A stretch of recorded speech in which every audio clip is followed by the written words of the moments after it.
On December 1st, 2033, in the Blue Star calendar, the world was suddenly engulfed by the black mist calamity. Over 30 fissures in the Earth's crust erupted with thick black fog, withering vegetation, cracking the ground, and resulting in the demise of countless insects and animals.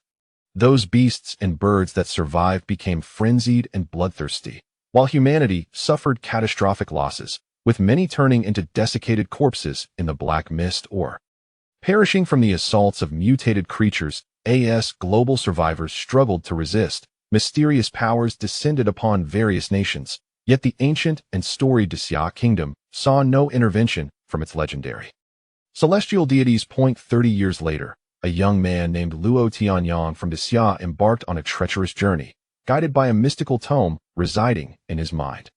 In the modern metropolis of this age of decline, he fought against malevolent spirits and ancient beings, honing his body and spirit. As the narrative unfolded, 6 enigmatic ancestral texts emerged, each governing the fates of all beings, the material world, the realm of the dead, celestial bodies, waterways, and the rise and fall of humanity. In his relentless exploration, Luo Tianyang unraveled the truth behind a legend that had persisted for millennia. Chapter 1. The Black Mist Calamity. On May 18, 2067, in the city of Jingguan, Sichuan Province, the sun of early summer streamed through the vast windows of the library in Jinsheng 3rd Middle School, casting dappled light upon the students engrossed in their reading, creating a scene of warmth and tranquility. A gentle breeze swept through the open window, tousling the hair of Luo Tianyang, who sat at the librarian's desk. His handsome face, characterized by delicate features and calm eyes, gazed absently at the azure sky outside. Tianyang, Senior. Tianyang, Senior? A voice interrupted his reverie. Turning, he saw a plump girl with a sprinkling of freckles, and let out a resigned sigh. What books are you returning today? As he took several volumes from her, he glanced at the titles, and his eyebrows raised in surprise. The Devil's Code, The Hand of God, Twilight of the Gods, Devouring the Starry Sky? The Pet of the Chaotic World? A guide to capturing the body of a handsome guy? With a bemused expression, he looked at the girl, who flushed crimson, biting her lip as she presented a bottle of milk tea. Tianyang, Senior, please have some milk tea. She anxiously awaited his reaction. Luo Tianyang shook his head, gesturing towards the array of milk tea bottles beside him. Thank you for the tea, but you should really avoid these frivolous books.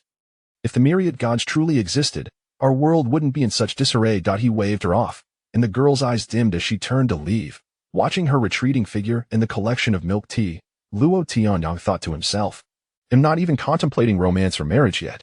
My goal is the Xia Martial Spirit Academy. The most pressing issue is overcoming the vexing obstacle presented by the basic body refinement technique at its 6th level.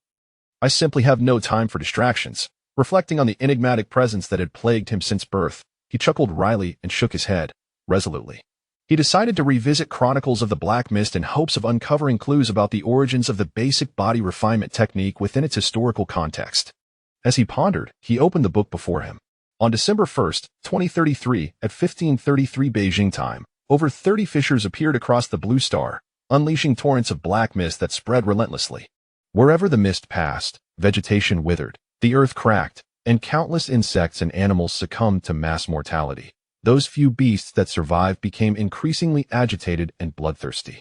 Humans affected by the black mist were mostly reduced to desiccated corpses, as if their bodies had instantaneously lost all blood and moisture. Many perished at the hands of the mutated creatures. Very few managed to escape the clutches of the black mist.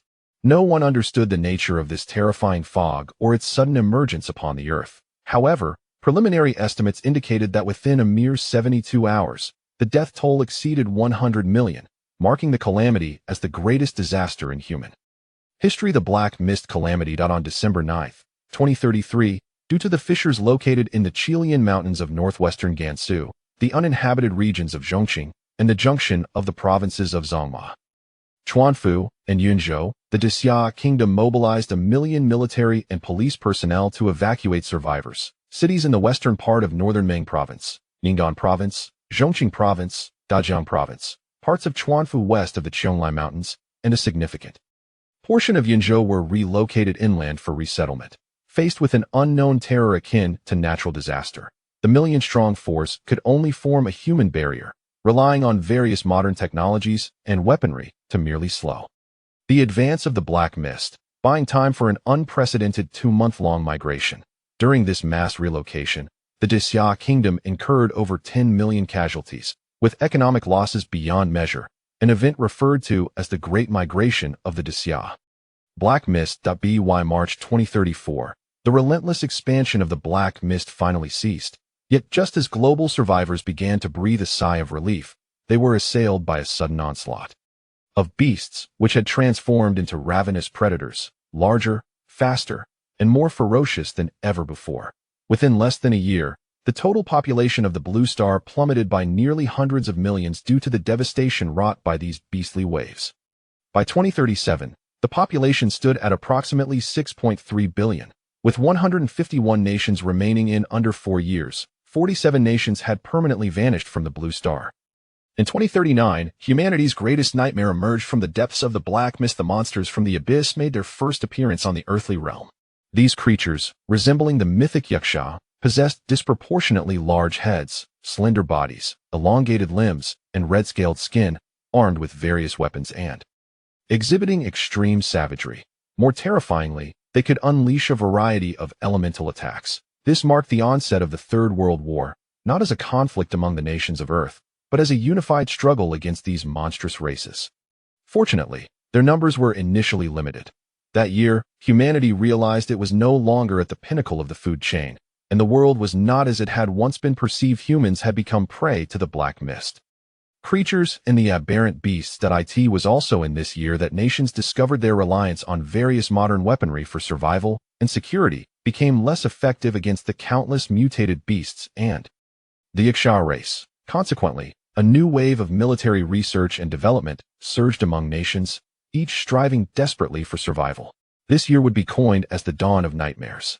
By 2040, breakthroughs in research on the mutated beasts and the corpses of the Yaksha yielded significant advancements, leading to the deployment of exoskeleton armor suitable for individual soldiers on the battlefield, effectively reducing the casualty rates among human forces. In the same year, the total population of Blue Star dwindled to less than 5.6 billion, with the number of remaining nations reduced to 121. The gradual decline in both population and nations subtly transformed the global landscape. That year, the Great Xia Kingdom resolved to initiate the Great Wall Project, launching a defensive fortress from the original Great Wall breach at Jiaguan in Gansu Province. Extending southward through northern Mongolia, Jiaguan, the Qinling Mountains, and the Hengduan mountain range, encompassing the majority of the territory in the western and southwestern regions plagued by Black Mist. With the collective effort of the nation and a plethora of modern machinery and innovative material technologies, the Great Xia Kingdom, renowned for its prowess and infrastructure, took 8 arduous years to erect a new Great Wall connecting to the original structure, albeit at a tremendous cost of sacrifice. This new Great Wall, spanning approximately 5,000 kilometers from north to south, provided effective shelter for the surviving populace of the Great Xia Kingdom, preserving the nation's vitality, a historical event later referred to as the Weeping Blood Great Wall.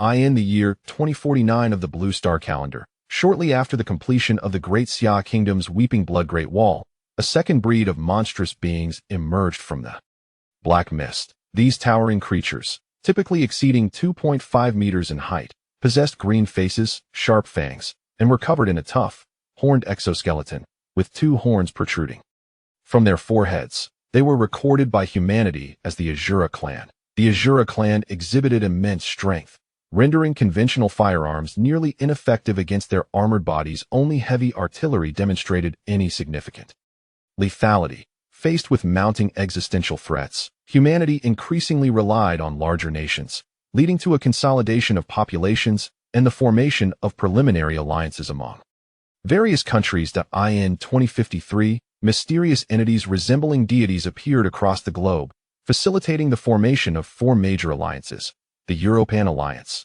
the New Africa Alliance, the American Star Alliance, and the Snow-Russian Alliance. Simultaneously, individuals bearing extraordinary abilities, akin to those found in ancient legends such as paladins, celestial mages, priests, and wizards began to manifest among the populace of these alliances, emerging from the tales of yore during this apocalyptic era. These individuals discovered spirit crystals, a significant find derived from the remains of the Yuxia and Azura clans. These white crystals, crystallized within the hearts of the monsters, could substantially enhance the powers of those with unique abilities. Consequently, apart from the Great Xia Kingdom, no independent sovereign states remained. However, following the discovery of the spirit crystals, the Great Xia Kingdom witnessed the emergence of its first ancient martial artists, such as formation masters and demon hunters endowed with extraordinary capabilities. Despite the rich, millennia-old history of the Great Xia Kingdom, the celestial beings and powerful figures from its legends failed to materialize, leaving countless individuals in a state of confusion regarding the future. This year was designated as the Chronicle of Dawn by the world, yet the Great Xia Kingdom could not discern the promised dawn, as humanity remained frail. By 2055, research on the monsters and beasts emerging from the black mist had made significant strides. With nuclear weapons deemed too risky to deploy and jeopardize the last bastion of Blue Star, nations gradually realized that cold weapons were the most effective means to combat these creatures. In 2057, following the Black Mist calamity, the world succumbed to the laws of the Dark Forest, where survival of the fittest and the supremacy of strength became the predominant ethos of human society. That same year, the Great Xia Kingdom unexpectedly announced the establishment of the Great Xia Martial Spirit Academy, offering high school graduates aged 18 the option to pursue martial studies alongside traditional education. Additionally, across the nation, research institutes known as weapon halls and alchemical halls began to emerge. In this pivotal year, the Great Xia Kingdom distributed a manual titled Fundamental Body Refinement Technique, urging citizens to actively practice and safeguard their homeland and themselves. Those who could master the 9 levels of the Fundamental Body Refinement Technique would gain entry into the Great Xia Martial Spirit Academy, unlocking immeasurable power. Thus, admission to the academy signified a leap across all social strata of power, wealth, and influence. Regrettably, humanity's growth and strength paled in comparison to the relentless onslaught of monsters. By 2059, as if under a curse that recurred every decade, new monsters emerged from the black mist. These creatures, cloaked in darkness with hair of fiery red and eyes resembling ghostly green flames, bore a white diamond-shaped crystal upon their foreheads. Humanity named them the Rakshasa clan. The emergence of the Rakshasa monsters inflicted severe blows upon humanity, as they could launch attacks from the realm of consciousness, silently extinguishing lives and causing widespread collapse of human defenses. Since the onset of the Black Mist calamity, the monsters that emerged from the depths of the Yuxia, Azura, Rakshasa, or countless mutated beasts seemed inexhaustible.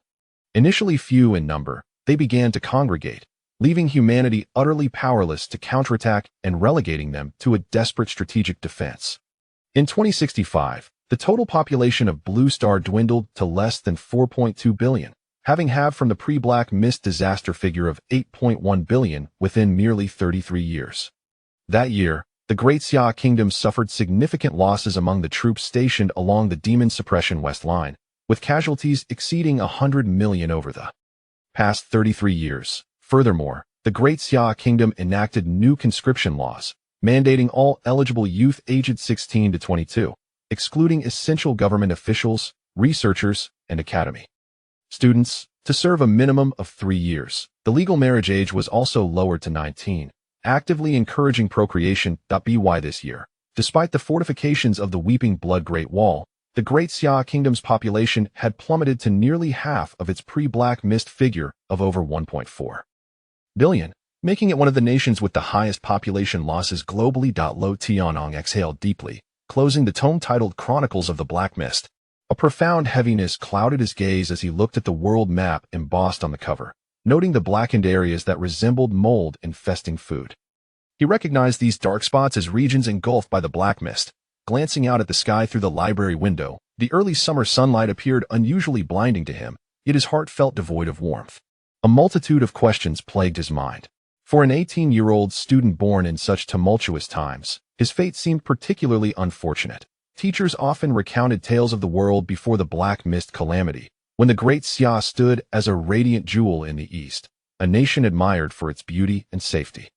But now, what were these mysterious entities that had descended upon the Alliance nations? What had transpired behind the sudden emergence of the Great Xia Kingdom's fundamental body refinement technique, weapon halls, and alchemical halls. The vague accounts in the chronicles of the Black Mist further deepened Luo Tianyang's curiosity. Yet, the most pressing enigma remained. What exactly was the Black Mist? Why did some animals perish upon contact with the mist, while others underwent terrifying transformations into formidable beasts? And where did the Yiksha, Ajura, and Rakshasa clans originate? No one possessed the answers, as no one had ever returned safely from the depths of the Black Mist. Tianyang, brother Luo Tianyang nodded. Yes, you've arrived, dressed in a training outfit. Luo Jin glanced around the library, observing the students quietly perusing various reference materials. Lowering his voice, he addressed Lu Tining. Are you once again immersed in the chronicles of the Black Mist? In my opinion, some questions are best left unanswered. The truth will eventually reveal itself. You know my situation all too well, Lu Tining replied with a wry smile. Shaking his head, I simply cannot resign myself to ignorance. I must uncover the reasons behind all of this. Upon hearing this, a flicker of concern appeared in Luo Jin's eyes, quickly replaced by a grin. Well, our instructor has remarked that those born after the year 2000 are indeed the most unfortunate. Just as they began to navigate the workforce in what seemed like a promising society, the calamity of the Black Mist struck. They too seek understanding, so perhaps you should adopt a more relaxed perspective, ha. Nodding in agreement, Luo Jin smacked his lips thoughtfully. Speaking of your predicament, it is truly puzzling. Given your consistent academic excellence throughout your schooling, it cannot be a matter of intellect. By the way, have the results of your recent medical examination come in? Yes, it turns out there is nothing wrong with my health, Lu Tining replied, shaking his head. He then pulled out his phone to check the time and said, never mind that for now. You should be on the verge of breaking through to the 9th level of body refinement, right? Come, let us head to the training hall. I shall accompany you for some practice. With that, Lu Tining completed his shift with Old Li, who resided in the library of the 3rd middle school. Indeed, each weekend, from 8 in the morning until 3 in the afternoon, Lu Tining worked diligently at the school library, organizing and maintaining the books. The school provides him with 800 Great Xia coins each month. Although this sum is modest, for Lu Tining, who has been an orphan since childhood, it suffices to cover his monthly rent. The two exited the library and made their way to the Jill Training Hall, located 3 blocks away. Chapter 2. The Soul Offering Bell, honoring heroes. The city where Luo Tianyang resides is Jingguan City, located in Sichuan Province. It stands as one of the cities closest to the front lines following the Great Migration of the Black Mist. Positioned 200 kilometers away from the Demon Suppression West Line defense zone at the foot of the Cheonglai Mountains. It is said that prior to the calamity of the Black Mist, Jingguan City had once basked in the glory of being a significant economic hub in southwestern Daxia. After the disaster, Jingguan City became one of the most populous frontline cities, with many of its inhabitants belonging to military families. The streets are frequented by soldiers of the Weeping Wall Demon Suppression Army, who are on rotation, exiting the gates of the 3rd middle school and turning a corner. They found themselves before the Jingguan City Heroes Memorial Square. Dozens of towering stone tablets stand solemnly around the park, each inscribed with countless names, those of soldiers who sacrificed their lives over the past 30 years during the Black Mist calamity. In the midst of these name-laden monuments stands a towering platform, approximately 20 meters high, upon which hangs a massive ancient-style bronze bell, known as the Soul Offering Bell. It is said that every frontline city along the Weeping Wall has a similar heroes memorial square, though Luo Tianyang, having not left Jingguan City for over a decade, was not well acquainted with this custom. As the two conversed and approached the heroes memorial square, a rhythmic sound of footsteps suddenly drew near. This synchronized cadence was unique to the Daxiao military and resonated throughout the land. More and more passers-by halted, gazing towards the street at the square's end, their expression shifting to one of somber realization. As the sound of marching grew louder, Luo Tianyang caught sight of a procession emerging from the street on the opposite side of the square. Leading the group were 3 individuals, all in their early 20s. The foremost figure donned striking red and black combat attire, his expression resolute, and his physique robust. He bore a gleaming alloy blade on his back. And with a solemn demeanor, he cradled a black wooden box draped with a folded Daxia national flag. To his left followed a slightly leaner youth clad in yellow and red patterned combat gear, his eyes swollen with grief. On his right was a young woman with a neat ponytail, dressed in a white and blue combat suit, her face etched with sorrow. Behind them marched a regiment of soldiers clad in white exoskeleton armor adorned with peculiar runes. Isn't that the Divine Left-Hand Spirit Martial Division from Wuling Academy this year? One observer remarked. Ah, yes, yes, the one in front is the captain, Ao Yun. Another added, indeed, Ao Yun. I've heard he ranks 13th on the National Spirit Martial Leaderboard, and his squad is 22nd. Whispers of admiration filled the air as people marveled at the B-class combat gear. Tianyong, have you heard of this divine left hand? It sounds rather ridiculous, Luo Jin said, his tone laced with envy. Luo Tianyong shot Luo Jin a glance, arching an eyebrow. Ridiculous? Which hand do you use? I use my right.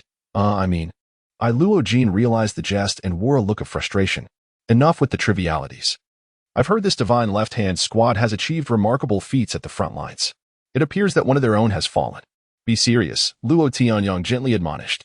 As they spoke, Ao Yun had already reached the base of the soul-offering bell. He reverently placed the wooden box on a small platform, perfectly sized for such a purpose. Suddenly, Ao Yun raised his head towards the sky, the veins in his neck bulging, and with a voice that echoed with fervor he proclaimed, "For the heroes." With a resounding clap, all soldiers stood at attention, their voices united in a solemn chant, "For the heroes." This collective utterance bore an inexplicable power, compelling all onlookers to straighten their spines in reverent silence, including Luo Jin, who had previously been somewhat restless. With a mighty leap, Ao Yun soared over 20 meters into the air, his body arching backward as he stepped upon the void. He swung his left arm with force, delivering a powerful punch upon the soul-offering bell. The colossal bell trembled, resonating with a thunderous clang. Utilizing the recoil, Ao Yun performed a backflip, landing gracefully before the platform. And bellowed once more, "The soul-offering bell tolls, let the nation mourn in silence." At that moment, the sound of the bell reverberated throughout Jingguan City, cascading outward. Passers-by, office workers, and even vehicles came to a halt, all bowing their heads in silent tribute. Luo Tianyong, witnessing this profound moment, felt his pupils constrict in astonishment. He realized that such an act required a force of at least 7,000 kilograms. The soul-offering bell, crafted from a unique alloy of Daxia's specialized metals and bronze, weighed several tons, and even a typical 9th-tier martial artist could not budge it. As he closed his eyes and bowed his head in mourning, his fists clenched tightly. A voice within him echoed, "One day, I too shall be this powerful. I must." The tolling of the bell lasted exactly 1 minute with each strike. Ao Yun leaped into the air thrice, each punch resonating with the bell, followed by the soldiers raising their weapons skyward, firing 3 shots in salute. The young woman in white and blue stepped forward, her delicate hand gesturing as a leaf-shaped dagger flew from her waist. With a swift motion, she directed the dagger towards a blank space on one of the stone tablets. At that moment, the young man in yellow and red combat attire knelt, tears streaming down his face as he cried out, "Brother, farewell on your journey." Ao Yun, his eyes glistening with tears, turned to his companions and, with gritted teeth, declared, "Li Shaoling, let us depart." He then clutched the black wooden box and turned away. The onlookers understood that the box contained not the ashes of the deceased Li Hai, but merely a set of clothes he had worn in life. All bodies of those who perished in battle against the black mist monsters were either consumed or taken by the abominations, without exception. Undoubtedly, this was a lamentation for the losses endured over 30 years in Daxia. A somber atmosphere enveloped the heroes' memorial square, and gradually, muffled sobs emerged from the crowd. As memories of loved ones, friends, or partners surfaced, the people had shed too many tears and blood. In contemporary Daxia, nearly every survivor had lost family to the calamity of the Black Mist. Such a memorial ceremony resonated deeply with the citizens. As the hero memorial ceremony concluded, Luo Jin exhaled slowly, his expression heavy. "Tianyong, when do you think we can finally eradicate that accursed Black Mist and those monsters?" Luo Jin gazed at Luo Tianyong with unwavering faith, nodding. "Yes, let us go, Tianyong. We must hurry to the training hall." They then turned and left for the Jiuli training hall, where, in a private training room, both Luo Tianyong and Luo Jin lay on the floor, their bare torsos glistening with sweat that pooled beneath them, a testament to the intensity of their training, spurred on by the inspiration of Ao Yun and the divine left hand. Luo Jin, rolling his eyes in exhaustion, gasped, "Tianyong, you truly are a monster. You're only at the 6th tier of physical training. How do you do it? If I weren't on the verge of breaking through to the 9th tier with a punch force exceeding 300 kilograms, I surely wouldn't stand a chance against you. Your strength must have increased again, hasn't it?" Luo Tianyong gritted his teeth, forcing himself to rise slowly from the floor. Just 2 days prior, He had achieved a punching power of 243 kilograms, an increase of 3 kilograms. Get up. Your technique is flawed, and I have identified the reason for your stagnation. You cannot afford to lie down at this moment. He lamented, I refuse to accept this. A mere 6th-level body temperer with a punching power of 243 kilograms. Nearly rivaling that of an 8th-level body temperer. Is there no justice in this world? After sparring relentlessly for an hour with a freak like you, I feel as if I cannot even lift a finger. Luo Jing, sprawled on the ground, feigned reluctance. Luo Tianyang stepped forward and forcibly pulled Luo Jing up. Look around you at this fully equipped private training room. It costs 8,000 yuan for just 1 hour. Ever since your adoptive parents took you in 8 years ago, you have been afforded better conditions than most, yet your laziness knows no bounds. Hurry up and get up. Luo Jing groaned, still yearning for rest. This rich second-generation kid I picked up was handed over to you, Tianyang. Otherwise, your parents would have adopted you instead. I told you not to say such things again. When practicing the body tempering technique, pay attention to the exercise of each muscle and bone, and utilize the strength from your legs, hips, and waist. Luo Tianyang waved his hand, diverting the topic, and resumed dragging Luo Jing for the final training session. In the bathing area, after completing his training and soaking in the body tempering medicinal bath, Luo Tianyang marveled at the restorative properties of the bath. No matter how intense the training, he could swiftly recover after soaking. This was one of the services provided by the training center, and indeed, the high price was justified. While drying his damp hair, he caught a glimpse of himself in the mirror, disheveled hair, delicate features, and a muscular physique at 1.8 meters tall, radiating strength. He pinched his arm, murmuring, "What is wrong with me? Why am I still stuck at the 6th level of body tempering?" At that moment, Luo Jing emerged from the side, casually tossing a box to Luo Tianyang. "Here, Tianyang, take this. Practice at home for a week as I instructed today. And I estimate you'll soon break through to the 9th level of body tempering. Once you do, getting into the Martial Spirit Academy will be a breeze." As Luo Tianyang caught the box thrown by Luo Jing, he pondered, "Our Jinqing No. 3 high school has nearly 3,000 senior students. Yet this year not a single one has reached the 9th level of body tempering. Why is the difficulty of this basic body tempering technique so high? I've heard that fewer and fewer people in Daxia manage to break through to the 9th level each year. Open it and see," Luo Jing suggested. Upon hearing this, Luo Tianyang furrowed his brow and opened the box, revealing a white rhomboid crystal nestled inside. His pupils constricted. "This is an illusion crystal. The rhomboid illusion crystal from the Rakshasa tribe?" Luo Tianyang's hand froze in midair, his gaze fixated on Luo Jing, causing Luo Jing to feel a shiver down his spine. "What are you doing?" "Tianyang, I have no interest in men." Luo Jing crossed his arms, feigning horror. Luo Tianyang smiled faintly, warmth flooding his heart, and tossed the towel in his hand towards Luo Jing. "Get lost." As an orphan, Luo Tianyang lived in poverty. In this era, being an orphan was commonplace, as many had perished beneath the black fog. He had no memories of his parents. The director of the orphanage had told him that he was brought in swaddled in blankets, with only a blood-stained piece of paper bearing his name and birth date. In Daxia, once orphans turned 16, the state ceased to provide for their basic needs. With the impact of the Black Fog disaster, the country had countless expenses, and everyone was gritting their teeth to endure, as it was a matter of survival for the human race. Fortunately, before graduating high school, Luo Tianyang did not have to worry about tuition fees. Since turning 16, he had worked 2 hours each night at the training center as a sparring partner, earning 150 yuan per hour, which allowed him to cover his living expenses. Moreover, working as a sparring partner granted him access to free training equipment and body tempering baths. Without this opportunity, he might not have reached the 6th level of body tempering. According to the records of the basic body tempering technique, the punching power of an ordinary human ranges from 50 to 80 kilograms, with variations depending on individual physical condition. Those who practice the body tempering technique could increase their punching power by 30 kilograms at each level.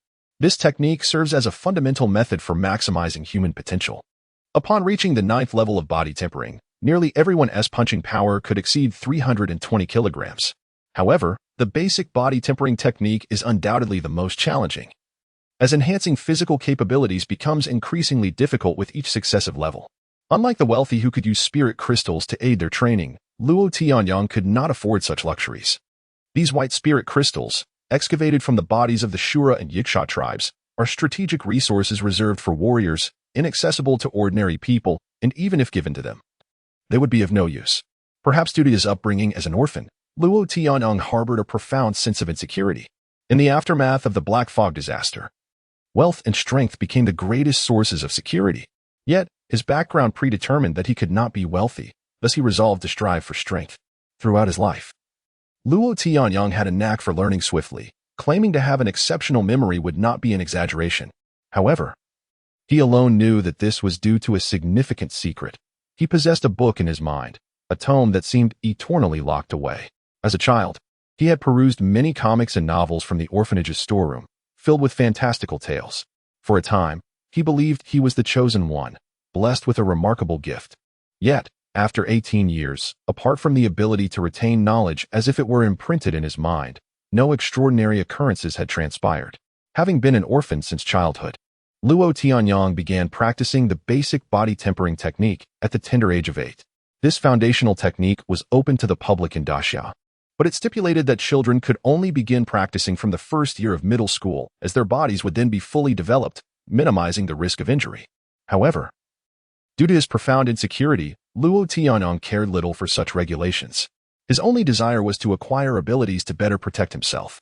Yet, he never anticipated that starting the basic body tempering technique at 8 would lead to a decade-long struggle, remaining stuck at the 6th level, an ordeal unfathomable to most. Many students who began practicing the basic body tempering technique in their first year of middle school typically reached at least the 6th level by the end of their senior year. Notably, Luo Tianyong had started 4 years earlier than his peers, which only fueled his desire to uncover the underlying reason for his stagnation. After eliminating personal physical limitations and talent as factors, he turned to explore the roots of the issue, often delving into the history of the Black Fog disaster and the origins of the basic body tempering technique. Chapter 3. The mysterious ancient book. As dusk fell and the night enveloped the world, Luo Tianyong sat upon the bed of his rented room, retrieving the phantom crystal entrusted to him by Luo Jin. A warm current surged through his heart as he reminisced about the myriad experiences shared with his soul companion and confidant from childhood. Luo Jin, born merely a few months after him, had entered the orphanage at the tender age of 4, filthy and malodorous. Until the age of 7 or 8, he remained scrawny and short, which led Luo Tianyong to affectionately nickname him Mule. Consequently, Luo Jin was often bullied by the other children at the orphanage. Perhaps it was the simple act of conversing with him, engaging in play, coming to his defense, and fighting alongside him against the other orphans that forged their bond. Enduring through the years, when they turned 10, Luo Jin's adoptive parents visited the orphanage seeking to adopt a boy. Luo Tianyong vividly recalled the day when the children, in a flurry of excitement, brought forth their cherished garments, tidying themselves up in hopes of being chosen. About a dozen boys stood there like wares on display, awaiting selection. Ultimately, only Luo Jin and Luo Tianyong remained. Upon realizing this, Luo Tianyong fled, declaring his unwillingness to be adopted. Thus, Luo Jin became the son of the affluent Luo family, transforming into a child of privilege. Regaining his focus, Luo Tianyong removed his shoes and socks. Sitting cross-legged upon the bed, he placed his hands upon his abdomen in a meditative posture, resting the white diamond-shaped phantom crystal in his palm. Closing his eyes, he began to breathe steadily, initiating the energy absorption process as outlined in the fundamental body refinement technique. A low hum resonated as Luo Tianyong found himself enveloped in a pitch-black space, where a colossal ancient book radiating white light materialized before him. In the obscured recesses behind the mystical tome, vague silhouettes of structures seemed to hover, yet despite his attempts over the past 18 years to approach that enigmatic area, he had never succeeded in discerning its true nature. Not dwelling further on that obscure region, Luo Tianyong directed his gaze to the magnificent ethereal book, feeling a profound sense of awe each time he encountered its grandeur, even though he frequented this dark space during his meditative and slumbering hours. The cover of the white tome bore 2 symbols, or perhaps characters, which he had never encountered before, yet he felt an undeniable conviction that they signified human book. He rubbed his forehead and chuckled bitterly, acknowledging his return to this realm. Resolving to attempt opening the tome once more, he approached with determination. For over a decade, he had been unable to turn its pages. He grasped the cover with one hand and exerted all his strength to push it aside. Suddenly, an overwhelming burst of white light emanated from the book, an occurrence he had never witnessed in 18 years. His heart raced with excitement as he pushed harder against the pages. Meanwhile, in the physical realm, Luo Tianyong was drenched in sweat. the phantom crystal in his palm glowing fiercely as its size visibly diminished. Back in the dark space, he finally managed to pry open the first page of the mysterious tome, collapsing in exhaustion. Raising his gaze, he beheld 5 lines of grand text: analysis, learning, enlightenment, integration, and derivation. Beneath each line, smaller annotations detailed their meanings. Under analysis, it read, disassemble, identify gaps, supplement, interpret, all paths converge, all is understandable.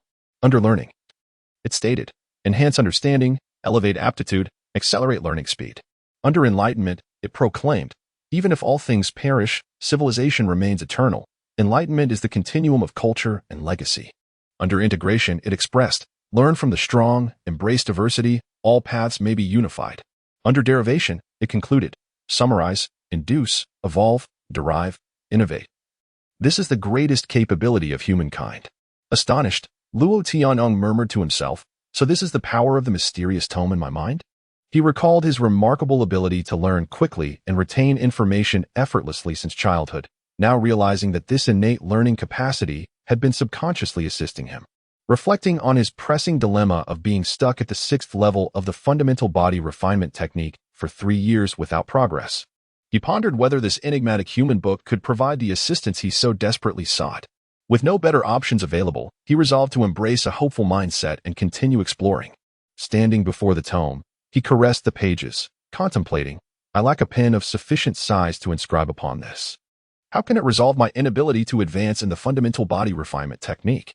As if responding to his thoughts, the luminous tome began to reveal text. To resolve the issue of the inability to cultivate the technique, it is necessary to. Before he could finish reading, darkness enveloped him, and he lost consciousness. In the physical realm, Luo Tianyong also collapsed onto his bed, his face ashen, while the phantom crystal in his hand disintegrated into a pile of white powder, scattering everywhere. As a new day dawned, the sun slowly ascended the horizon, casting its radiant light upon the earth. Sunbeams streamed through the window, illuminating Luo Tianyong's pallid face as he remained deeply asleep, his brow furrowed in distress. Around 10 o'clock in the morning, a relentless knocking echoed at his door, jolting him awake. Upon opening the door, Luo Jin was taken aback by Luo Tianyong's sickly appearance. Brother Tianyong, what has happened to you? I've been knocking for ages. If you hadn't opened the door, I would have been forced to break it down. This is truly alarming. Waving his hand dismissively, Luo Tianyong made his way to the table, gulping down a glass of water, which provided him with a modicum of relief. What brings you here? Well, I figured you must have used the phantom crystal last night, so I thought to check on you. After calling you over a dozen times without a response, I rushed over. As Luo Jin spoke, he confidently entered the room and settled onto the worn-out sofa. Displaying no sign of disdain, he glanced at Luo Tianyong's expression, hesitating to voice his thoughts. The rental apartment of Luo Tianyong was modest and sparse, comprising a small bedroom with a bed, a tiny living room furnished with a square table, a sofa, and a coffee table, alongside a rudimentary kitchen. Nothing more could be found. Upon hearing Luo Jin's words, Luo Tianyong began to recall the events of the previous night, his body pausing momentarily before he rushed towards the bedroom. Assuming something was amiss, Luo Jin swiftly followed suit into the bedroom. There, he observed Luo Tianyong crouched beside the bed, meticulously gathering a handful of white powder, scrutinizing it closely. Luo Tianyong then turned to Luo Jin with a grave expression, declaring, Luozi, I may have uncovered a monumental secret. What? Luo Jin was momentarily taken aback by Luo Tianyong's demeanor. As Luo Tianyong gazed at the white powder in his hand, memories of the ritual at the Hero Memorial Square flooded back to him. Specifically, the girl with a ponytail who skillfully wielded a willow leaf knife to etch words upon the stone tablet. At that moment, Luo Tianyong finally comprehended that the girl must be one of the students from the Spirit Manipulation Hall of the renowned Da Xia Martial Spirit Academy, a mind controller. He realized that cultivating mental strength required the white diamond-shaped crystal from the forehead of the Rakshasa tribe, Illusion Crystal. It dawned on him that the reason he had been unable to turn the pages of knowledge in his mind for the past 18 years was due to insufficient mental power. However, thanks to the illusion crystal given to him by Luo Jin the day before, he had managed to compensate for this deficiency, finally allowing him to unlock the mysteries of that ancient tome. Chapter 4. The Initiation of Nirvana. Upon reaching this thought, Luo Tianyong steadied himself and turned to Luo Jin, saying, I cannot say much right now. Many matters require verification. Mule, do you trust me? Luo Jin, somewhat bewildered, nodded. Isn't that obvious? If I don't trust you, who else would I trust? All right, I need some illusion crystals. How many do you have? Luo Jin nodded in response. Sure. Should I take you to school first? I just started driving. With that, the two parted ways. In the library of Jinshin No. 3 Middle School, Luo Tianyang held 3 illusion crystals that Luo Jin had handed him, whispering, Mule, keep an eye on me. If anything seems off, wake me up. Uncertain of Luo Tianyang's intentions, yet trusting him, Luo Jin nodded with a hint of concern. At that moment, Luo Tianyang grasped an illusion crystal and entered a meditative state, once again immersing himself in the pitch-black space within his mind. This time, he effortlessly opened the cover of an ancient tome and placed his hand upon its pages. How to resolve the issue of being unable to cultivate. The enigmatic human book flashed a series of cryptic runes, revealing the unfinished text from the previous night. To address the inability to cultivate, one must employ the functions of fusion, analysis, and deduction, extracting all knowledge-based heritage techniques for analysis and deduction. Is this truly the case? Luo Tianyang nodded, formulating a plan in his mind, then promptly exited the meditative state. He glanced at the illusion crystal in his hand, noting that it had only slightly diminished in size, likely due to the brief duration of using the mysterious human book. Luo Jin observed as Luo Tianyang closed his eyes for a few minutes and then opened them again. Puzzled, is that it? Has it not even begun? Feeling a bit awkward at Luo Jin's question but unable to pinpoint the issue, Luo Tianyang shrugged it off and pointed, lowering his voice to say, we need to split up and gather all martial arts-related books from ancient to modern times in the library. Stack them on that table. All of them. That sounds like quite a task. Luo Jin grimaced. Go quickly. This is very important. All right. With that, the two began to navigate the library, collecting the relevant books. The students around them found their actions unusual, but considering that Luo Tianyang was responsible for the maintenance of various books in the library, they thought little of it. 2 hours later, they had successfully gathered every martial arts classic in the library. It was fortunate that, following the Black Mist disaster, the state had undertaken a collection effort, and many educational institutions had distributed a large number of related martial arts texts to promote the basic body forging method nationwide. Luo Jin shook his head. Tianyang, you do your thing. I don't feel comfortable just watching. I don't have anything urgent. Luo Tianyang did not press the issue, as he too felt a wave of anxiety within him. He then held an illusion crystal in one hand while supporting a book in the other, rapidly flipping through the pages with his thumb, reading at a pace of several minutes per book. In reality, Luo Tianyang utilized the learning function of the human book in his mind, swiftly transcribing with the aid of the illusion crystal. As time passed, the number of transcribed books increased, and the illusion crystal in Luo Tianyang's hand shrank further, beads of sweat cascading down his forehead, mist rising like boiling water vapor. Sitting nearby, Luo Jin watched in astonishment and exclaimed, what on earth is happening? 3 hours later, having read all the physical texts, Luo Tianyang closed his eyes to assess his progress, confirming that he had completed the transcription. He softly muttered, not enough, still not enough. With that, he turned to the librarian's computer, entered his account credentials, logged into the Great Xia National University electronic library system, searched for martial arts texts, and set it to automatically flip pages at a speed of 0.3 seconds, continuing his reading. As night fell, the librarian, oldly, arrived and saw the mountainous pile of books on the table, immediately becoming furious, shouting, Tianyang, you little rascal, why haven't you organized this yet? Lock the door. Uncle Li. Tianyang is using illusion crystals to study. It's very important to him.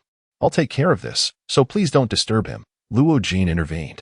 Only then did Old Li notice Luo Jin standing guard beside Luo Tianyang, and, observing Luo Tianyang's state, he nodded solemnly.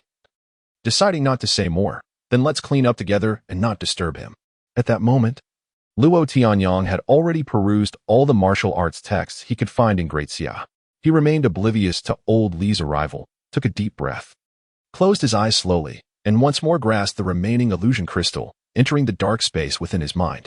Fusion and deduction commence. In a flash of light, various peculiar runes spiraled out from the pages of the mysterious human book, creating a wondrous spectacle in the dark space. Meanwhile, the illusion crystal in Luo Tianyang's grasp visibly shrank into powder, his brain heating up, steam rising from his head. A resonant hum echoed, as if a distant bell tolled deep within his soul. The human book, glowing with white light, displayed a series of characters, and Luo Tianyang felt his heart racing with a strange anticipation. Fusion and transcription of texts, E. Jin Jing, Martial Classics compilation, 3 Talents Diagram, Complete Book of Treasures. Taiji Classics, the 38 Articles of Swordsmanship. Based on the current environment of the post-method era, in conjunction with the realities of humanity and the host. Fusion and deduction are underway. Deduction progress. 55, 71, 85, 94. Deduction complete. The foundational progression class for human cultivation. The initiation of nirvana.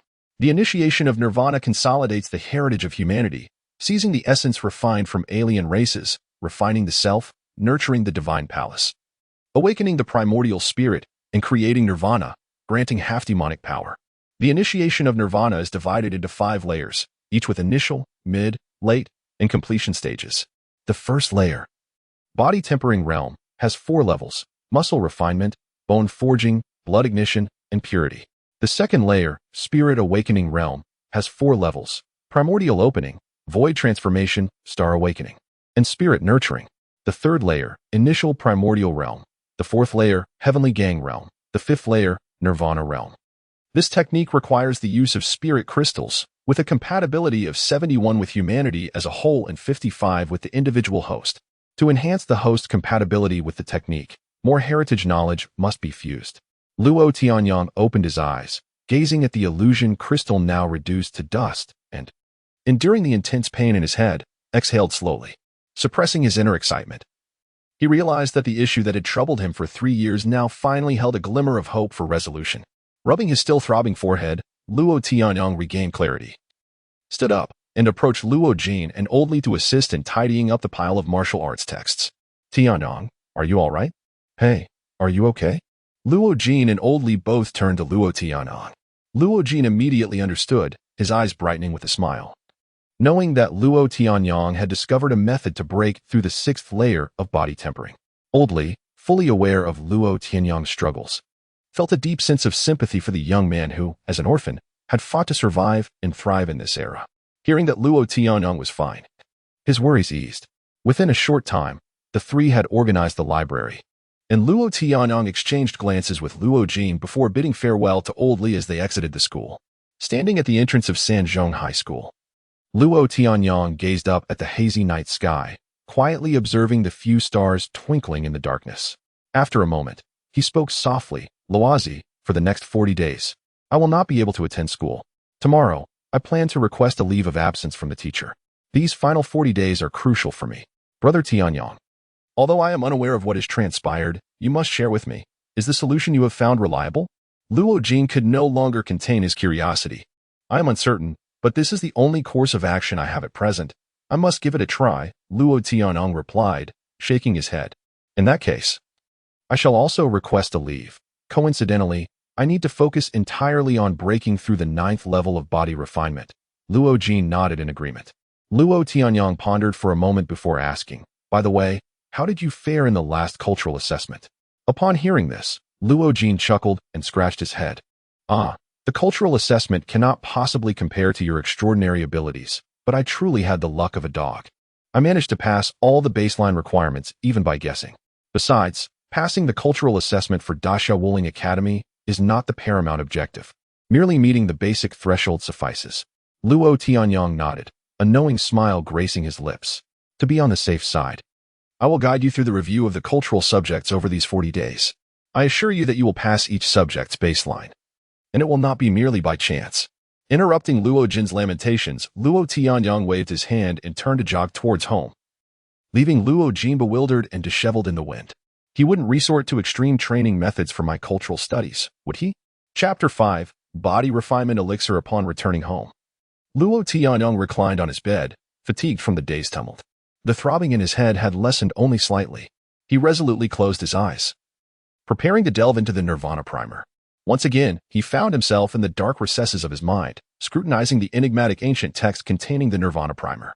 Instinctively, he began to compare its contents with the basic body refinement technique practiced nationwide in the Xia Kingdom. It became apparent that the basic body refinement technique was merely a foundational practice aimed at unlocking human potential, akin to laying the groundwork for a towering edifice. It was no surprise that the mysterious tome categorized it as a fundamental technique. In contrast, the Nirvana primer evidently encompassed not only foundational practices, but also subsequent advanced techniques. According to the ancient text, the pinnacle of the Nirvana primer could lead one to the Nirvana realm, attaining semi-shamanic power. Luo Tianyong was perplexed about the true nature of the Nirvana realm, as he was still unclear about the levels of cultivation that followed the basic body refinement technique. Such knowledge was reserved for those who gained admission to the Daxia Martial Spirit Academy. As for semi-shamanic power, it was a concept even more elusive to him. Shaman? Luo Tianyong pondered, could it be related to the ancient legends of shamans? Setting aside the aspects he could not comprehend, Luo Tianyong continued his research, extracting the essence of foreign beings, body refinement elixir, preparation methods, medicinal herbs, spiritual crystals, and beast blood. He sought to remedy the internal injuries caused by practicing the basic body refinement technique. Suddenly, Luo Tianyong leaped from his bed, exclaiming softly, "So that's it." It dawned on him why fewer individuals in the Xia Kingdom achieve the 9th level of cultivation each year. The technique not only resulted in hidden ailments due to prolonged extreme training, but also inflicted damage upon the body's meridians and acupoints.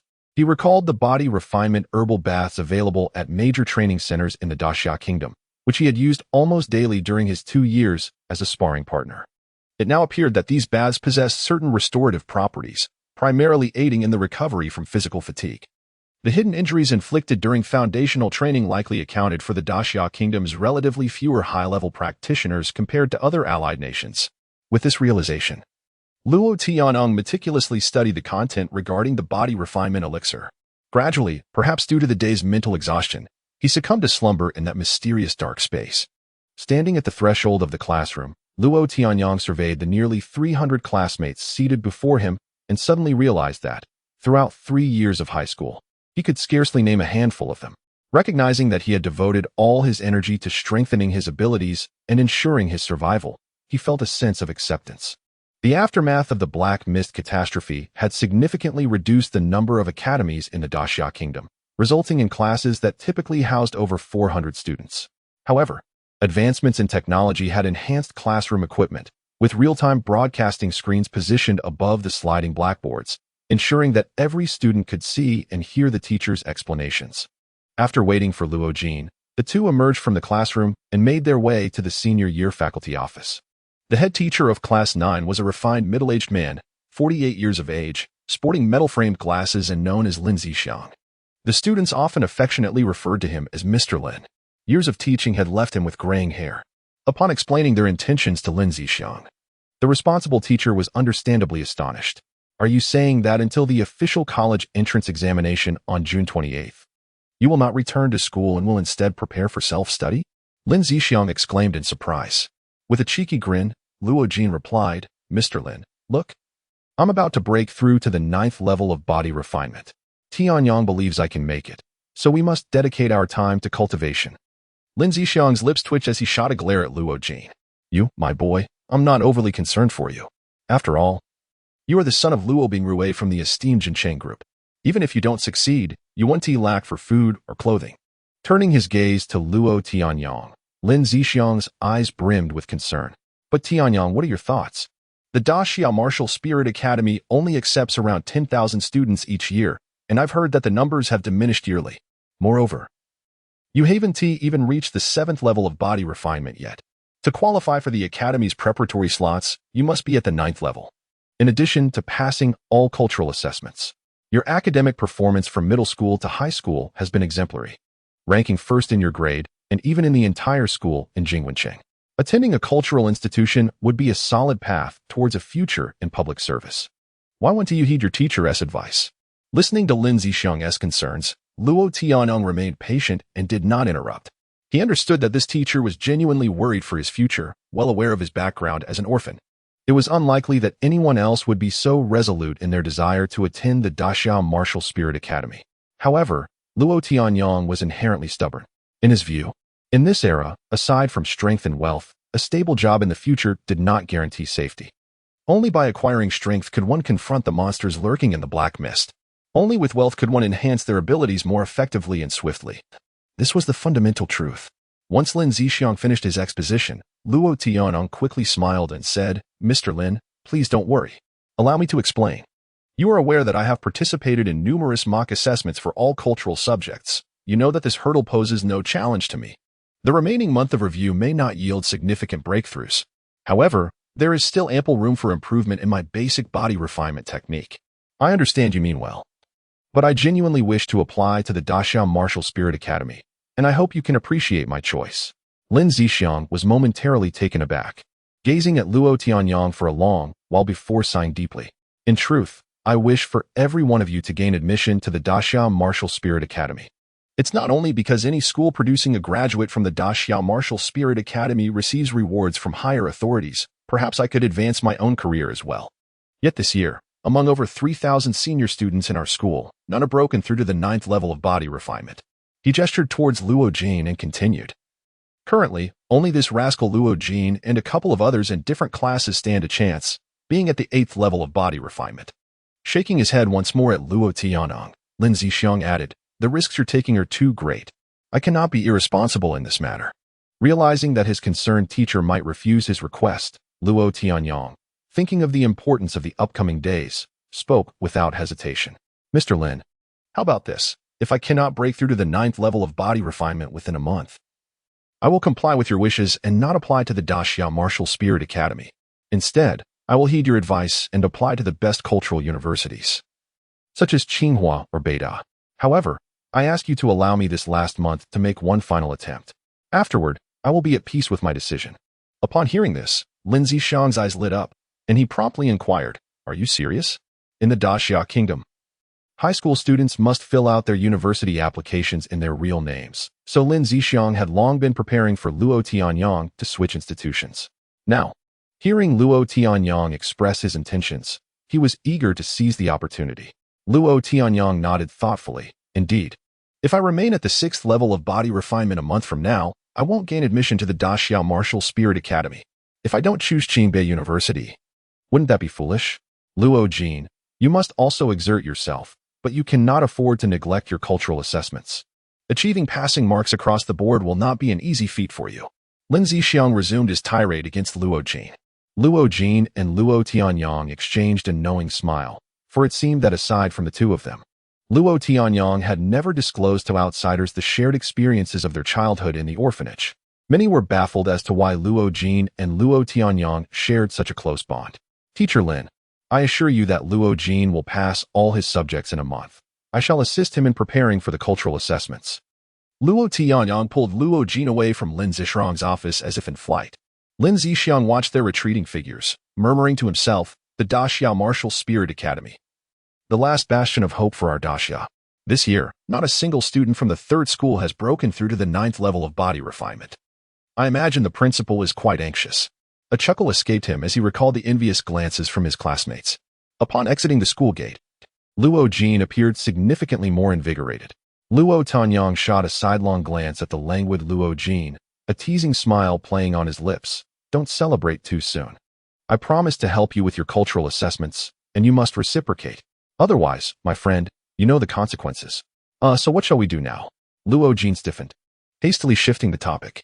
Luo Tianyang produced a piece of paper he had prepared earlier and handed it to Luo Jin, casually inquiring, "By the way, I recall that your father and mother's Jincheng group is also involved in the medicinal herbs and exotic beast business, correct?" Chapter 6. Luo Jin's Breakthrough. "No. What I wish to inquire about is how you typically handle the blood of those exotic beasts." Luo Tianyang shook his head. "Exotic beast blood? That substance holds little value, unless it originates from a beast with strength equivalent to or surpassing the 9th level of human body refinement. Such blood is sought after by biological research institutes for various studies or by alchemy halls for their needs. The remainder of the beasts is generally processed for their most vital flesh and bone parts, such as horns, claws, or specific organs, while the rest is discarded or incinerated." Luo Jin articulated this in one breath, and with each word, Luo Tianyang's eyes brightened, revealing an unmistakable excitement as he exclaimed, "Mule, I have a lucrative business proposition for you. If we succeed, your parents will undoubtedly ascend to a position comparable to that of the formidable Jiuli group of Daxia." "What? Comparable to the Jiuli group?" Luo Jin's expression turned incredulous, his brows furrowing slightly. "Tianyang, do you comprehend the magnitude of the Jiuli group?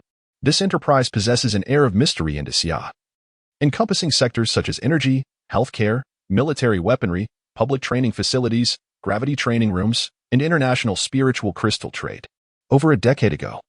They represented an international consortium in investing in Xia's Equipment Research Institute and Biological Research Institute, meaning that now various instrument and alchemy halls throughout Xia hold stakes in this enterprise. Following the calamity of the Black Fog, this company transformed from obscurity into a colossal entity seemingly overnight, and it is rare to find the chairman of the Jiuli Group featured in media reports. When it comes to value, it is worth at least 10,000 of your parents' Jin Cheng Group. As Luo Jin recounted these details, it was evident that his parents had imparted substantial knowledge about the Jin Cheng Group's business matters over the years. While ostensibly clarifying for Luo Tianyang, he was, in truth, expressing skepticism toward the notion of establishing a business akin to the Jiuli Group. Luo Tianyang, however, remained undeterred, wearing a confident smile as he inquired, "Mule, what if there existed a spiritual liquid capable of assisting all individuals worldwide in becoming martial artists more swiftly, without any adverse side effects, thereby accelerating their foundational training before breaking through to higher realms? Would such a business not be significant? You mean, for instance, everyone in our Xia practicing the basic body refinement technique, and this spiritual liquid could reliably aid them in achieving breakthroughs and enhancing their cultivation?" Luo Jin asked softly, incredulously. Luo Tianyang nodded affirmatively. "I suspect this liquid would be in demand not only in our Xia, but across all 4 allied nations." Upon hearing this, Luo Jin appeared increasingly animated, seizing Luo Tianyang's hand. "Tianyang, what is this liquid called?" Before Luo Tianyang could respond, Luo Jin clutched the piece of paper he had previously disregarded tightly in his hand. Realizing that Luo Tianyang had been seeking a solution to his stagnation at the 6th level of body refinement for 3 years, he instinctively believed this must be the answer Luo Tianyang had discovered. Overcome with excitement, he exclaimed, "We've struck it rich. We've struck it rich. No, Tianyang. Let us go. Let us head to my father's office." "Calm down, mule. We should first produce some of it and test it on you." Luo Tianyang was equally exhilarated, recognizing the gravity of the situation. However, he managed to retain a semblance of composure compared to Luo Jin. "Huh? Right. How do we proceed?" Luo Jin, upon hearing this, slightly regained his composure, only to find something amiss. "Wait, Tianyang. You've been stuck at the 6th level of body refinement for 3 years. If this liquid is as remarkable as you say, shouldn't you be the first to use it? You need to break through. Of course, I intend to use the liquid, but I fear it may not completely resolve my issue. Rest assured, I have already found a solution to my predicament. Our primary concern now is to address the issue of the liquid, as both of us will require it shortly. Moreover, I have uncovered a monumental secret regarding the basic body refinement technique practiced by all of Xia. But we are about to participate in the preliminary assessment for the Xia Martial Spirit Academy, and time is of the essence. To mitigate unforeseen circumstances, I will first resolve my issue my way, and if all goes smoothly, I will then share everything with you."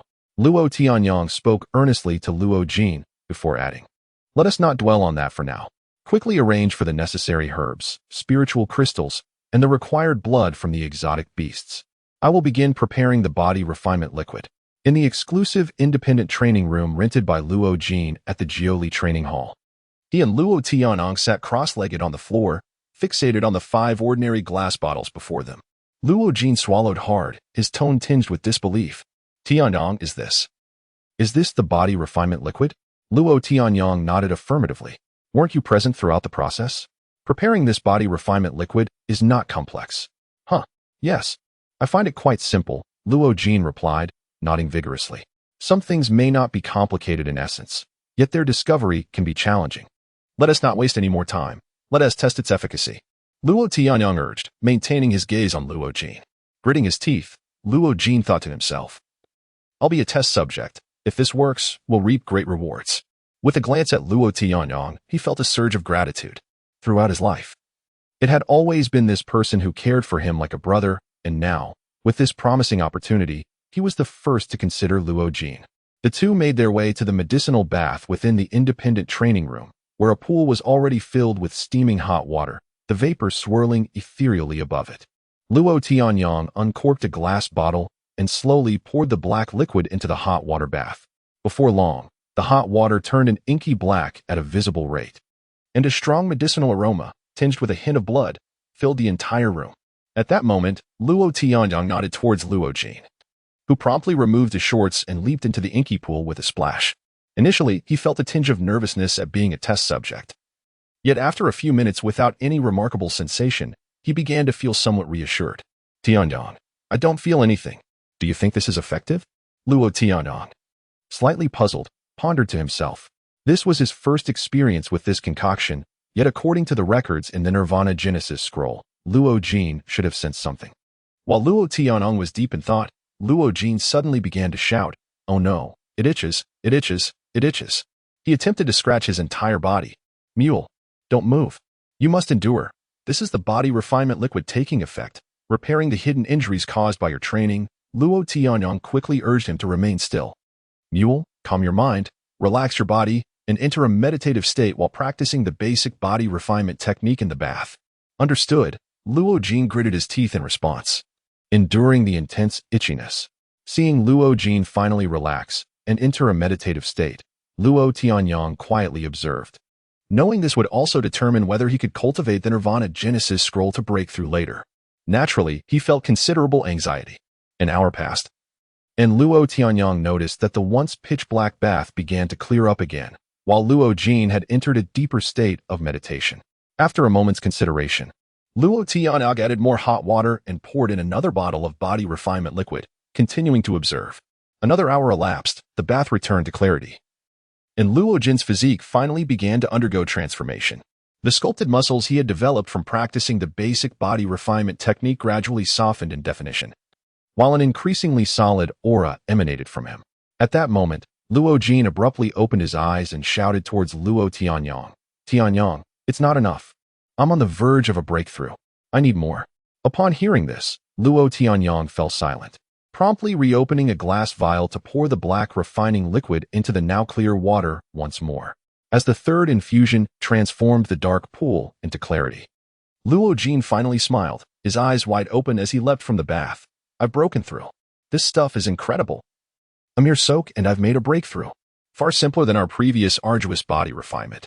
At this moment, Luo Tianyang exhaled a sigh of relief, allowing a knowing smile to grace his lips. "It's not that simple. The refining liquid cannot elevate your cultivation level. Your breakthrough stems from your own latent potential, nearly on the verge of transcending the 9th level of body refinement. The initial use of the refining liquid is indeed remarkably effective, as even a slight assistance suffices for your advancement, given your body's concealed injuries, including those in the meridians and acupoints." Luo Jin paid little heed to Luo Tianyang's remarks regarding meridians and acupoints, quickly donning his shorts and tugging Luo Tianyang along. "Forget that for now. Let us go and test it out." The two made their way to the testing apparatus in the training room. Luo Jin extended his left hand, flexing his right fist, striking a flamboyant pose before delivering a powerful punch into the strength testing area. The device beeped, punching power 360 kilograms. "Congratulations on entering the 9th level of body refinement." I've finally surpassed the 9th level, exceeding the standard punching power of 320 kilograms by 40 kilograms. Let us check my leg strength next. Luo Jin laughed heartily, turning to the leg strength testing area and executing a swift kick. The device beeped again, instantaneous leg strike power, 968 kilograms. Luo Jin was taken aback, exclaiming, "What? Almost a ton of leg power? The increase is astonishing. I recall it was merely 774 kilograms before." Luo Tianyang nodded in approval. "Not bad at all. Now you just need to maintain stability and ace your cultural assessment. Gaining admission to the Great Xia Martial Spirit Academy should be a breeze." With that, Luo Tianyang picked up the remaining 2 glass vials, addressing Luo Jin. "Now, we can go visit your father. I need to cultivate, and I can't afford to be lacking in resources. This is certainly not something to be given away lightly. It's also a means to showcase your abilities in front of your father. Let us go, let us go." Luo Jin exclaimed, grinning widely, his eyes gleaming with the promise of wealth. Chapter 7. A profound business on the 25th floor of the Wealth Center building in Jinchuan City, the headquarters of the Jinsheng Group. Aside from Luo Jin's adoptive father, Luo Bingrui's office, there was only the financial center of the group run by his adoptive mother. Liangjun Luo Jin hurriedly made his way to Luo Bingrui's office, and outside, there was a semi-open cubicle where a young secretary in his mid-20s, wearing glasses, sat. Luo Jin approached the glass partition and knocked lightly. "Secretary Lu, is my father in?" "Oh, Young Master Luo, what brings you here? Secretary Lu looked up and smiled upon seeing Luo Jin. Luo Jin waved his hand. I told you not to call me young master. I urgently need to find my dad. Never mind, I'll just go in. With that, he strode inside. Hey, young Master Luo, let me finish. Your parents are discussing something in there. Do you want to wait a moment? Secretary Lu hurried after him. Dad, Mom, you're also here? Luo Jin opened the door to Luo Bingrue's office without waiting for Secretary Lu, and upon seeing Liang Jun sitting on the sofa, he instinctively shrank back. The person he feared most at home was his adoptive mother, Liang Jun, who often lectured him, and he had frequently complained about her to Luo Tianyang. Liang Jun raised her eyebrows upon seeing Luo Jin. Xiao Jin, how many times have I told you? You're about to enter university, yet you still act so recklessly. Do you want to cause more trouble for us? Seated at the head of the guest sofa was Luo Bingrue, now 56, with graying temples but sharp, astute eyes. Liang Jun, at 51, still maintained a decent complexion and had her hair elegantly styled, though she was currently scolding Luo Jin. Both elders were dressed simply, lacking the arrogance often found in the wealthy. It was unfortunate that, reportedly, Liang Jun had once been pregnant with their child during their youth. However, during the tumultuous years of the Black Fog disaster, they lost the child, and Liang Jun was unable to conceive again, leading to their subsequent decision to adopt Luo Jin. Sensing the atmosphere was turning unfavorable, Luo Jin quickly pulled Luo Tianyang from behind him and said hastily, Dad, Mom, this is Tianyang. He has something urgent to discuss with you. Hello, Uncle, Aunt, Luo Tianyang greeted promptly. Luo Bingrue and Liang Jun, upon seeing Luo Tianyang, momentarily ceased their reprimand of Luo Jin. They were familiar with Luo Tianyang, who had been Luo Jin's friend since their days in the orphanage. Moreover, Luo Tianyang's diligent and composed demeanor made him far more agreeable than Luo Jin, earning him the respect of both elders. This was the first time Luo Bingrue had heard Luo Jin mention that Luo Tianyang had something important to discuss. A hint of curiosity flickered in his eyes as he glanced at Secretary Lu, who had followed them in. He waved his hand and said, Xiao Lu, you may return to your duties. Secretary Lu nodded and left the office, closing the door behind him. Meanwhile, Liang Jun had already brought over 2 cups of water. Placing them on the coffee table as she said, Tianyang, come sit down and take your time to explain. And you little rascal, don't just stand there. Luo Tianyang nodded, settled onto the large sofa in Luo Bingrue's office, and gathered his thoughts before speaking. Well, Uncle, Aunt, you know I've always referred to you as family, not only because you adopted Luo Jin, but also because I am aware of the support you have quietly provided over the years. Today, I have something very important to discuss, but it is of such magnitude that I must ask if you could check the confidentiality of this room. As he spoke, he glanced around the office. Luo Bingrue and Liang Jun immediately tensed. Has that rascal Luo Jin gotten himself into serious trouble? Luo Jin rolled his eyes at this accusation, feeling wronged as he retorted, eager to explain the matter of the body refinement fluid. What? Luo Bingrue and Liang Jun were already astonished, leaping from their seats midway through Luo Jin's explanation. Luo Bingrue nodded at Liang Jun, who stood up and walked to the desk, disconnecting the phone line. She then took out a small device, pressing a button and walking around the room. Luo Bingrue approached the office door, peeking outside before closing it again, waiting for Liang Jun's signal. Once she nodded, he lowered his voice, though it still trembled slightly. Xiao Jin, you mean to say you used that body refinement fluid and broke through to the 9th level of body refinement in just 3 hours? Upon hearing this, Luo Bingrue fell silent. He certainly believed that such a significant matter was not a jest from Luo Jin and Luo Tianyang. As he paced the office, brow furrowed. At that moment, Liang Jun stepped forward. Tianyang, that little rascal said you brought the remaining 2 bottles with you? Luo Tianyang nodded and produced 2 glass vials from his pocket, placing them on the coffee table. Liang Jun did not reach for them, but stared at Luo Tianyang for a long while before softly asking, Tianyang, do you understand what this substance signifies? Or rather, do you comprehend its value?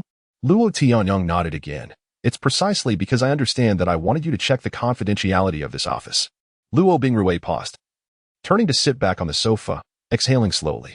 Tianyang, since you've come to me, you must have a plan. Why don't you share your thoughts? Hearing her husband's words, Liang Jun hesitated briefly, then sat beside Luo Jin, quietly watching Luo Tianyang.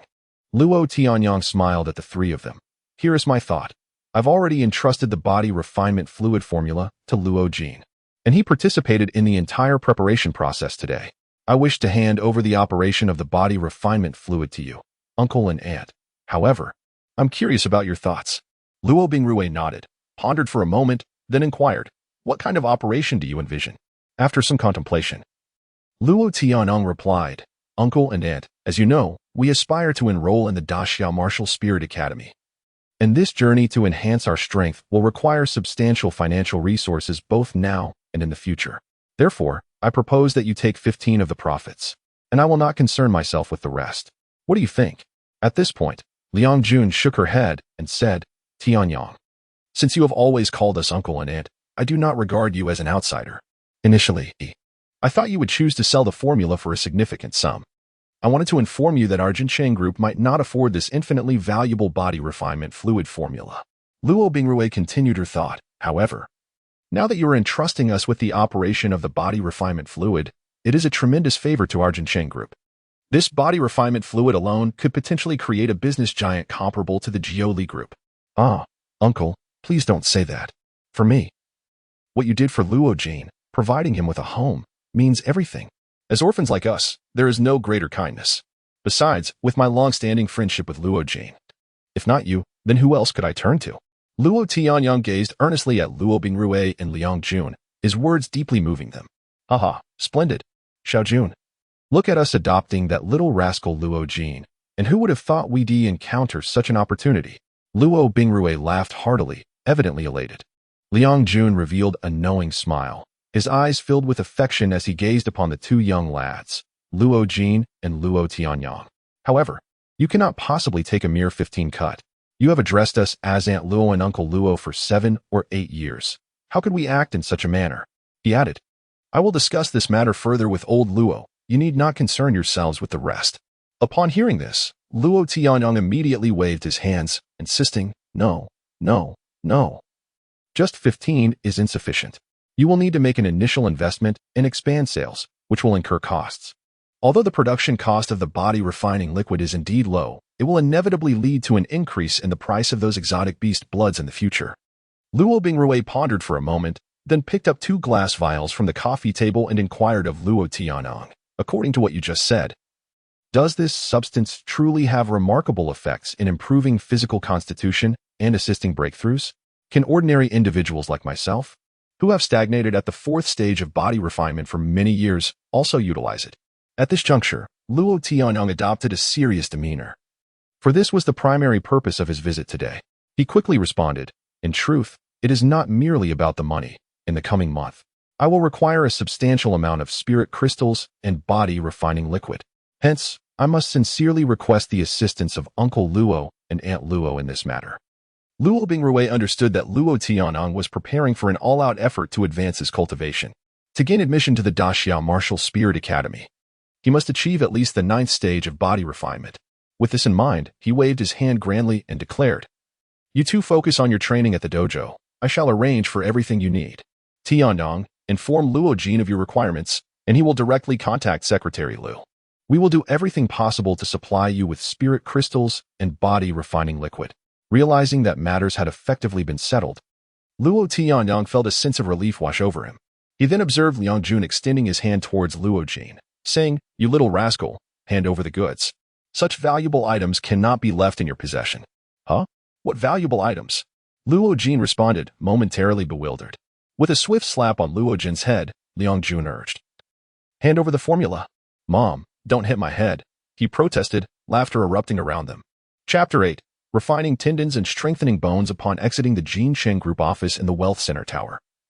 Luo Tianyang could not suppress the beaming satisfaction that graced his features. After 18 years, he had not anticipated that the mysterious tome, the Book of Humanity, would solve 2 of the most persistent dilemmas in his life at its very first opening. With the techniques of the beginning of nirvana and the forthcoming infusion of wealth from the body refining elixir, all of Luo Tianyang's lingering concerns had been alleviated. Luo Jin followed closely behind, taking 2 wooden boxes from Secretary Lu and hastening to catch up with Luo Tianyang. Brother Tianyang, I just had Secretary Lu retrieve all the spiritual crystals we had in stock at Jincheng Group. We currently have only 40 pieces. It's exceedingly difficult to acquire these in the civilian market, as they are predominantly controlled by the Great Xia Martial Spirit Institute, the Artifact Hall, and the Alchemy Hall.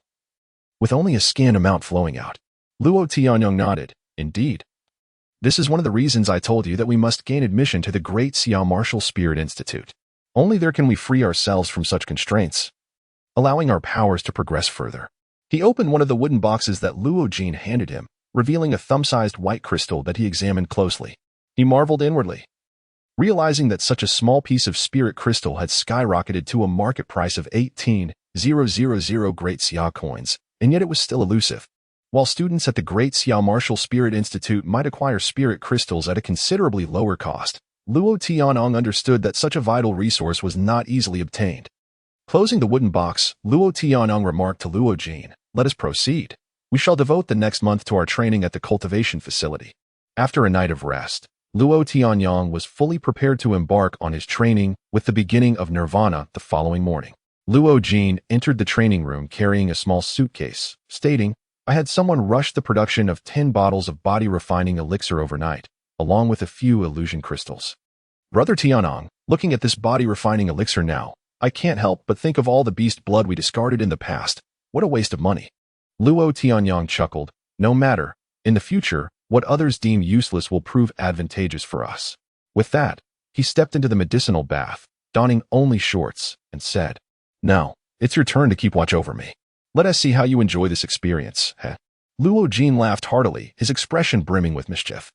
As he poured the body-refining elixir into the bath, Luo Tianyong entered a state of calm, closing his eyes with 2 thumb-sized spirit crystals clutched in his hands, preparing to commence his training with the beginning of nirvana. Before long, Luo Tianyong felt as though millions of ants were crawling across his skin, gradually burrowing deeper into his flesh and bones, inch by inch, delving further. An unusual sensation of itchiness spread throughout his body, a discomfort that was not easily comprehensible to the average person. At this moment, Luo Tianyong refrained from initiating the technique of the beginning of nirvana, preferring to wait until the elixir had sufficiently repaired the accumulated injuries in his meridians before proceeding, ensuring a safer approach. After Luo Jin added the elixir for the 3rd time, he observed that the black medicinal liquid was no longer being absorbed and diluted as rapidly as before.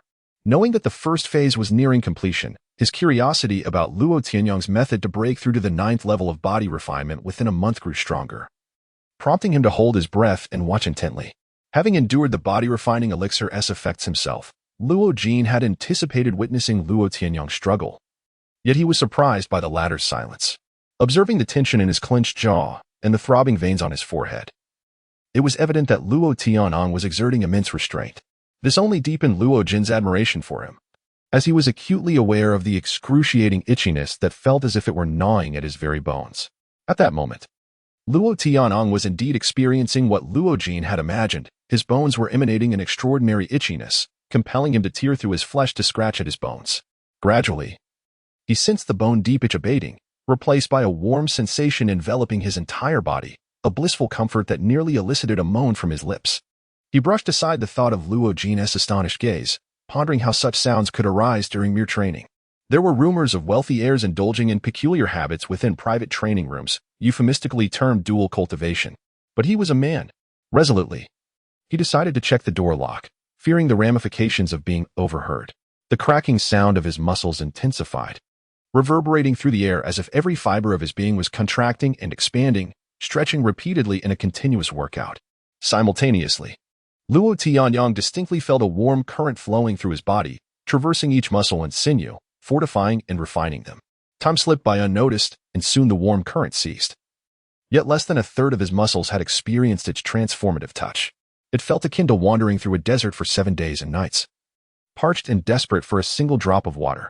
Just as anxiety bubbled within him, another cool force surged from his palms, seemingly picking up where the warmth had left off, coursing through his muscles and sinews. Luo Tianyong recognized that this must be the spiritual energy from the spirit crystals, which allowed him to relax. He realized that this was precisely why the beginning of nirvana emphasized the combination of spirit crystals in the training process. Unbeknownst to him, 3 days drifted by as he remained immersed in the medicinal bath, while Luo Jin dared not disturb him. He would check on him every few hours, adjusting the water temperature and providing assistance, while he himself engaged in extreme training on the equipment outside the bath, practicing the basic body refinement technique to consolidate his 9th level of body refinement. On the 4th day, After every muscle in his body had been thoroughly tempered by the alternating warmth and spirit crystals, Luo Tianyang resolutely relaxed his body within the bath, allowing his breathing to gradually slow to a minimum, floating upon the water's surface. He speculated that perhaps the decade spent practicing the basic body refinement technique, despite inflicting numerous hidden injuries, had forged a solid foundation, enabling him to swiftly reach the first layer of tendon refinement within the beginning of nirvana. Realizing that time was of the essence, Luo Tianyang felt compelled to seize the moment and leap directly into the training for bone refinement. However, this very thought nearly led to his injury, jeopardizing his opportunity to enter the Great Xia Martial Spirit Institute. With a deep breath, he trembled upon the water's surface as a resounding crack echoed from within his body, followed by an agonizing scream that erupted from him. What is wrong? What is happening? Luo Jin rushed in, alarm etched across his face, only to find Luo Tianyang unable to move, floating helplessly in the bath. Despite his best efforts to maintain composure, the expression on his face was contorted with pain. The agony of shattering each bone reached an inhuman level. This was a process meant to be gradual, requiring careful reconstruction of the skeletal structure during training. Yet, as this was Luo Tianyang's first experience with the beginning of nirvana, he lacked guidance from a teacher and had not utilized the Book of Humanity to thoroughly analyze the precautions necessary for this technique. Moreover, the pressing urgency of time left him no room for hesitation, prompting him to recklessly shatter all of his bones in one fell swoop. Had it not been for his extraordinary resilience and the enigmatic protection of the mysterious Book of Humanity within his mind, he might have succumbed to unconsciousness from the recent blow, should he have lapsed into oblivion.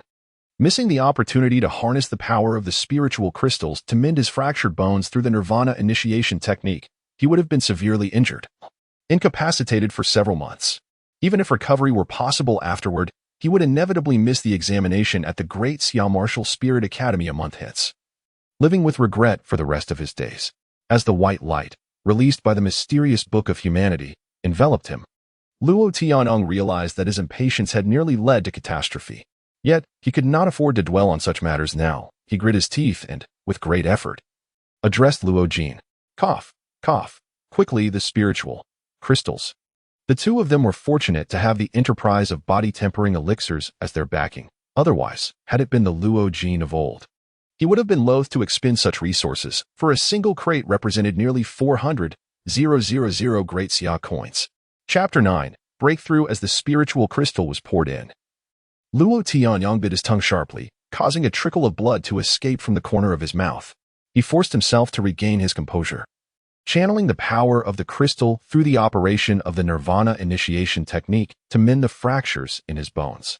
The process of repairing each bone required meticulous attention. Any negligence could pose significant risks in the future. Thus, Luo Tianyang had to concentrate all his mental faculties to face this challenge. However, he had yet to formally step into the realm of martial cultivation, and his mental strength was a notable shortcoming.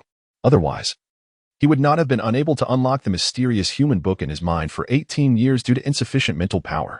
Donkey, illusion, crystal. Luo Jin, upon hearing this, took out another illusion crystal and assessed Luo Tianyang's condition.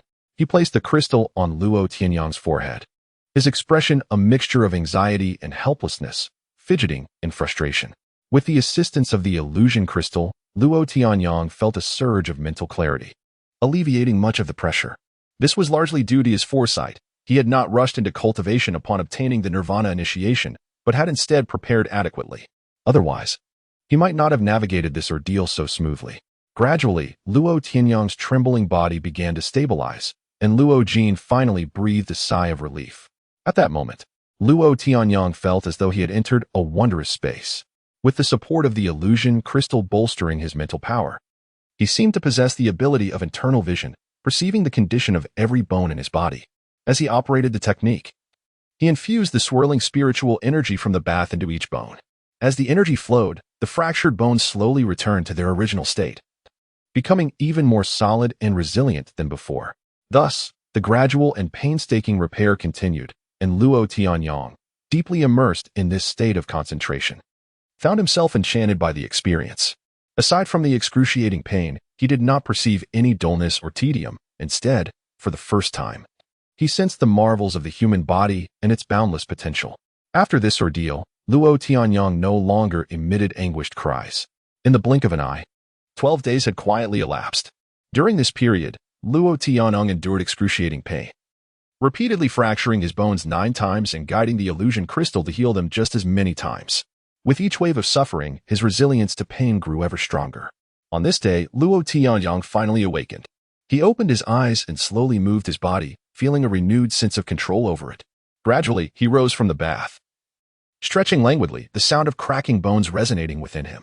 Looking down at the now clear water of the bath, he noticed a fine layer of delicate white powder on the bottom, realizing it was the residue of the depleted spiritual crystal.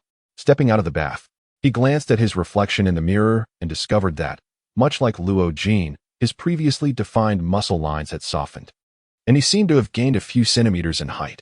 Exiting the medicinal bath, he spotted Luo Jin, drenched in sweat, and smiled knowingly. Had it not been for his presence, he wondered what might have befallen him. With this thought in mind, Luo Tianyang resolved it was time to explain everything to Luo Jin. "Amount," he called. Luo Jin immediately halted, wiping the sweat from his brow before responding. "You finally woke up. What on earth were you practicing that kept you completely immobile?" Luo Tianyang waved his hand. "Let me test it first, then I'll explain."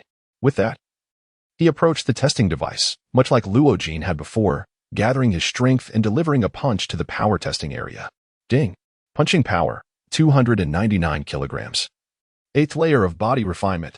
Next, Luo Tianyang executed a side kick toward the leg strength testing area, triggering another electronic prompt. Ding. Instant leg striking power, 822 kilograms. I've broken through. Previously, you could barely increase your punching power by 12 kilograms in a year. My heavens, I've finally done it. Luo Jin exclaimed with delight, clapping his hands as if he were more thrilled than Luo Tianyang himself.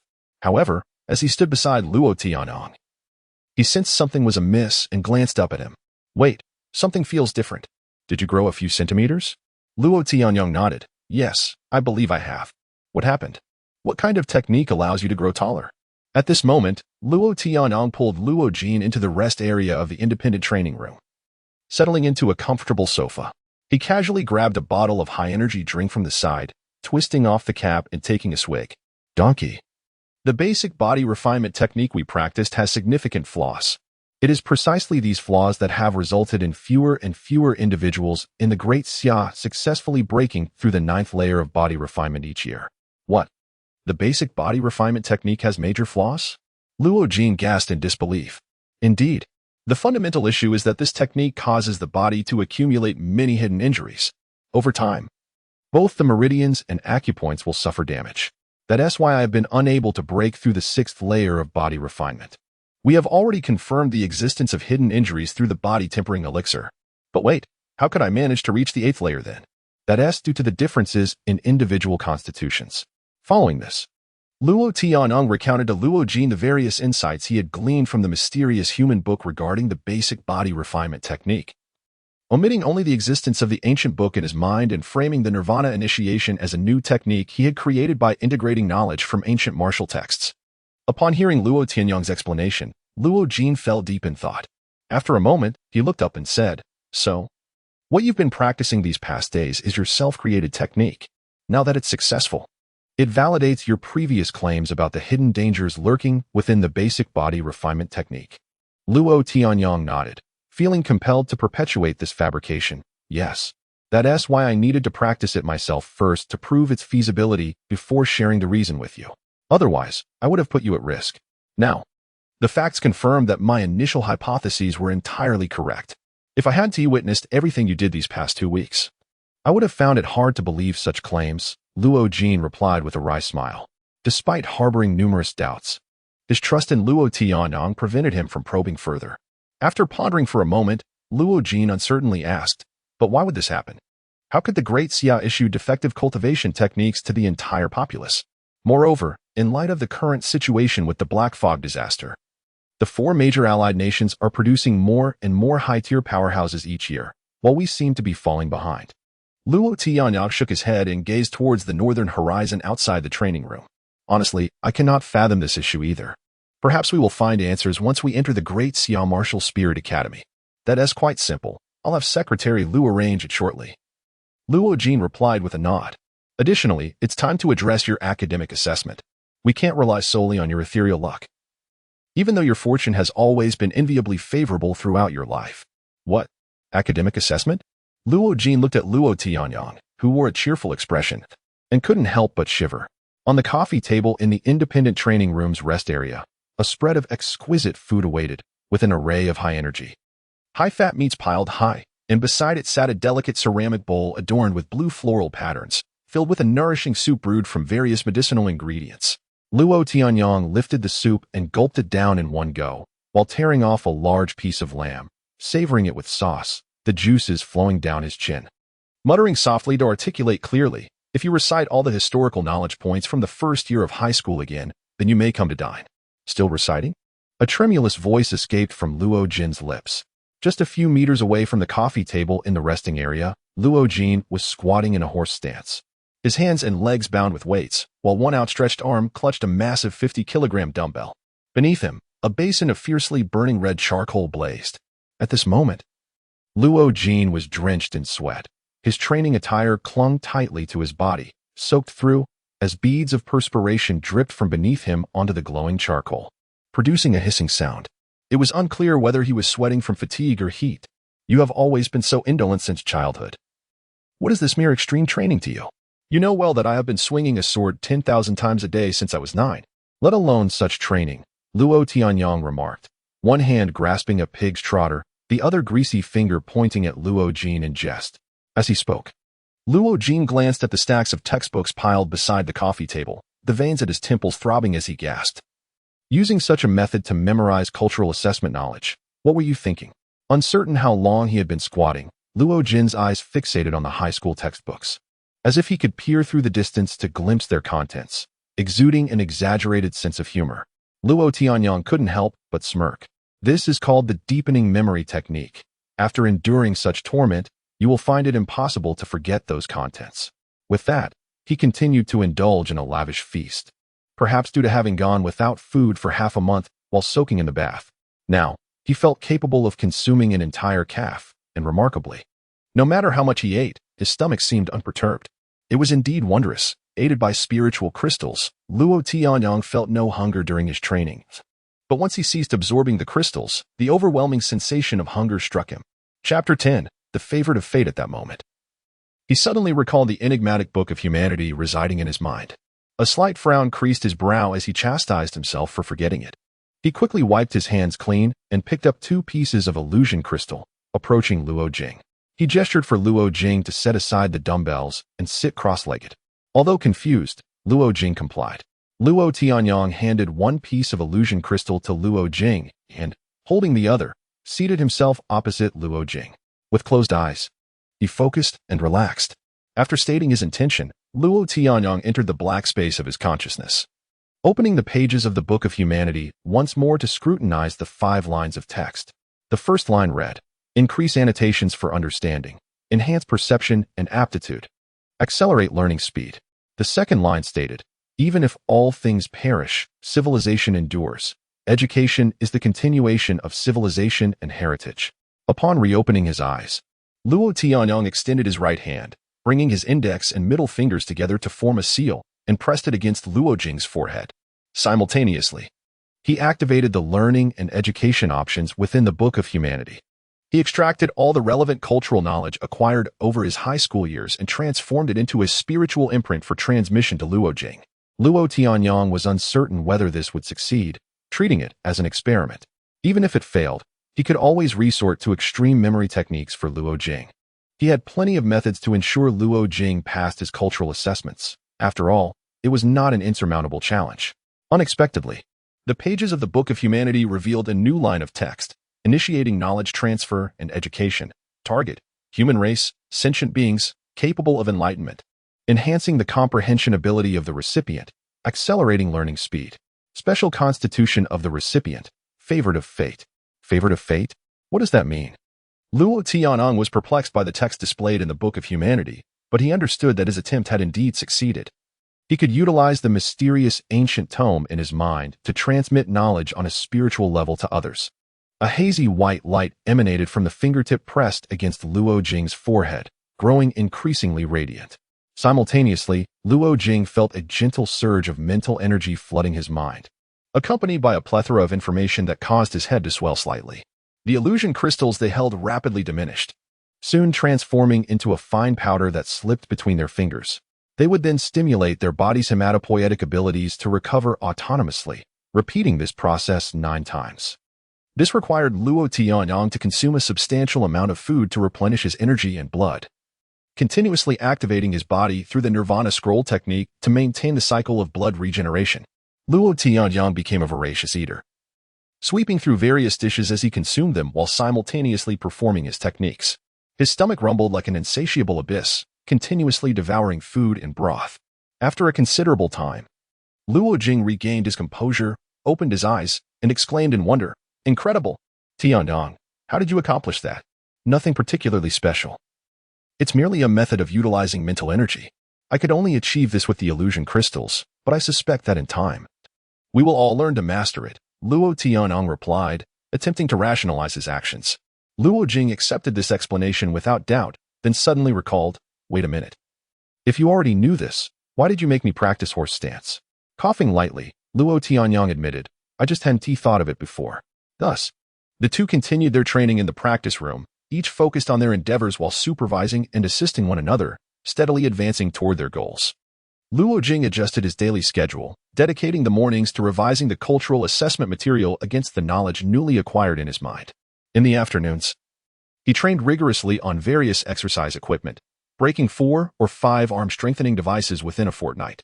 Evenings were reserved for soaking in the medicinal bath to refine his body with spirit liquid.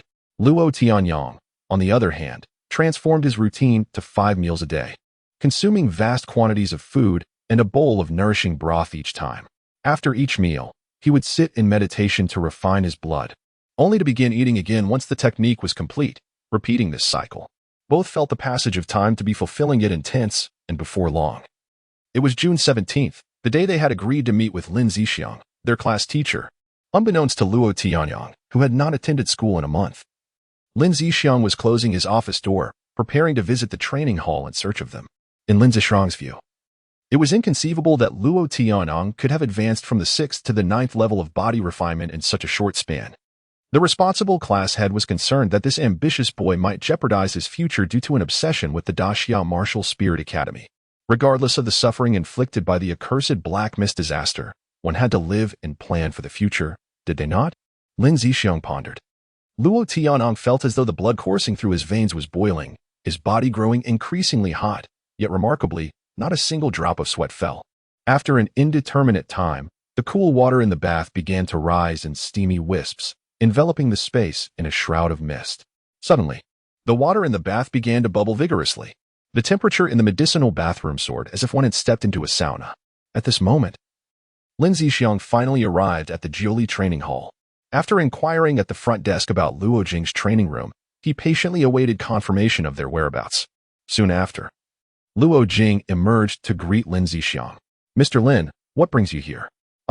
Wait, Mr. Lin, you're really here to catch us?" Luo Jing hurried to keep pace with Lin Zixiang, leading the way. As they walked, Lin Zixiang observed the interior decor and training room configurations of the Jiuli training hall. Marveling, "This Jiuli training hall must be the main branch in our city. It's my first time here. They say this is the best martial arts training center in terms of equipment and service, and it certainly lives up to its reputation." Luo Jing casually agreed with Lin Zixiang's remarks. Indeed, the Jiuli group sets high standards for these training halls across Daxia. This one is the main branch in Jingguanqing, and I've heard the upper floors even have gravity training rooms. Though we haven't used those yet, they're meant for formal martial artists. Lin Zixiang, recalling something, turned to ask, "What about you? Do you have hopes of breaking through to the 9th level of body refinement? I heard from other teachers that this year, it seems like no one has managed to reach that level." It appeared that Lin Zixiang suspected that this year, no one at the 3rd high school would achieve the 9th level of body refinement. "Oh, I've been past the 9th level for almost a month now." Luo Jing began to boast a bit. Lin Zixiang nodded thoughtfully. If you haven't broken through, then wait a moment. What did you say? Almost a month?" Lin Zixiang's voice suddenly escalated by 8 degrees, almost breaking in disbelief. He turned to grasp Luo Jing's arm, asking, "Are you serious?" Startled by his teacher's intensity, Luo Jing replied, "What is there to fake? You'll know once we test it later. Then let us hurry. Where's that kid Luo Tianong? What is his situation? Lin Zixiang's mood began to shift dramatically, sensing that today might yield unexpected revelations. Luo Jing scratched his head, uncertain. I can't say much about Tianyang. You should see for yourself. Thus, the two entered Luo Jing's private training room, which spanned at least 300 square meters. Upon opening the door, they found a spacious area with softwood flooring, an approximately 8-meter square fighting platform on the left, and a row of various physical training equipment lining the wall adjacent to the central space. Upon entering, the first sight that greets one's gaze on the right-hand side is an imposing power testing apparatus. Behind it lies a quaint multifunctional relaxation area, adorned with exquisite handcrafted carpets that exude both comfort and elegance. After surveying the surroundings, Lin Zixiang noticed the absence of Luo Tianyang. Momentarily suspecting that Luo had foreseen his arrival and fled in advance, his expression darkening instantly. Where is that rascal Luo Tianyang? Upon observing the expression of his homeroom teacher, Luo Jin quickly discerned his thoughts and promptly clarified. No. Brother Tianyang is in the medicinal bathroom, just behind the relaxation area. Allow me to escort you. With that, Luo Jin took the lead towards the bath. Lin Zixiang's countenance softened slightly at his words. Luo Jin pushed open the door to the medicinal bathroom, and a thick cloud of white mist enveloped them immediately.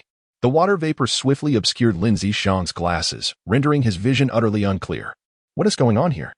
Luo Jin furrowed his brow, waving his hand to disperse the mist as he ventured further inside. Lin Zixiang, too, removed his glasses, simultaneously lifting the hem of his shirt to wipe the lenses while squinting his eyes as he made his way into the medicinal bathroom. At that moment, Luo Tianyang remained entirely oblivious to the outside world, his focus wholly devoted to the third stage of body refinement, the blood-burning breakthrough. He could distinctly sense that he was but a hair's breadth away from completely condensing his blood to the 9th level, prompting him to exercise even greater caution. He meticulously controlled the spiritual energy of over 20 spiritual crystals within the bath, guiding it along the pathways of the Nirvana Genesis technique to perform the final consolidation and compression of his internal blood. Chapter 11. The power of blood ignition. At the edge of the medicinal bath, Lin Zixiang and Luo Jin finally caught sight of Luo Tianyang, who was seated in the center of the pool.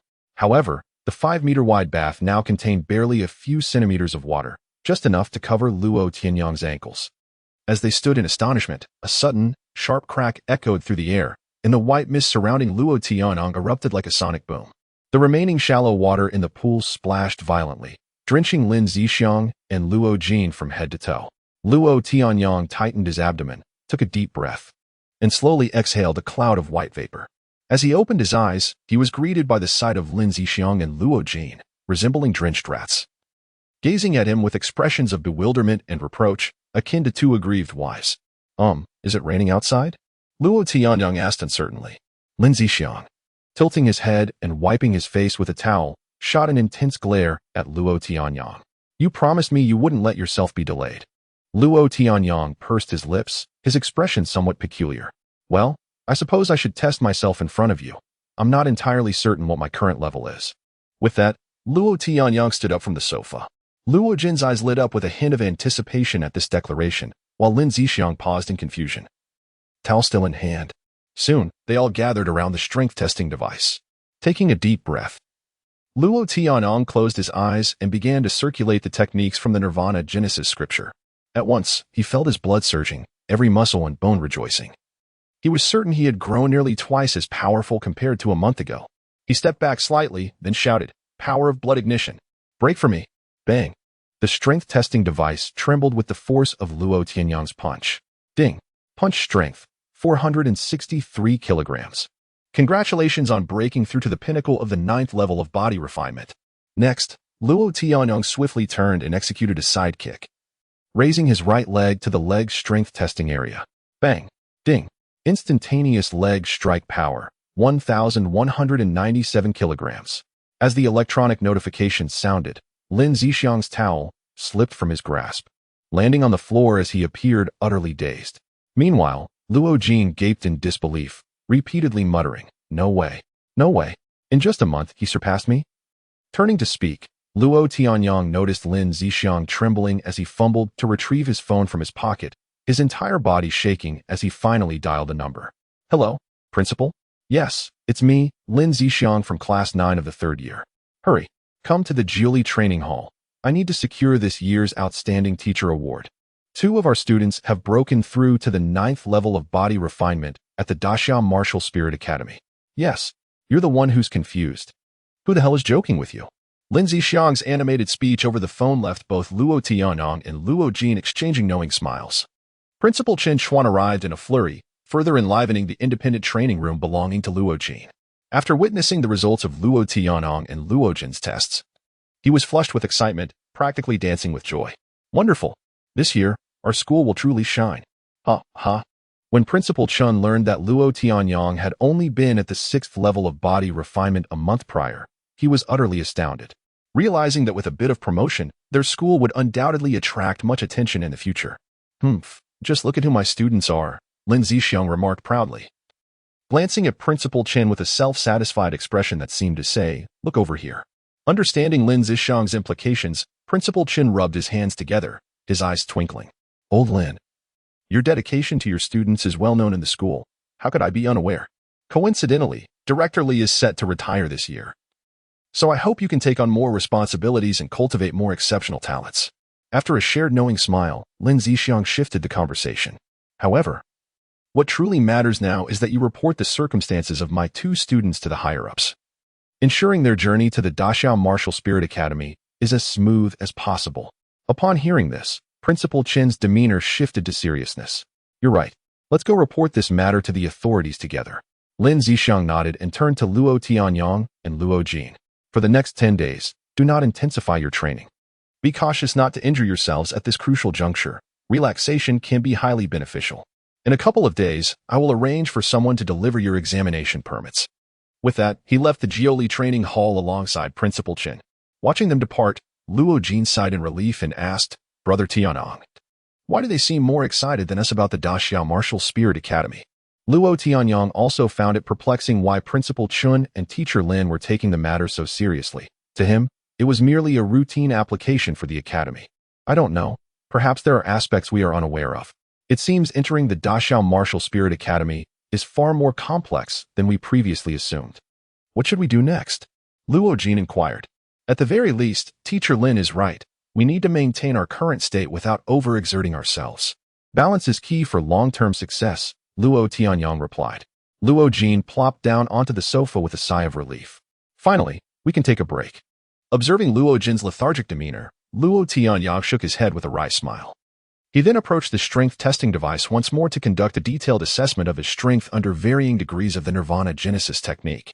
After several tests, Luo Tianyang sat in contemplation before the device. His earlier feelings were confirmed. He had indeed grown nearly twice as powerful in a month. This revelation only intensified his admiration for the Nirvana Genesis. Remarkably, he had yet to complete the first layer of its body refinement techniques. Yet he had already surpassed the 9th level of the basic body refinement technique. What level of strength would he possess upon mastering the first layer of the Nirvana Genesis? The final layer, the Nirvana stage, was beyond his imagination. As these thoughts swirled in his mind, Luo Tianyang couldn't help but clench his fists, brimming with confidence for the future. If he could successfully enter the Daxia Martial Spirit Academy with unrestricted access to spirit crystals and illusion crystals, he believed he would quickly become a formidable figure, akin to the legendary Captain Ao Yun of the Divine Left-Hand Team he had witnessed before. Thus, the two spent the final 9 days in tranquility. On the 10th day, June 28th, the most significant day for all educational institutions in Daxia, the college entrance examination commenced. The Jin Qing group had arranged for exclusive transportation and personnel services for Luo Jin and Luo Tianyang. Previously, Luo Tianyang would have never accepted such arrangements under Luo Jin's name, but now their identities had become equal partners.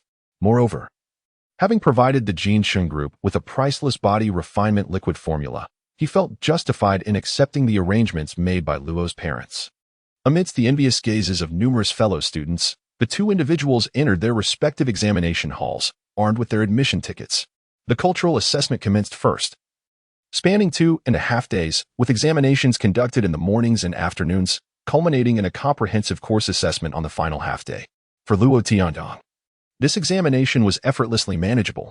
Meanwhile, after receiving the aid of Luo Tianyang's mental imprint, Luo Jin confronted the once daunting cultural assessment papers with newfound clarity. Many concepts that had previously posed significant challenges now seemed remarkably accessible.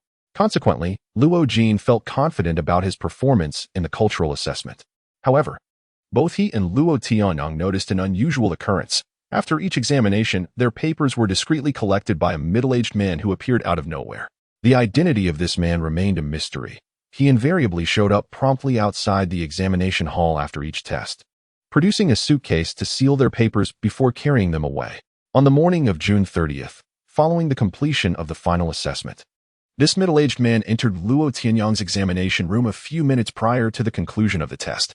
He whispered something to the invigilating teacher, who nodded in acknowledgement before looking up and asking, "Luo Tianyang, have you finished?" "Yes," he replied. "Then please submit your paper and follow this gentleman for the next assessment."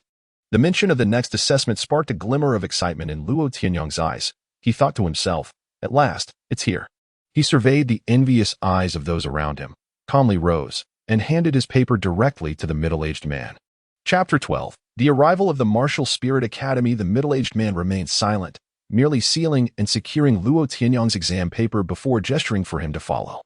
They proceeded to Luo Jin's examination venue, where, after inquiring with Luo Jin, he handed in his paper and followed the middle-aged man outside. Noticing the man's silence, Luo Jin tugged at Luo Tianyang's sleeve and whispered, "Brother Tianyang, what's going on? Where are we heading for the next assessment?" Luo Tianyang shook his head, indicating his ignorance, and fell into silence. Seeing this, Luo Jin ceased his inquiries and simply followed the middle-aged man. As they walked, they observed that several others were heading toward the gymnasium of No. 3 High School. Luo Tianyang exchanged a glance with Luo Jin, both of them realizing the same thing. Before they could discuss further, they turned a corner and their expressions shifted noticeably. Before them stood the entrance of the gymnasium, surrounded by soldiers clad in white exoskeleton armor, each wielding weapons, creating an atmosphere of complete lockdown. Additionally, a large armed helicopter was stationed nearby, emblazoned with a striking emblem, a sword entwined with a dragon, its fierce head emerging from the hilt, exuding an intimidating aura. Luo Tianyang's pupils constricted at the sight of the emblem, and he felt an exhilarating surge of blood coursing through his veins. "Martial Spirit Academy of the Great Xia!" Luo Tianyang and Luo Jin exclaimed in unison. Observing the middle-aged man's indifference to their astonishment, they continued toward the gymnasium, and Luo Tianyang began to feel increasingly anxious. Was the final assessment really conducted by the Martial Spirit Academy? This seemed unprecedented compared to previous years. At that moment, the middle-aged man reached the front of the helicopter, where the guarding soldiers saluted him and received the box containing the exam papers, taking it inside the aircraft. This action left Luo Tianyang and Luo Jin astounded.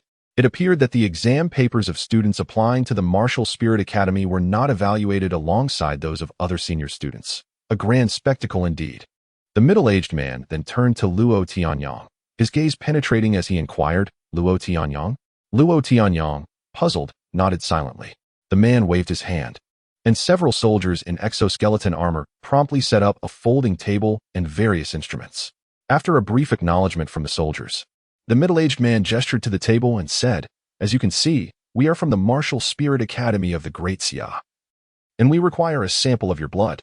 With that, the man's demeanor shifted, his gaze fixed intently on Luo Tianyang's face as if scrutinizing every subtle expression. A formidable pressure enveloped Luo Tianyang, and he suddenly realized that this middle-aged man was a powerful martial artist, rivaling the captain of the Divine Left Flank, Ao Yun. Luo Jin seemed to sense the tension as well, stepping forward to stand resolutely beside Luo Tianyang, indicating his support. However, this small gesture prompted at least 10 soldiers nearby to tighten their grips on their weapons, though they did not yet aim their guns at the two. Luo Tianyang, feeling a sense of uncertainty, glanced at the soldiers and noted that their weapons were not directed at him and Luo Jin, merely taking defensive stances. He then raised a hand to halt Luo Jin. "Can you tell me why this is necessary?" Luo Tianyang ventured, voicing his concern. The middle-aged man shook his head, stating, "Once we draw your blood and have the results, we will inform you of the reasons." At that moment, Principal Chen Chuan and teacher Lin Zishang of No.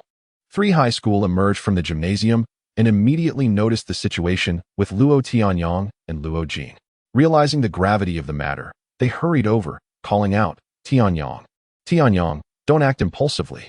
Officer Qin, please remain calm." Upon seeing familiar faces, Luo Tianyang and Luo Jin finally felt a sense of relief, as the situation had been exceedingly tense. As Principal Qin and Teacher Lin approached, noting that the soldiers did not obstruct their path, Luo Tianyang understood that, at least for now, these individuals bore no malice toward them. However, the reasons behind the situation remained unclear. Luo Tianyang regarded Principal Qin and Teacher Lin with a look of confusion, yet he observed that Principal Qin's brow was slightly furrowed, as if he hesitated to speak. Teacher Lin also appeared to be grappling with his words, and after a moment, he finally said, "Tianyang, your situation is known to the teachers. I trust you, so please comply with Officer Qin's instructions." Luo Tianyang contemplated this, realizing that, even if he and Luo Jin were to resist, their current strength, both barely at the 9th level of physical refinement, would render them no match for their opponents. Although he was unaware of the reasons behind the situation, he recognized that he had no viable options, coupled with his trust in Teacher Lin, who had guided him for 3 years. Luo Tianyang was reluctant to believe that matters would take a turn for the worse. With this in mind, he felt slightly reassured, stepping forward to roll up his sleeve. Signaling the soldiers to draw his blood, the soldier promptly produced a syringe and began preparing for the procedure. Luo Tianyang noticed that the middle-aged man, Principal Qin, Teacher Lin, and the surrounding soldiers all seemed to tense with anticipation, leaving him feeling somewhat bewildered. As the soldier applied a tourniquet and aimed the syringe at a vein in Luo Tianyang's arm, the needle unexpectedly skewed upon contact with the skin. The soldier gasped in surprise. "Huh?" In response to the soldier's exclamation, the armed soldiers around them instinctively aimed their weapons at Luo Tianyang. Observing the escalating tension, Luo Tianyang took a moment to collect his thoughts before calmly stating, "My method of physical refinement is rather unique. You might want to try a different needle." He accompanied his words with a smile. The atmosphere had reached a critical point, and the soldier turned to the middle-aged man. Upon hearing Luo Tianyang's comment, the man's eyes brightened, and he nodded at the soldier. After the soldier replaced the needle and successfully drew blood, he divided the sample into 3 portions, placing them into separate instruments on the table. Following some operations on the devices, he stood up and began to await the results. In an instant, the area in front of the gymnasium fell eerily silent, with no one speaking as all eyes fixated on the machines emitting rhythmic beeping sounds, creating a bizarre atmosphere. A few minutes later, an electronic notification sound broke the silence, and the soldier approached the instruments once more, operating them with precision. After a brief pause, a broad smile spread across the soldier's previously stern face as he turned to the middle-aged man, stating, "Colonel, the genetic test confirms a human with normal chromosomes, free of any radiation or anomalous energy contamination." At that moment, the previously tense atmosphere dissipated entirely, and the armed soldiers relaxed their stances, resuming their standard vigilance. Principal Qin, Teacher Lin, and the middle-aged man, now revealed to be Colonel Qin, all exhaled in relief. Finally, Colonel Qin allowed a hint of a smile to grace his features and said, "Now, if you have any questions, feel free to ask." Luo Tianyang managed a wry smile, shaking his head as he replied, "I believe I need not inquire further. It is quite evident, is it not?" Colonel Qin nodded in approval, affirming Luo Tianyang's deduction. Luo Jin was clearly displeased, as he seemed unable to comprehend the situation, exclaiming loudly, Hey, what does this mean? Can someone clarify?" The middle-aged man, surnamed Qin, remained unperturbed and, noticing Luo Jin's confusion, proceeded to explain, 10 days ago, the Daxia Martial Spirit Academy received news from Jinsheng No. 3 Middle School in Jingguang City, indicating that there were 2 promising candidates from the Martial Spirit Academy preparatory program, one of whom is a genius. Isn't that a good thing? Luo Jin still struggled to grasp the implications. At this moment, Luo Tianyang interjected, taking over the middle-aged man's narrative, saying, "Thus, you must conduct an assessment of my identity to verify that I am not one of those monsters that emerged from the black mist possessed by them. And at the very least, ensure my human genetic integrity." Lin Zixiang and Principal Qin then chimed in, addressing Luo Tianyang, "We certainly trust you. After all, you have been with us at No. 3 Middle School for 3 years, and no one knows their students better than we do. However, Tianyang, your situation is unprecedented since the introduction of the fundamental body refinement technique in Daxia, so." Luo Tianyang nodded, fully aware of his circumstances and finally comprehending why Principal Qin and Lin Zixiang had appeared so grave when they insisted on reporting his situation to their superiors 10 days prior. Thus, he curiously inquired of Colonel Qin, "Sir, may I ask, can those monsters emerging from the black mist truly take on human forms?" Upon hearing Luo Tianyang's question, Colonel Qin pondered for a moment before solemnly nodding. "Although I would prefer not to disclose this information to you so soon, I must admit that the answer to your inquiry is affirmative. Moreover, this has caused us significant losses on more than one occasion. And you will eventually learn about these matters in due time." Chapter 13, The Mad Tiger with White Eyes. At this moment, Luo Jin finally understood and blurted out, "What if Tianyang's test results had gone awry? You would face countless assaults until you were utterly reduced to rubble. Therefore, it would be prudent for you not to entertain such thoughts," Colonel Qin admonished sternly. Luo Jin couldn't help but shiver, glancing at the soldiers clad in exoskeleton armor, weapons firmly in hand. Lo Tianyang exhaled, understanding Qin's explanation. He had not anticipated that the creature emerging from the black mist possessed such capabilities. It seemed the information gleaned from books merely scratched the surface, a mere collection of cold statistics. The common understanding of these monsters among ordinary humans was evidently woefully inadequate. He then inquired, "What about our assessment?" Upon hearing this, Colonel Qin raised his arm to check a black smart wristwatch. "Don't worry, they have arrived." No sooner had he spoken than over 20 uniformed vehicles approached the gymnasium, each emblazoned with the emblem of the Great Xia Martial Spirit Academy's golden dragon and blade. Simultaneously, the sky darkened, prompting Lo Tianyang and Luo Jin to look up. There, hovering above them, was the most advanced maglev warplane of the Great Xia, a sight they had only witnessed on television. As the warplane made its entrance, the middle-aged man and the surrounding soldiers assumed a formal stance, their eyes fixed in salute, gazing up at the aircraft with a complex blend of deep respect and sorrow. At that moment, cars arriving from the school gate also came to a halt in unison, the sound of car doors opening resonating in the air. Lo Tianyang and Luo Jin observed as figures emerged from each vehicle's front passenger seat, each carrying a black briefcase, approaching the helicopter to submit their cases. Lo Tianyang surmised that these contained the cultural examination papers. This indicated that more candidates for the Great Xia Martial Spirit Academy had arrived, redirecting his gaze back to the line of vehicles. Indeed, shortly thereafter, over 30 male and female students emerged, one or two at a time, guided by the soldiers toward their location. As the students gathered, a hissing sound pierced the air. A door opened on the side of the hovering warplane, revealing a young man clad in a red and black combat suit.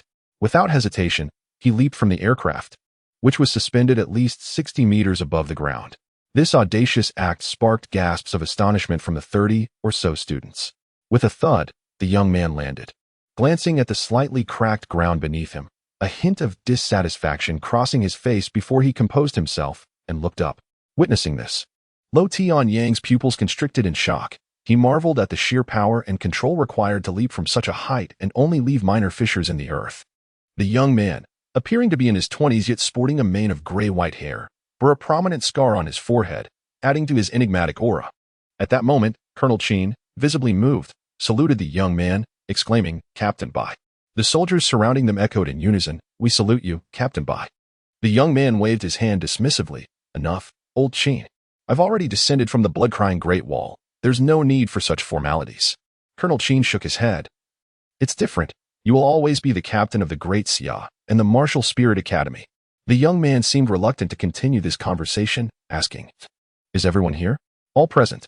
"Which one is the remarkable young man? Have the tests been conducted?" The young man followed Colonel Qin's gesture, scrutinizing Lo Tianyang, and after a thorough inspection, approached him, patting his shoulder and nodding, "Impressive. You've created a marvel for Great Xia, compelling me to come see for myself." After this brief exchange, he turned to the gathering third-year students, stating, "I am Bai Tong. Many call me Mad Tiger. I will personally oversee your strength assessment today. Let us begin." Upon issuing this command, Colonel Qin promptly instructed Principal Qin and Lin Zixiang to guide the students orderly to the gymnasium, as they had indeed arrived at Jincheng No. 3 High School, and it was their duty to lead. Both Colonel Qin and Bai Tong followed closely behind the group.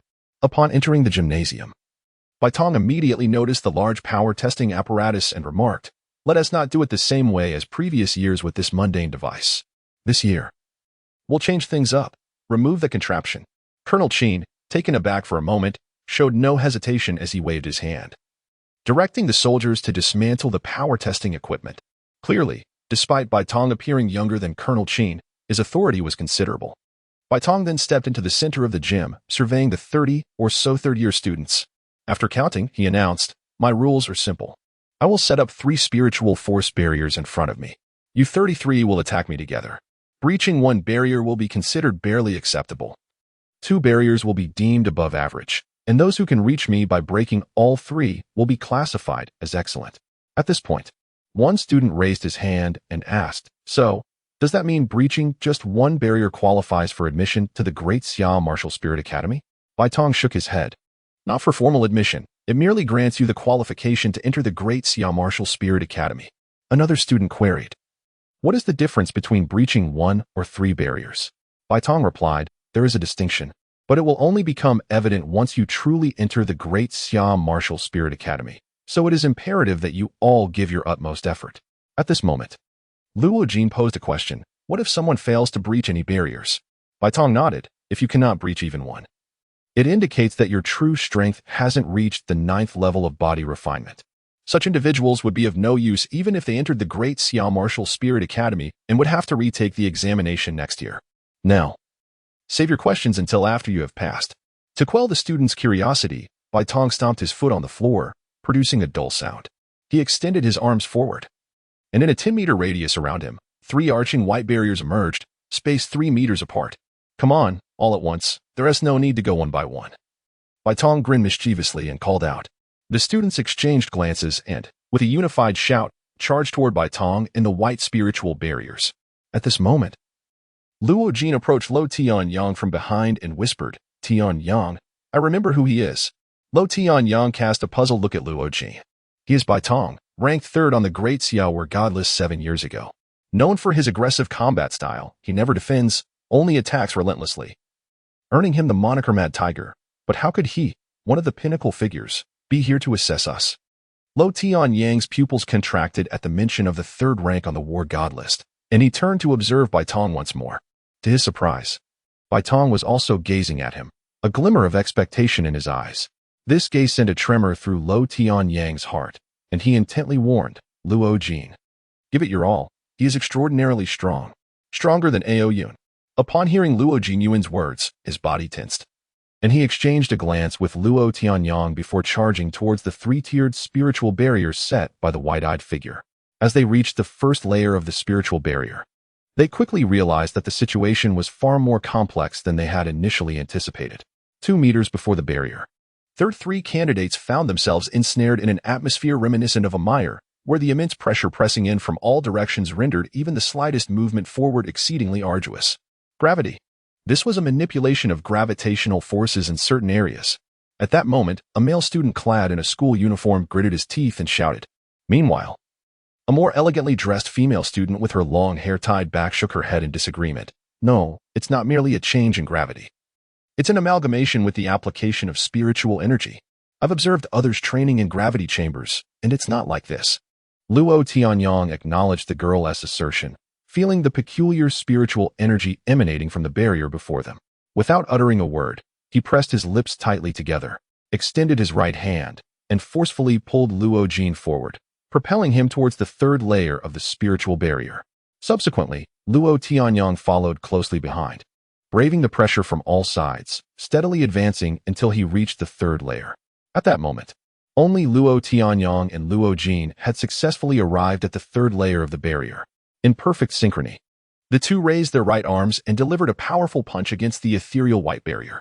With a soft pop, the 3rd layer of the spiritual barrier rippled like a placid surface disturbed by a stone. Their eyes brightened at this opportunity, and they propelled themselves forward, swiftly penetrating the boundary into the 2nd layer. Observing this breakthrough, the remaining 31 candidates felt a surge of urgency and intensified their efforts to advance. However, Luo Tianyang and Luo Jin were not without their struggles. Upon entering the 2nd layer, the oppressive force escalated to at least 3 times its previous strength. Luo Tianyang felt each movement become increasingly laborious, as if he bore the weight of several hundred pounds upon his legs with every step. Under the overwhelming pressure, Luo Jin began to lag behind by 2 or 3 steps. Luo Tianyang turned to him, shouting, "Mule, you can do it. Hurry up." Luo Jin, feeling the strain but still ahead of the other 31 candidates, grinned through gritted teeth and replied, "If I had known, I would have tried that gravity training chamber earlier. With that, he mustered the strength to take 2 more steps, catching up to Luo Tianyang.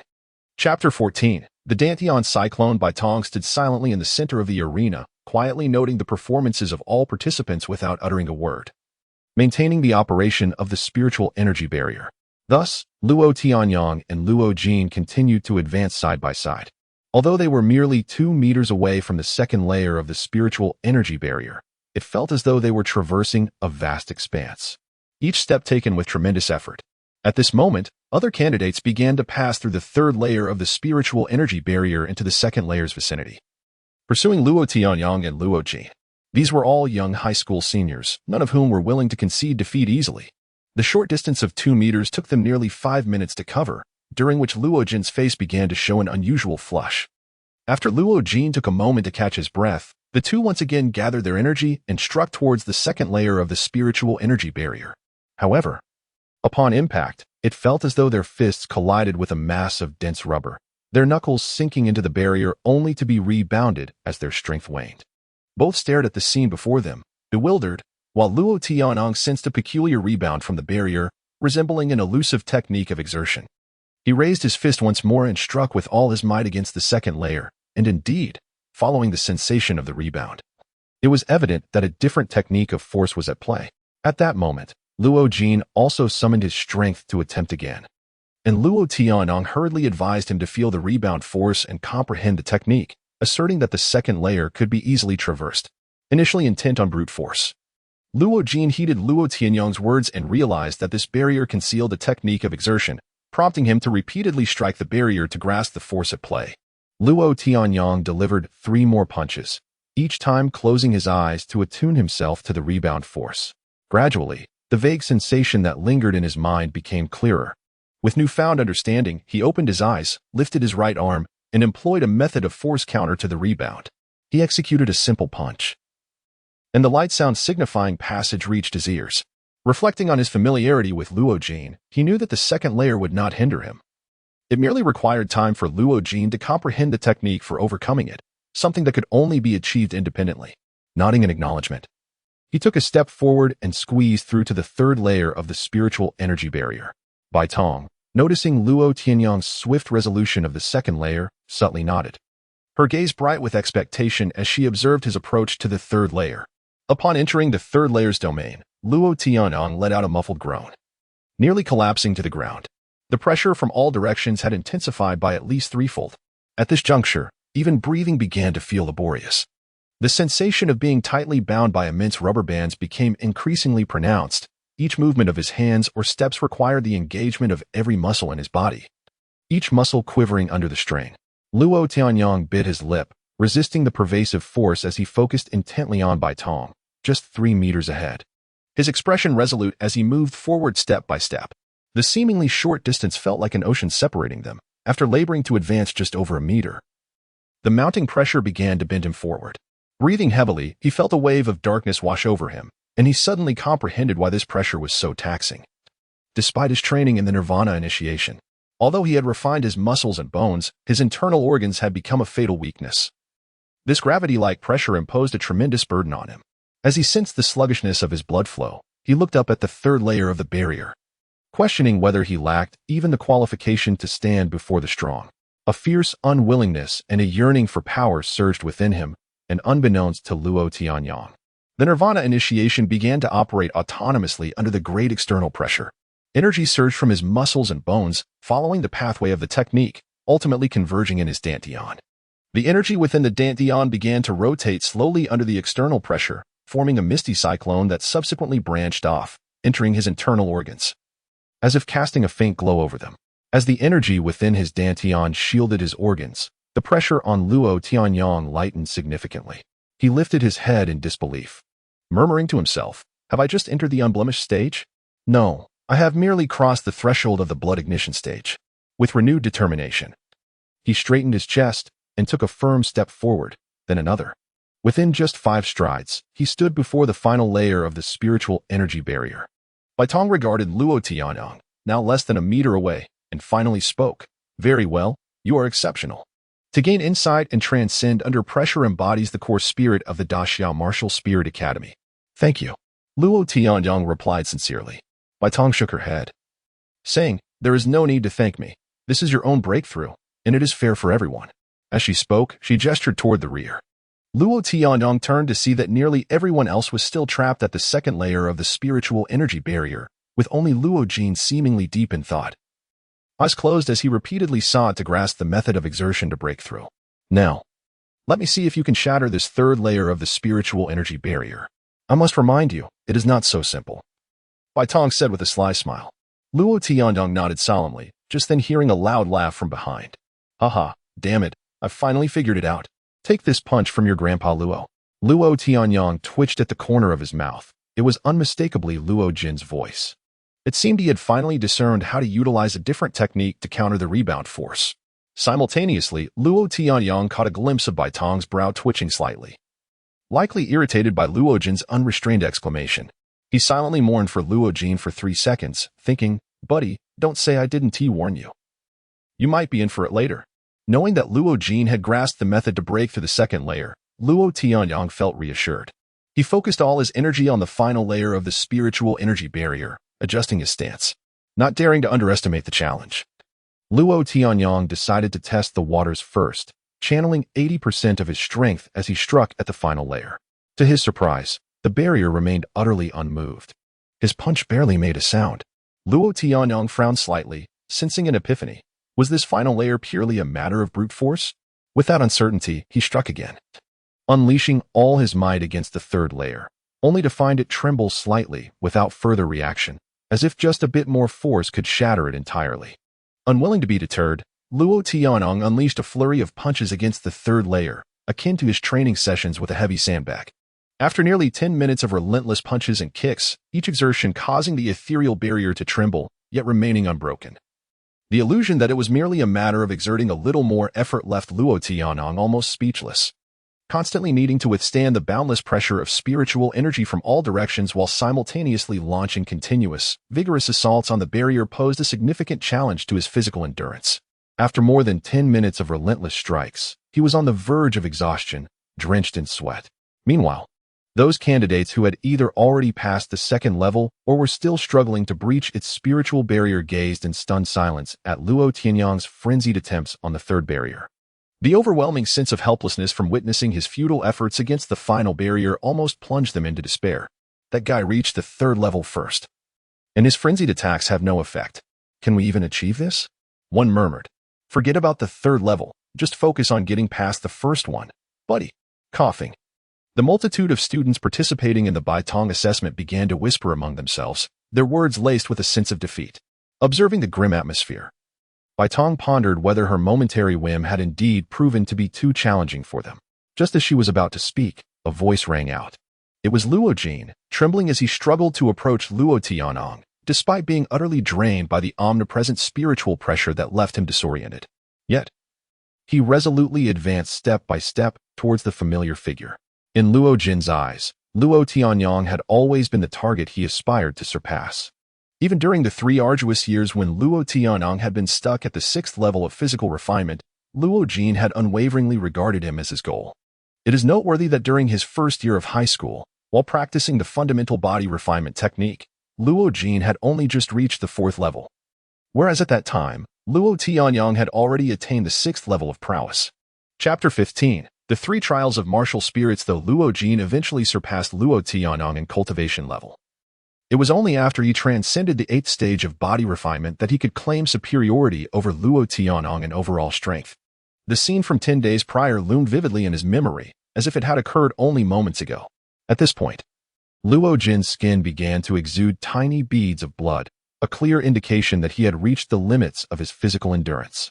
Though he had not yet surrendered, a slight fog of confusion enveloped his mind, and his words became a jumble of incoherence. Damn it, this infernal pressure is causing me agony. For this assessment at the Great Xia Martial Spirit Academy, I've endured countless trials at the hands of Brother Tianyang since childhood. You want me to give up now? In your dreams. Brother Tianyang, wait for me. I shall soon join you in shattering this tortoise shell. I refuse to believe there isn't a weakness to exploit. As his voice dwindled, Luo Jin's eyes ultimately lost focus, his pupils dilating, and the murmured words became inaudible. With a sudden darkness enveloping him, he collapsed onto the floor. Mere inches away from Luo Tianyong, yet he had ultimately failed. The remaining 31 students, witnessing Luo Jin's tenacity, fell into deep contemplation, reflecting on their years of arduous training culminating in this moment. It was as if Luo Jin's words resonated within them, rekindling their morale, prompting them to shake off their despondency and fiercely charge towards their limits once more. At that moment, Luo Tianyong turned to observe Luo Jin, relieved to see that he had merely fainted from exhaustion. For now, his performance had already been commendable. Equally, Luo Jin's final words seemed to illuminate a path for Luo Tianyong, who suddenly realized, yes, weakness. Ceasing his relentless assault, Luo Tianyong stood still before the final layer of spiritual energy barrier, slowly closing his eyes. When he opened them again, his gaze appeared to ignite with a fleeting golden rune, vanishing almost instantaneously. I've discovered it. Luo Tianyong had just activated the analytical function of the mysterious human book in his mind, eager to determine whether this ability could unveil the weaknesses of the spiritual energy barrier. However, given his current circumstances, he lacked the necessary phantom crystals, allowing only a brief activation. Otherwise, he would surely succumb to mental exhaustion and lose consciousness as well.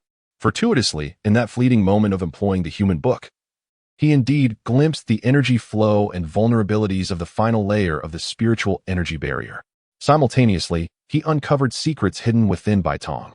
Luo Tianyong cast a penetrating glance at Bai Tong, then stepped back, channeling all his energy into the Nirvana Scroll technique. At that instant, he unleashed his utmost potential. Every bone, every muscle, and every drop of blood within him surged with fervor, twisting his waist and hips, resolutely delivering a powerful punch. The power of blood ignited. The sound of the barrier shattering coincided with a barely audible grunt, as Luo Tianyong gasped for breath, leaning on his knees, beads of sweat cascading down. He had finally breached the third layer of the spiritual energy barrier, standing before Bai Tong, his eyes slightly astonished as he regarded the top-tier expert from the War God rankings 7 years prior. This inexplicable look prompted Bai Tong to ponder. After a moment, Bai Tong nodded at Luo Tianyong and remarked, "Well done. You have surpassed the 3 layers of the spiritual energy barrier. Go rest over there. Oh, and take that fellow with you," he added, gesturing towards the unconscious Luo Jin. As Bai Tong's words echoed, the omnipresent pressure of spiritual energy vanished like a receding tide, leaving Luo Tianyong feeling light, his breathing finally becoming unencumbered. He approached, lifted Luo Jin, and carried him aside to sit on the floor and recuperate. At this juncture, he took the opportunity to observe the remaining 31 candidates. Currently, 6 remained ensnared within the first layer of the spiritual energy barrier, while 25 had entered the realm of the second layer. Among them, 9 were striving to breach the second layer, while the rest were still grappling with the pervasive pressure, pushing towards the barrier's threshold. No one understood better than he that the seemingly short distance of just over 3 meters posed an immense challenge for those ensnared within.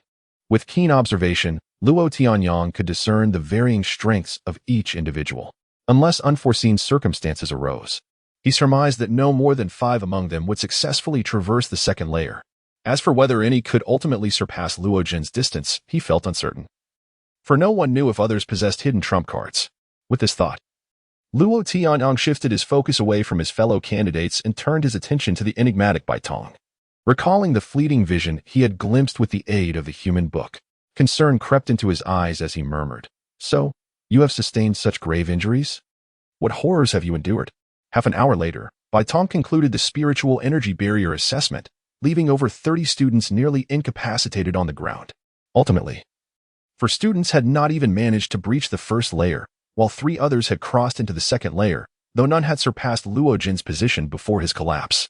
The 4 who had failed to pass the first layer succumbed to the overwhelming pressure, collapsing in self-preservation, thereby forfeiting their chance to enter this year's Great Xia Martial Spirit Academy. After soldiers escorted the 4 students out of the gymnasium, Bai Tong allowed the remaining 29 to rest for over 10 minutes. During this time, a soldier approached several of the unconscious candidates, wafting the contents of an open vial beneath their noses. Gradually, all those who had fainted from exhaustion began to regain consciousness. Subsequently, Principal Chain, along with several soldiers, brought forth a black equipment box embossed with the Great Xia Martial Spirit Academy emblem. At this moment, Bai Tong clapped his hands, prompting everyone to gather in formation as he retrieved a black smart bracelet and a copper plaque, preparing to address them. First and foremost, congratulations on passing the foundational assessment of the Great Xia Martial Spirit Academy. Remember my words, it is merely a foundational assessment. Now, the remaining 29 of you have become preparatory students of the Great Xia Martial Spirit Academy. Why preparatory students, you ask? Since the third enrollment of the Great Xia Martial Spirit Academy, entry assessments have required not only a basic evaluation but also the completion of the 3 trials of martial spirits. This adjustment stems from the hard-earned lessons of the previous 2 cohorts, and you will come to understand the reasons in due course. The content of the 3 trials varies for each new group, and you are no exception. This black smart bracelet in my hand is an exclusive piece of equipment for the Great Xia Martial Spirit Academy.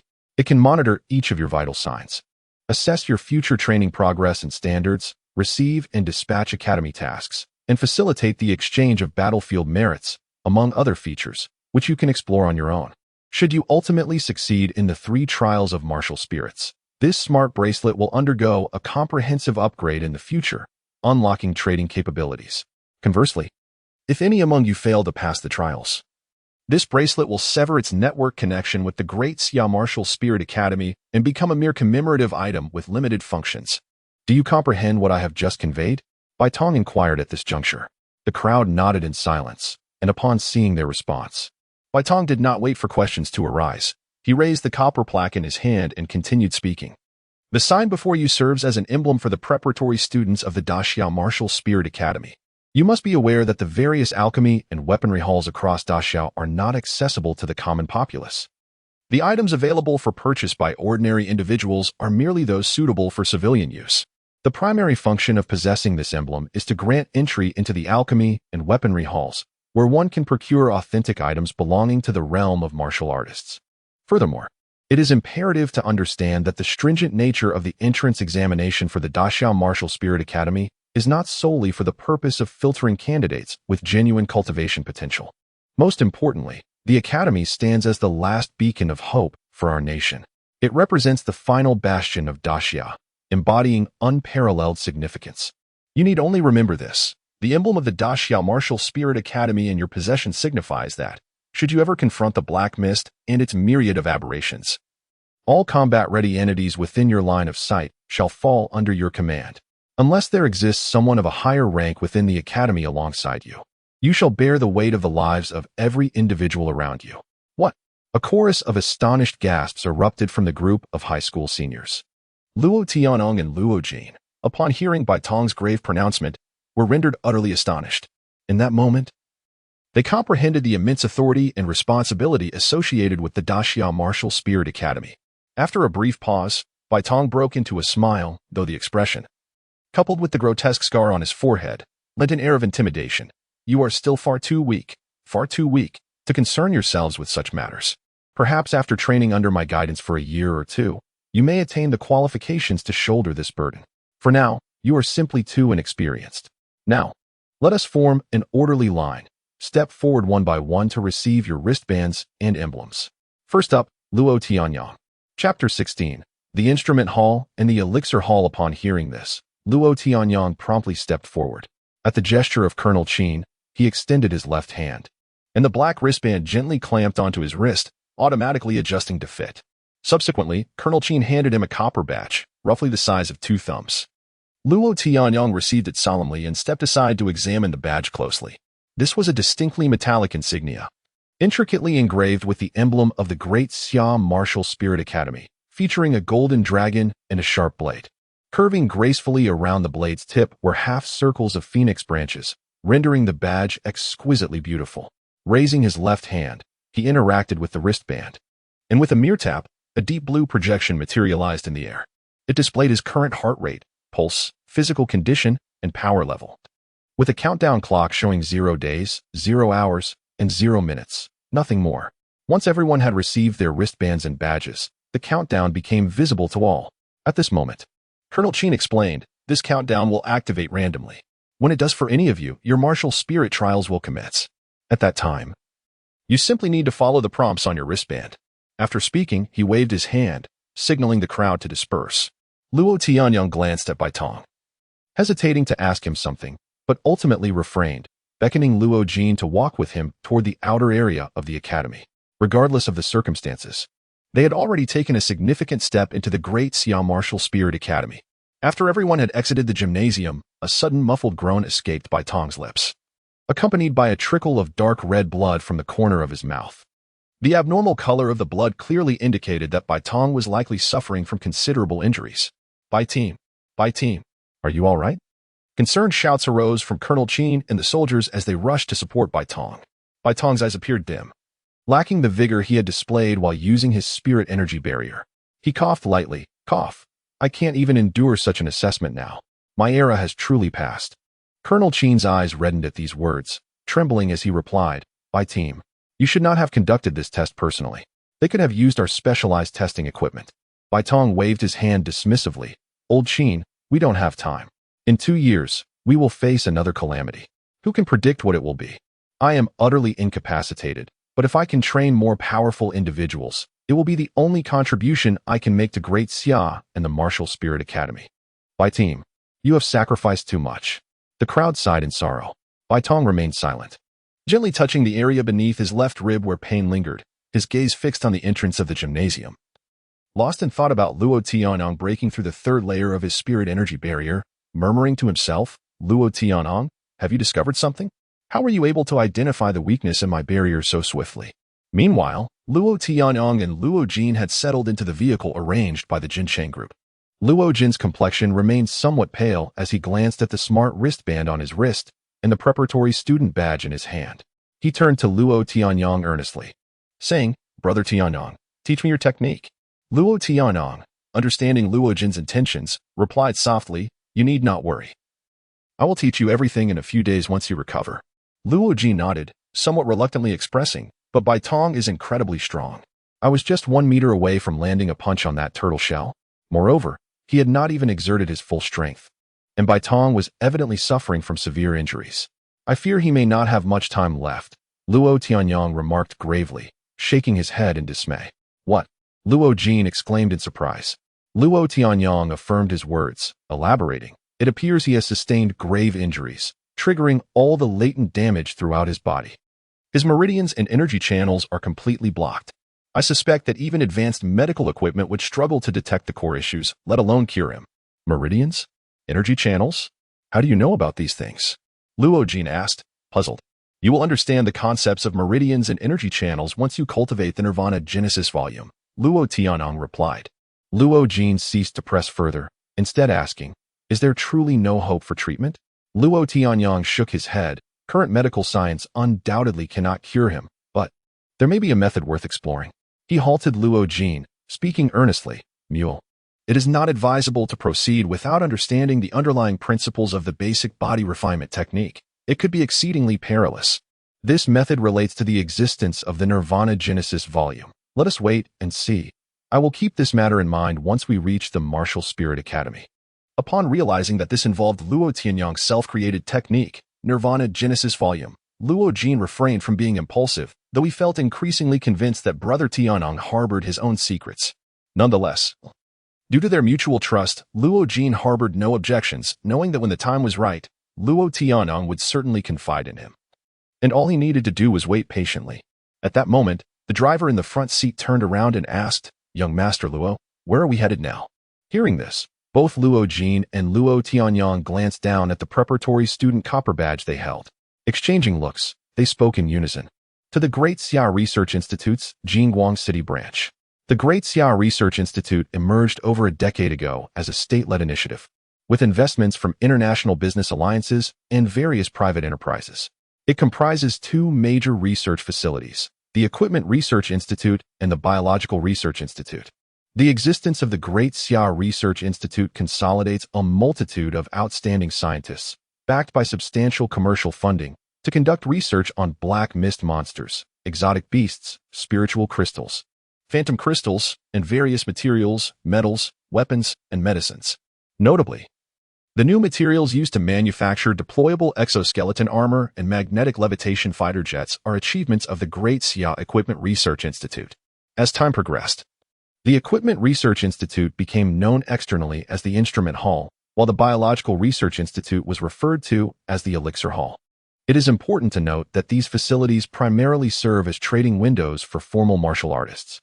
Over the past decade, nearly all major cities in Great Xia have established branches of the research institutes, serving as external windows for the Instrument Hall and Elixir Hall.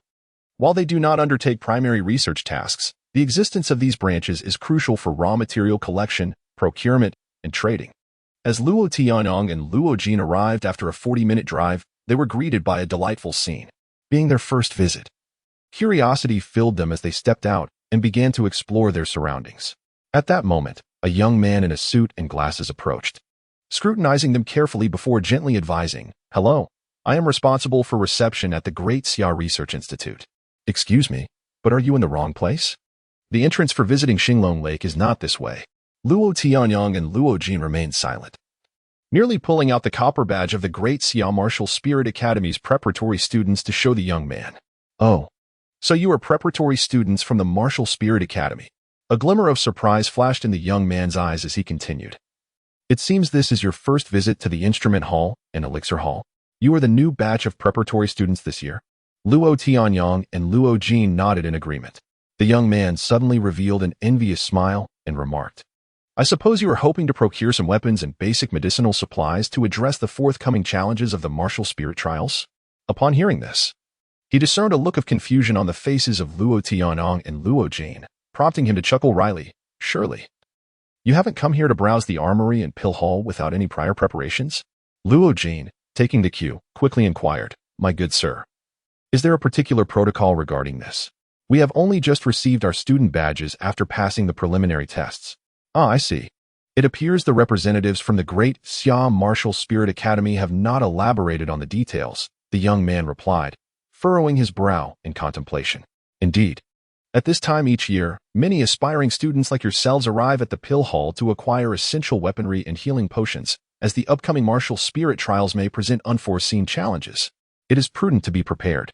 Luo Tianyong pondered the young man's words and nodded thoughtfully. "It is certainly advisable to make some preparations. It seems we have made the right choice in coming here. No wonder we were informed about the utility of this bronze badge. Let us proceed to explore." Luo Jin concurred. "Could you guide us further?" Luo Tianyong inquired. The young man nodded and gestured towards two buildings, saying, "This is the armory, and the one near the lakeside is the pill hall. Simply present your student badge upon entry, and you will be attended to by the sales representatives who will direct you to the area where transactions for the bronze badge can be conducted." After expressing their gratitude to the well-dressed young man, Luo Tianyong and Luo Jin conferred briefly before making their way towards the entrance of the armory. Chapter 17. The initial ink sword. This edifice, though only 7 or 8 stories high, boasts ceilings that significantly surpass those of conventional structures, reaching nearly 6 or 7 meters. From the ground, one can faintly discern the silhouettes of helicopter fuselages atop the building. Approaching closer, Luo Tianyong observed a grand stone sculpture at the entrance, depicting an intersecting hammer and sword, with a flame-like motif beneath. Passing through the sculpture, Luo Tianyong and Luo Jin made their way directly to the grand door. Upon pushing it open, a refreshing coolness enveloped them, instantly invigorating their spirits. Contrary to their expectations of a raucous atmosphere, they were instead greeted by an ambience of refined elegance. The floor was adorned with a soft synthetic carpet, and the lofty 6 or 7 meter space felt completely unconfined. Crystal chandeliers hung from above, casting a warm and inviting glow, while surrounding them were meticulously arranged sections showcasing an array of exquisite cold weapons. Luo Tianyong and Luo Jin presented their trainee badges, and the saleswoman, after a brief glance, nodded gently and smiled, gesturing for them to follow her. As she led the way, she seemed to recognize that it was their first visit to the armory and kindly slowed her pace, allowing them ample time to explore. "Brother Tianyong, look. That alloy sword resembling a Tang Dao is quite similar to the one Ao Yun carried," Luo Jin exclaimed, pointing to a display of weapons. At that moment, the saleswoman turned and explained that sword is called the Shriveled, crafted from Kluo alloy, which has an exceptionally high metal density. It measures 1.4 meters in length, with a blade width of 78 millimeters, and weighs 422 pounds. Only martial artists of at least the dark strength stage can wield it. Luo Jin's eyes sparkled with excitement upon hearing her words, clearly enamored by the sword. As Luo Tianyong followed the saleswoman further, he marveled at the multitude of cold weapons, blades, spears, swords, and hidden projectiles, each one more enticing than the last. He even caught sight of a set of willow leaf flying knives, reminiscent of those used by spirit tamers. Despite their leisurely pace, they soon reached a corner section where the saleswoman halted and softly remarked, "As you both possess only trainee badges, the weapons available to you, along with their material requirements and crafting complexities, will be rather limited. This section should suit your needs." Luo Jin promptly inquired, "Are the weapons here available for purchase solely with Daxia currency?" The saleswoman replied with a gentle smile, "Not exactly. Only the items in this section can be purchased with Daxia currency. In every other area, alongside Daxia currency, corresponding merit points are also required. Custom weapons, however, necessitate proceeding to the upper levels, where transactions are entirely conducted using merit points." Luo Tianyang nodded appreciatively. "Thank you. We will select our items ourselves. Of course, I will be nearby. Feel free to call me if you require assistance." The saleswoman acknowledged before turning to a young man in a vest standing in the area, saying, "You sure? These two require some basic weapons." The young man, seemingly reticent, merely pointed towards the saleswoman before retreating into an inner room, engrossing himself in an unknown book. Luo Tianyang and Luo Jin exchanged surprised glances at the young man before looking back at the saleswoman. "Please do not take offense," she explained with a resigned smile. "Refiners tend to be this way. They focus solely on their craft. They only come to various armories to earn merit points to complete tasks." Understanding dawned upon them. They then began to select weapons of their liking. Luo Jin appeared particularly drawn to the Tang Dao-style weapons, striding directly to a rack of blades, eagerly trying them one by one. In contrast, Luo Tianyang meandered along the weapon display, eventually gravitating towards the swords. Perhaps it was due to his 9 years of sword practice, beginning with wooden swords at the age of 9 and progressing to finely crafted steel blades, that the familiarity of swords had deeply ingrained itself in his muscle memory. Standing before a collection of swords, Luo Tianyang meticulously examined the cards beneath each weapon. Sword name: Cold Frost, D-grade beast material alloy, attribute: In cold, blade length: 133 centimeters, width: 5 centimeters, emphasis: dispel, net weight: 37 pounds. Sword name: Autumn Moon. D-grade beast material alloy, attribute: Wind, blade length: 121 centimeters, width: 5 centimeters, emphasis: speed, net weight: 31 pounds. Sword name: Mountain Shaker, D-grade beast material alloy, attribute: Earth. Blade length: 137 centimeters, width: 5 centimeters, emphasis: resilience, net weight: 45 pounds. Sword name: Initial Ink, C-grade beast material alloy, attribute: Gold, blade length: 127 centimeters, width: 8 centimeters, emphasis: sharpness, net weight: 39 pounds. C-grade beast alloy? Luo Tianyang mused as he lifted the initial ink sword from the rack, weighing it in his hand. He found its heft to be just right for him. Grasping the hilt, he unsheathed it with a metallic sound. The blade was an exquisite shade of deep black, adorned with subtle circular patterns. As he ran his fingers along the surface, he was astonished to discover that it was a rare natural matte black, a hue that would not reflect light even in daylight, marking it as a particularly unique sword. Examining the scabbard and hilt, both crafted from natural hardwood, he found the grip remarkably comfortable. Most importantly, the scabbard was an unembellished black, featuring only faint dark patterns, devoid of any ostentatious decorations, which especially appealed to Luo Tianyang's taste. Upon inspecting the price tag, he was taken aback to find it listed at 550,000 Daxia currency. He thought to himself how exorbitantly priced the sword was. Had it not been for his partnership with the Jincheng Group, he could scarcely afford a weapon even upon being accepted into the Daxia Martial Spirit Academy. This one it is. With that, Luo Tianyang made his decision. After contemplating briefly, he strolled over to the dagger section, contemplating the acquisition of a close combat weapon for added safety when Luo Jin approached, carrying a Tang Dao with a dark red scabbard. "Brother Tianyang, take a look at my sword. It has a fire attribute, emphasizing defense penetration, quite impressive." Luo Jin enthusiastically displayed his chosen Tang Dao. Luo Tianyang rolled his eyes. Indeed, this boy had chosen a blade strikingly similar to the one Ao Yun had once carried. He wondered what had inspired Luo Jin's choice. Noticing Luo Tianyang selecting a dagger, Luo Jin inquired and then joined him in his search. They were not particularly picky about the daggers, each selecting one that caught their eye before heading out to find the saleswoman to settle their bill. Luo Jin paid with the Jincheng Group account. with Luo Tianong's share to be deducted from his future dividends, so he had no worries on that front. However, just as they were about to leave, the saleswoman reminded them, "Gentlemen, from this moment on, you must wear your trainee badges on your chests. This will allow you to carry weapons within the city without encountering unnecessary trouble." They nodded in understanding, each fastening their respective trainee badges to their chests. Upon stepping out of the Qitong, the two made their way directly to another building near the lakeside, the Dantang, which was strikingly similar to the former. This was also a standalone structure towering 7 or 8 stories high, adorned at the entrance with a stone sculpture depicting a cauldron with a sharp sword thrust into it. It became evident to Luo Tianyang and Luo Jin that this was indeed the emblem of the Dantang. As they pushed open the grand doors of the Dantang, a rich aroma of medicinal herbs enveloped them. Unlike the Qitong, the entire first floor was dominated by rows of exquisite wooden shelves, each densely packed with neatly arranged square compartments, reminiscent of a time-honored traditional Chinese medicine shop, albeit with compartments significantly larger than those found in typical apothecaries. On the opposite side of the numerous herbal displays, a transparent crystal cabinet showcased an array of skeletal remains, organs, horns, and claws from various exotic beasts and flying creatures. Luo Jin pointed towards them, remarking, "Those are the remnants of extraordinary beasts. These items are acquired by the Dantang, and the Qitong also procures some." A melodious voice chimed in from the side, and the two turned to see a strikingly beautiful girl in a deep purple skirt approaching them gracefully, although he was yet to comprehend the significance of the different colored stars. Luo Tianyang instinctively recognized that this girl was far more formidable than the one he had encountered earlier in the Qitong, adorned with 2 copper stars. Chapter 18. Senior Sister Meng Xiaoyan, the young woman, with great interest, scrutinized Luo Tianyang and his companion, finding their puzzled expressions rather amusing. "What is the matter? It seems this is your first visit to our pill hall.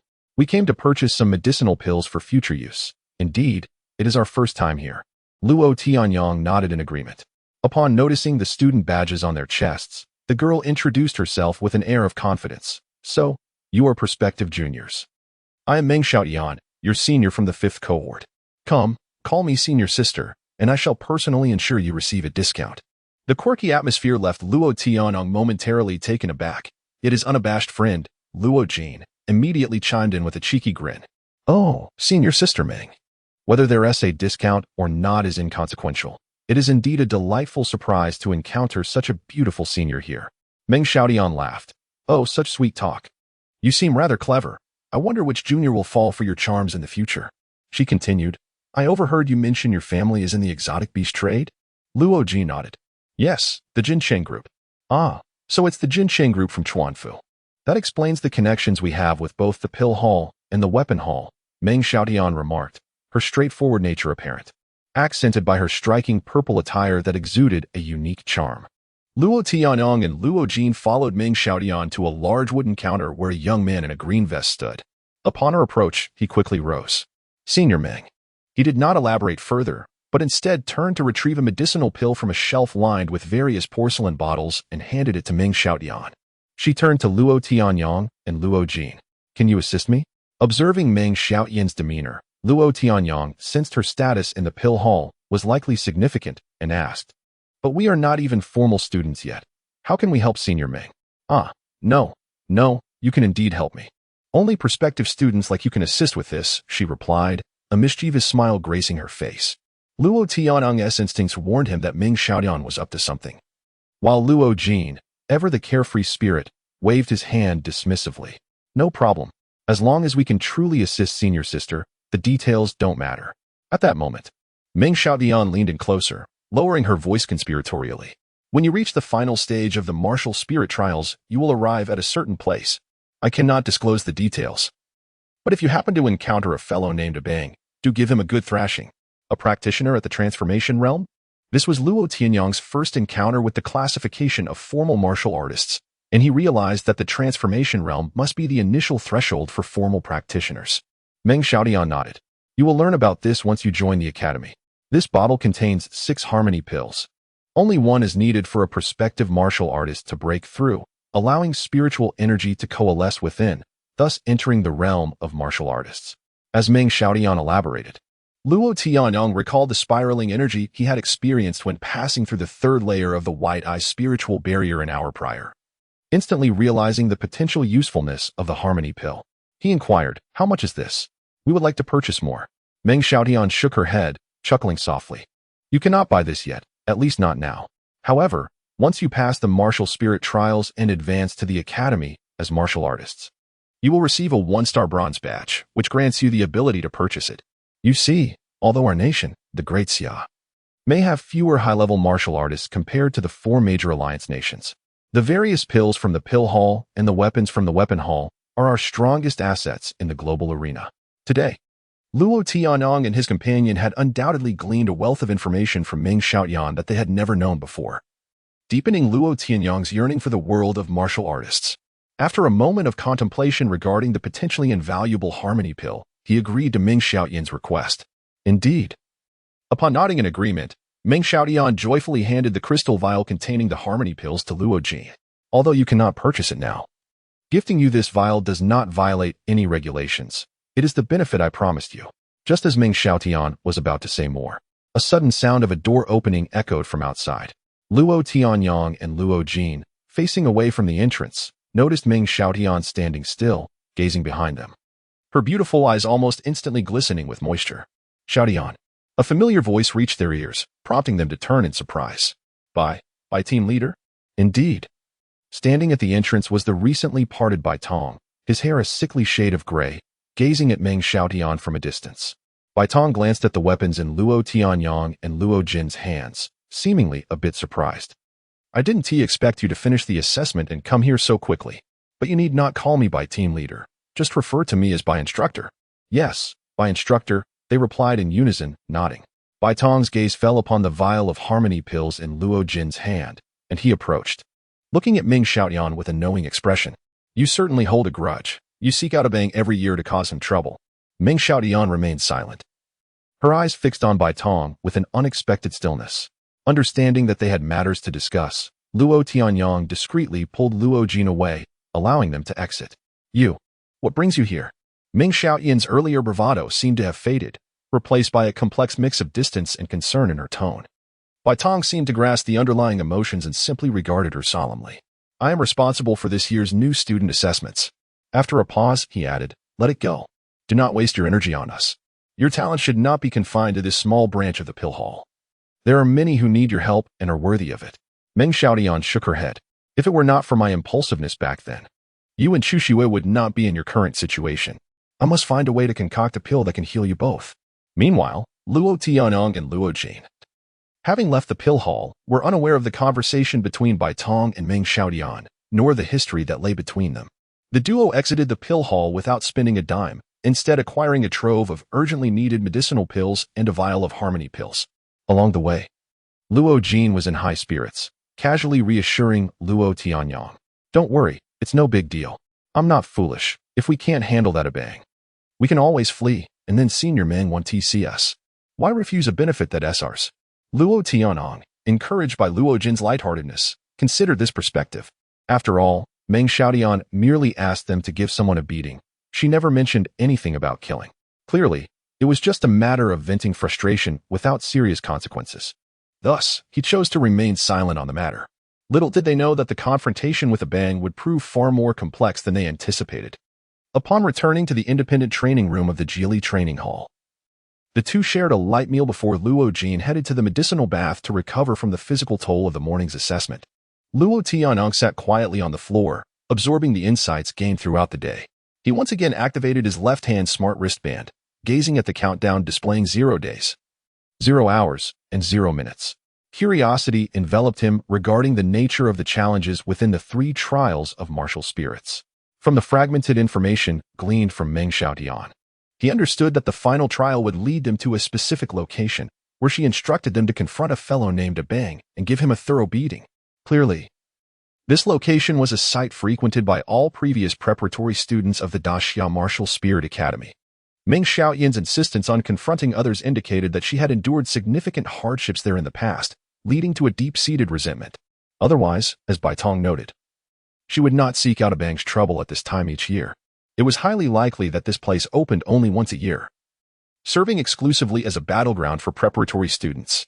It was probable that everyone would encounter this Abang character, perhaps engaging in combat. with victory being the criterion for passing the assessment. Considering these factors, it was in alignment with Luo Tianyang's disposition that he agreed to Meng Xiaoyan's request. In his view, even without her urging, they were destined to clash with a bang. Chapter 19. The Immaculate Body. As for the other information, it remains unclear for now. An effective judgment cannot be made. Thus, it must be set aside for the time being. However, Luo Tianyang is aware of one thing. Regardless of the examination or the potential confrontation with a bang, success ultimately relies on one's own strength. With this thought in mind, Luo Tianyang smiled lightly. Enhancing oneself in the remaining time is always the right course of action.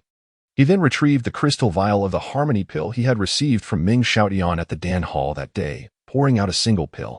This elixir, crimson in hue and no larger than the tip of a pinky, exuded an inexplicable fragrance that, merely by inhaling, invigorated the spiraling force of spiritual energy within him, which had emerged under the extreme pressures of the morning's assessment. Luo Tianyang was uncertain whether the spiraling force of spiritual energy was indeed the true sea of energy that Meng Xiaoyan had referred to. But he possessed immense confidence in his own Nirvana primordial scroll. It was noteworthy that having merely reached the third stage of the first layer of the body refinement realm, he had already surpassed the strength of the ninth layer of the body forging technique. What might be the extent of his power upon perfecting the final stage of the Immaculate Realm? Anticipation surged within him as he promptly consumed the harmony pill, beginning to channel the techniques of the last stage of the body refinement realm as delineated in the Nirvana Primordial Scroll. Completing the entire cultivation of the Nirvana Primordial Scroll required the opening of 36 meridians and illuminating 360 acupoints, a task not to be accomplished in a day. Having spent 10 years honing the basic body forging technique, during which he had been stalled at the 6th layer for 3 long years, Luo Tianyang had long since shed his impatience and now proceeded with steady determination. Thus, he gradually guided the currents of spiritual energy within the spirals throughout his body, meticulously opening the blocked meridians according to the prescribed pathways. To his astonishment, he discovered that these meridian pathways traversed through all of his internal organs. The entire process was a blend of pain and pleasure, as each expansion of a blocked meridian proved to be a formidable challenge. When the spiritual energy flowed into the meridians, it felt akin to countless needles piercing through his insides. Yet, with every breakthrough in a meridian, a wave of relief washed over him. Soon, the freshly formed spiraling force of spiritual energy was entirely depleted. At that moment, the harmony pill he had just ingested began to take effect, unleashing a torrent of spiritual energy within his stomach, which surged forth into the lower Dantian spiraling force. This influx of new energy replenished Luo Tianyang's current expenditure, allowing him to settle into a calm state as he steadily continued to navigate the meridian pathways. Engrossed in his cultivation, Luo Tianyang was unaware that, as he expanded his meridians, a foul, black liquid began to seep from his pores, enveloping his body in a pervasive stench. Meanwhile, Luo Jin, who was luxuriating in the body-refining liquid sauna, gradually sensed something amiss. He wrinkled his nose, nearly gagging from the rancid odor that assailed him. In haste, he rose from the bath, disregarding the water dripping from his body, and opened the door to investigate. To his dismay, an even stronger stench hit him like a wave, causing him to nearly faint. It was then that he noticed the black liquid constantly oozing from Luo Tianyang, the source of the foul odor. Brother Tianyang, this technique is simply remarkable, he mused internally, recognizing the resemblance to the legendary practice of expelling impurities and toxins from the body.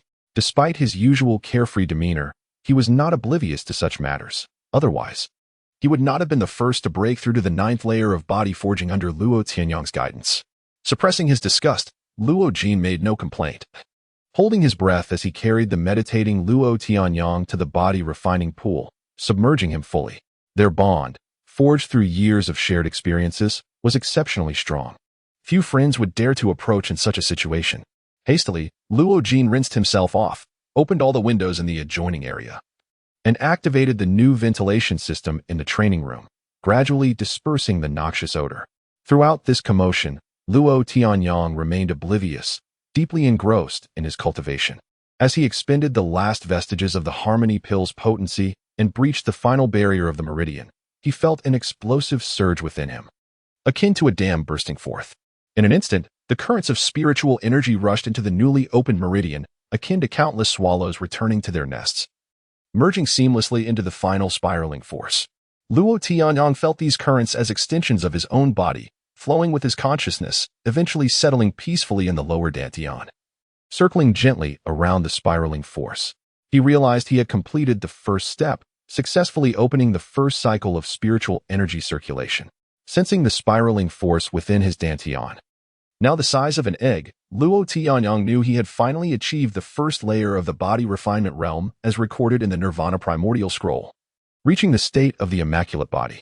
In the days to come, he would simply need to methodically absorb sufficient spiritual energy to illuminate the 10 acupoints along this meridian, allowing him to step into the second layer of the Nirvana Primordial Scroll, the Awakening Realm, before he could fully appreciate the changes within his body.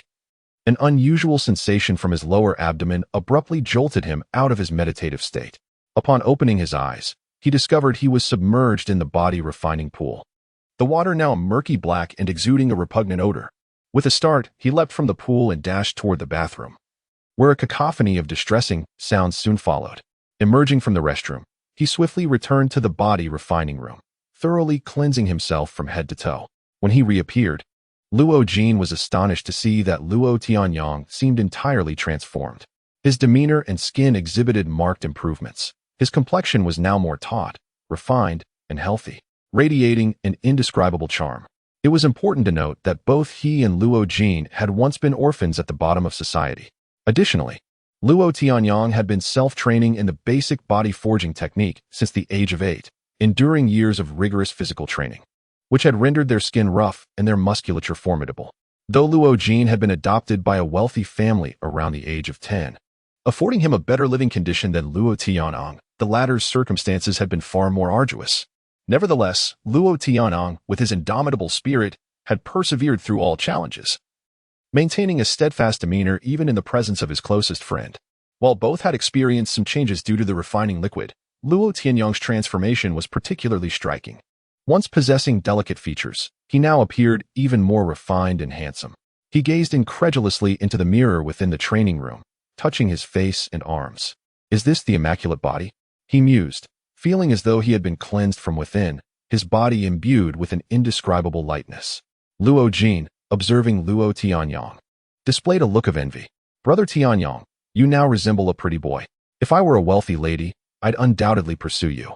With that remark, Luo Tianyang's previously buoyant mood was dampened significantly as he cast a glare at Luo Jin, his expression darkening with discontent. Upon witnessing the scene, Luo Jin promptly ceased his playful antics and earnestly declared, Brother Tianyang, I am prepared. This technique can even enhance one's attractiveness. Please teach me immediately. As for the wealthy ladies, I shall leave that to my own devices. After sharing a light-hearted moment, Luo Tianyang resolved to further assess his current prowess. As customary, he positioned himself before the testing apparatus, channeling the entirety of his internal spiritual energy and directing it towards his right arm. Bang! Beep! Alarm! The readings have surpassed the detection threshold. Please proceed to a higher-level training chamber for further strength evaluation. Observing the dent he had created in the testing device, which now blared its warning, Luo Tianyang found himself momentarily taken aback.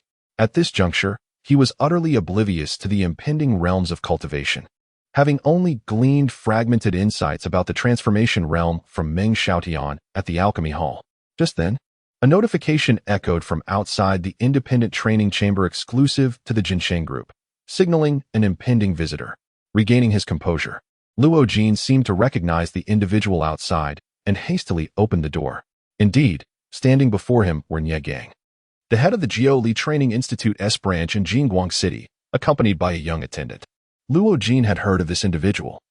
Nie Gang was reputed to possess formidable strength, having been nurtured as a unique ability user by the Jiao Li group from the civilian populace. Yet no one had ever witnessed him in action. Nie Gang, a robust man in his 30s, bore the appearance of a bodyguard or warrior, quite unlike that of a corporate branch leader. It appears to be young Master Luo from the Jinsheng group. We received a system alert indicating that someone has advanced to the status of an official martial artist, hence our visit, he remarked. Upon first laying eyes on Luo Jin, Nie Gang's expression briefly flickered with disappointment, yet he quickly adjusted his demeanor. Luo Jin nodded apologetically, saying, we ought to apologize. The repair cost for the damaged testing device will be charged to our account. Such matters are trivial. I was just pondering who might have progressed to martial artist status at our Jiao Li Training Institute. It would indeed be an honor for Nie to become acquainted. should there be an opportunity to join the Jiuli group. Chapter 20. The virtual combat system. Ye Gang spoke openly about his intention to engage with the newly emerged warrior, his forthrightness evoking a sense of sincerity and reliability rather than annoyance. Luo Jin chuckled at this. It was my elder brother who achieved a breakthrough, not me. However, I fear Mr. Nia may be disappointed. Both of us have already been accepted into the Daxia Martial Spirit Academy.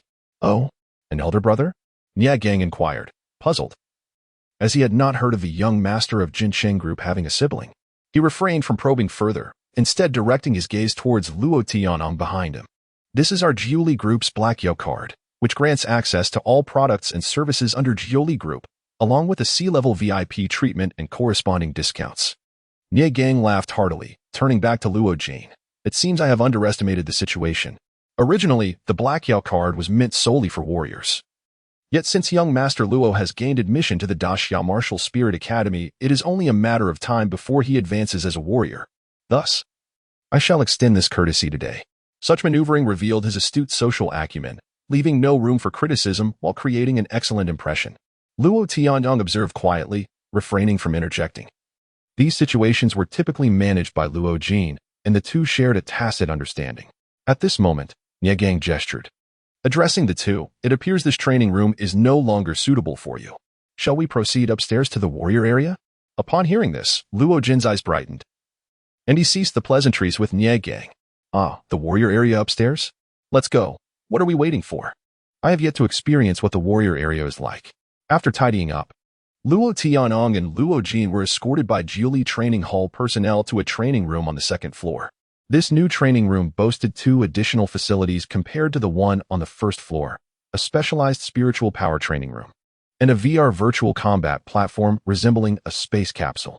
The spiritual power training room was custom-made to assist warriors in absorbing spiritual energy, reducing waste, and enhancing absorption efficiency. The virtual combat platform was Jiuli Group's most formidable and profitable creation, enabling warriors to engage in combat training, match opponents at will, and select battle locations, environments, and weather conditions, all interconnected through advanced VR technology. Outside, the attendant following Ye Gang inquired curiously, "Cousin, since those two are already students of the Martial Spirit Academy, having lost their value for recruitment, why do we still present them with the Black Yo card?"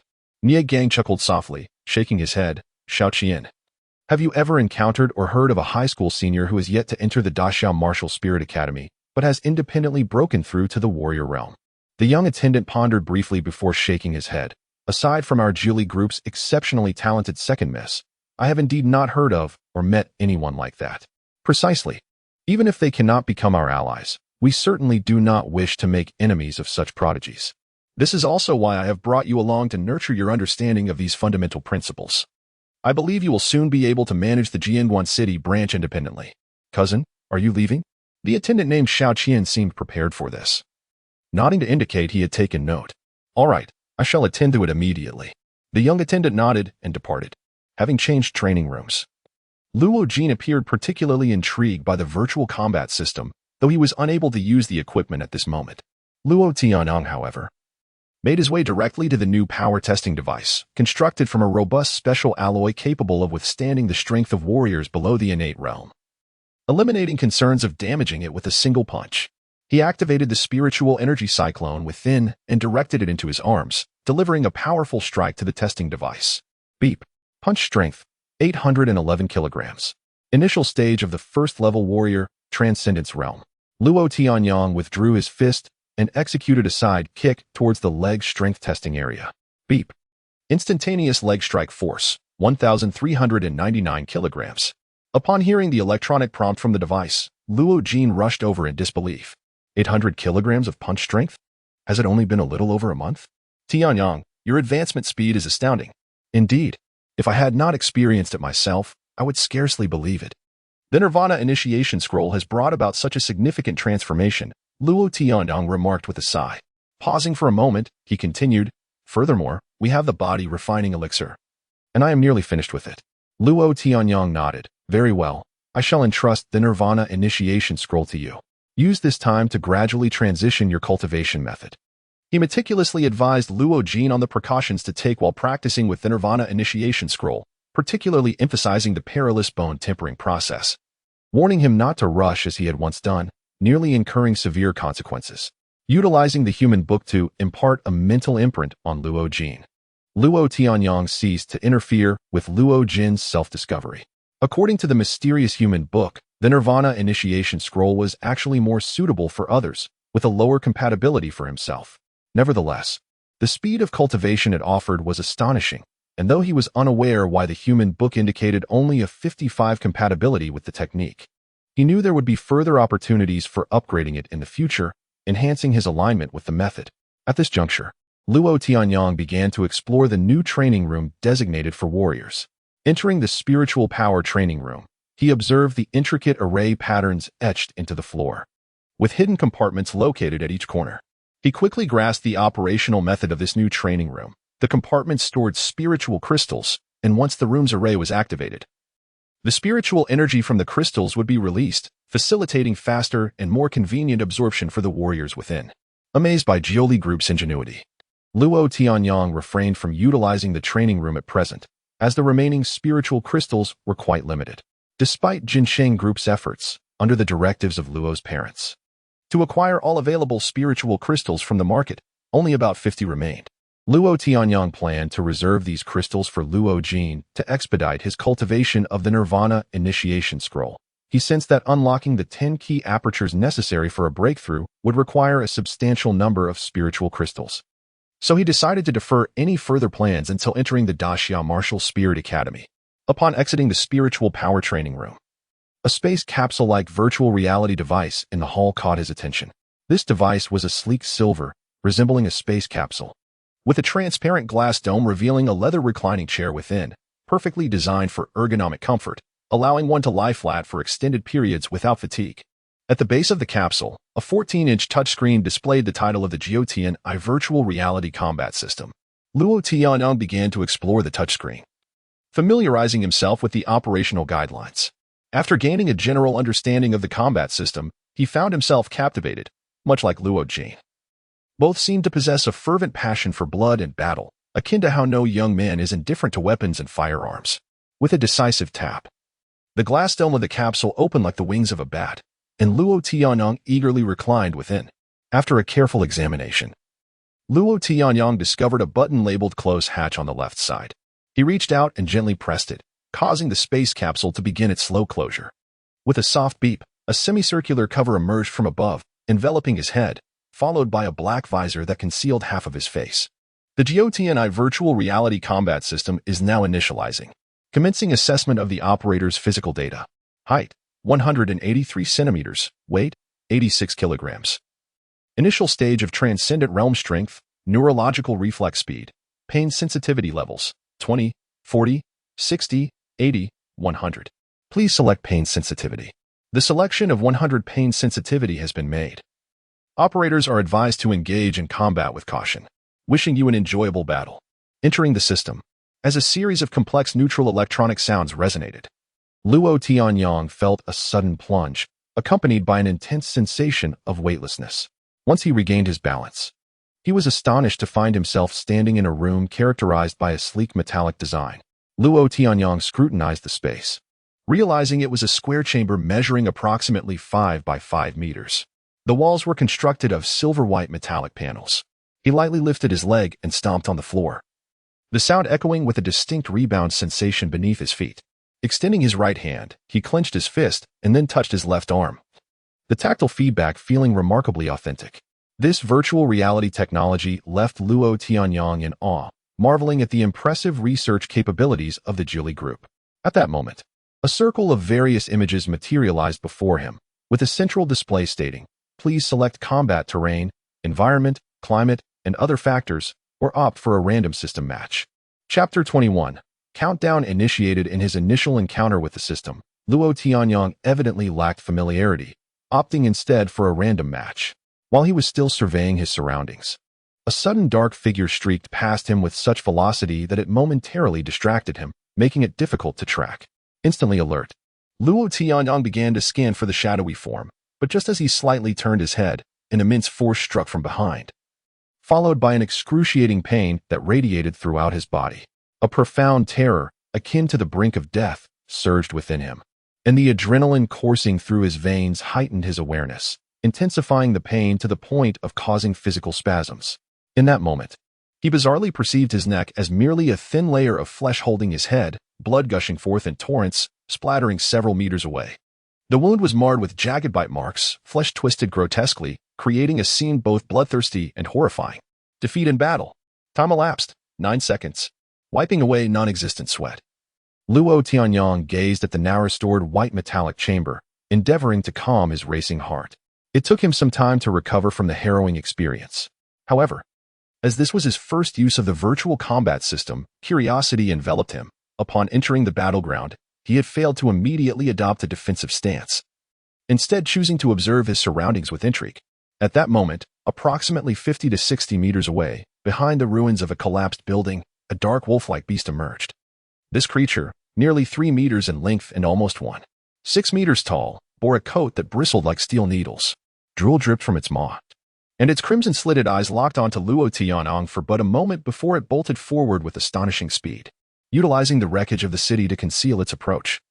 The black wolf swiftly navigated the ruins, closing the distance to Luo Tianyong in mere seconds. The shadow he had glimpsed earlier was indeed the beast bounding through the debris. Upon reaching him, the wolf acted decisively, pouncing without hesitation and sending Luo Tianyong sprawling several meters ahead. With its maw agape dripping saliva, the creature effortlessly severed Luo Tianyong's neck with its powerful bite, leaving only a thin layer of flesh to dangle his head, creating an extraordinarily bloody scene. In the span of those brief 9 seconds, Luo Tianyong replayed the event in his mind multiple times, gradually accepting this humiliating reality. It struck him that he had not even prepared his weapon. Had this transpired in reality, he would have been utterly dead, erased from existence. Realizing this, he resolved to confront the seemingly game-like combat system with utmost seriousness. Reinvigorated, Luo Tianyong meticulously selected his weapon and researched the beast he was to face. He discovered that this wolf-like creature was known as the Shadow Wolf, renowned for its speed and formidable claws and fangs. Moreover, under the cover of night, the Shadow Wolf was at its most powerful, attacking in packs and remaining undetected until it was nearly upon its prey, making preemptive defense exceedingly difficult. Armed with this newfound knowledge, Luo Tianyong re-entered the previous battleground, once again selecting the Shadow Wolf as his opponent. The scenery shifted, returning him to the desolate city ruins. This time, he learned from his prior defeat, immersing himself wholly in the imminent battle from the moment he appeared. He swiftly altered his position, refusing to linger in one spot for more than a second, deftly maneuvering among the crumbling structures to obscure his form, denying the Shadow Wolf any chance to approach from behind. Evidently, this tactical approach bore fruit. After 3 minutes of relentless repositioning, the concealed Shadow Wolf was unable to find an opportunity to strike and gradually lost its patience. "I've spotted you." In this war of attrition, Luo Tianyong ultimately triumphed. During a moment of movement, he caught sight of the beast. Without a moment's hesitation, he drew the sword-like weapon provided by the system, propelling himself towards the Shadow Wolf like a bolt of lightning. The impatient creature charged forward to meet him head-on, and Luo Tianyong's eyes remained fixed on the wolf's every move, capturing even the slightest detail. As they were about to collide, the Shadow Wolf leapt, attempting to tackle him to the ground. In that instant, Luo Tianyong leaned back slightly, bending his knees, and transitioned from running to sliding along the ground, raising his sword high. In a breathtaking moment, time seemed to freeze as the two figures brushed past each other. Blood erupted from Luo Tianyong's back. Yet he stood up slowly, seemingly oblivious to the injury.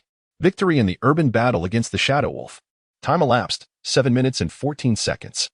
This experience underscored Luo Tianyong's keen ability to seize every learning opportunity. He understood that such battles were invaluable for his growth, prompting him to invest even more effort. Thus, he became engrossed in the virtual combat system, progressively unlocking each element of the various scenarios and adapting to diverse combat environments. He allowed the system to randomly match him against different beasts. Whenever fatigue set in, he would exit the system to rest. Upon awakening, he would utilize the wristband on his left arm to access information on various beasts before re-entering the virtual combat arena.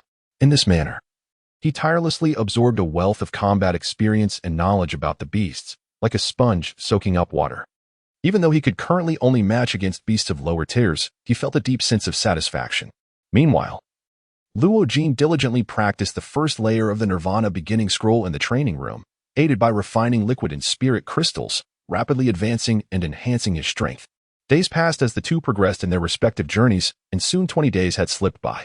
On this day, the clock in the training room displayed July 24th.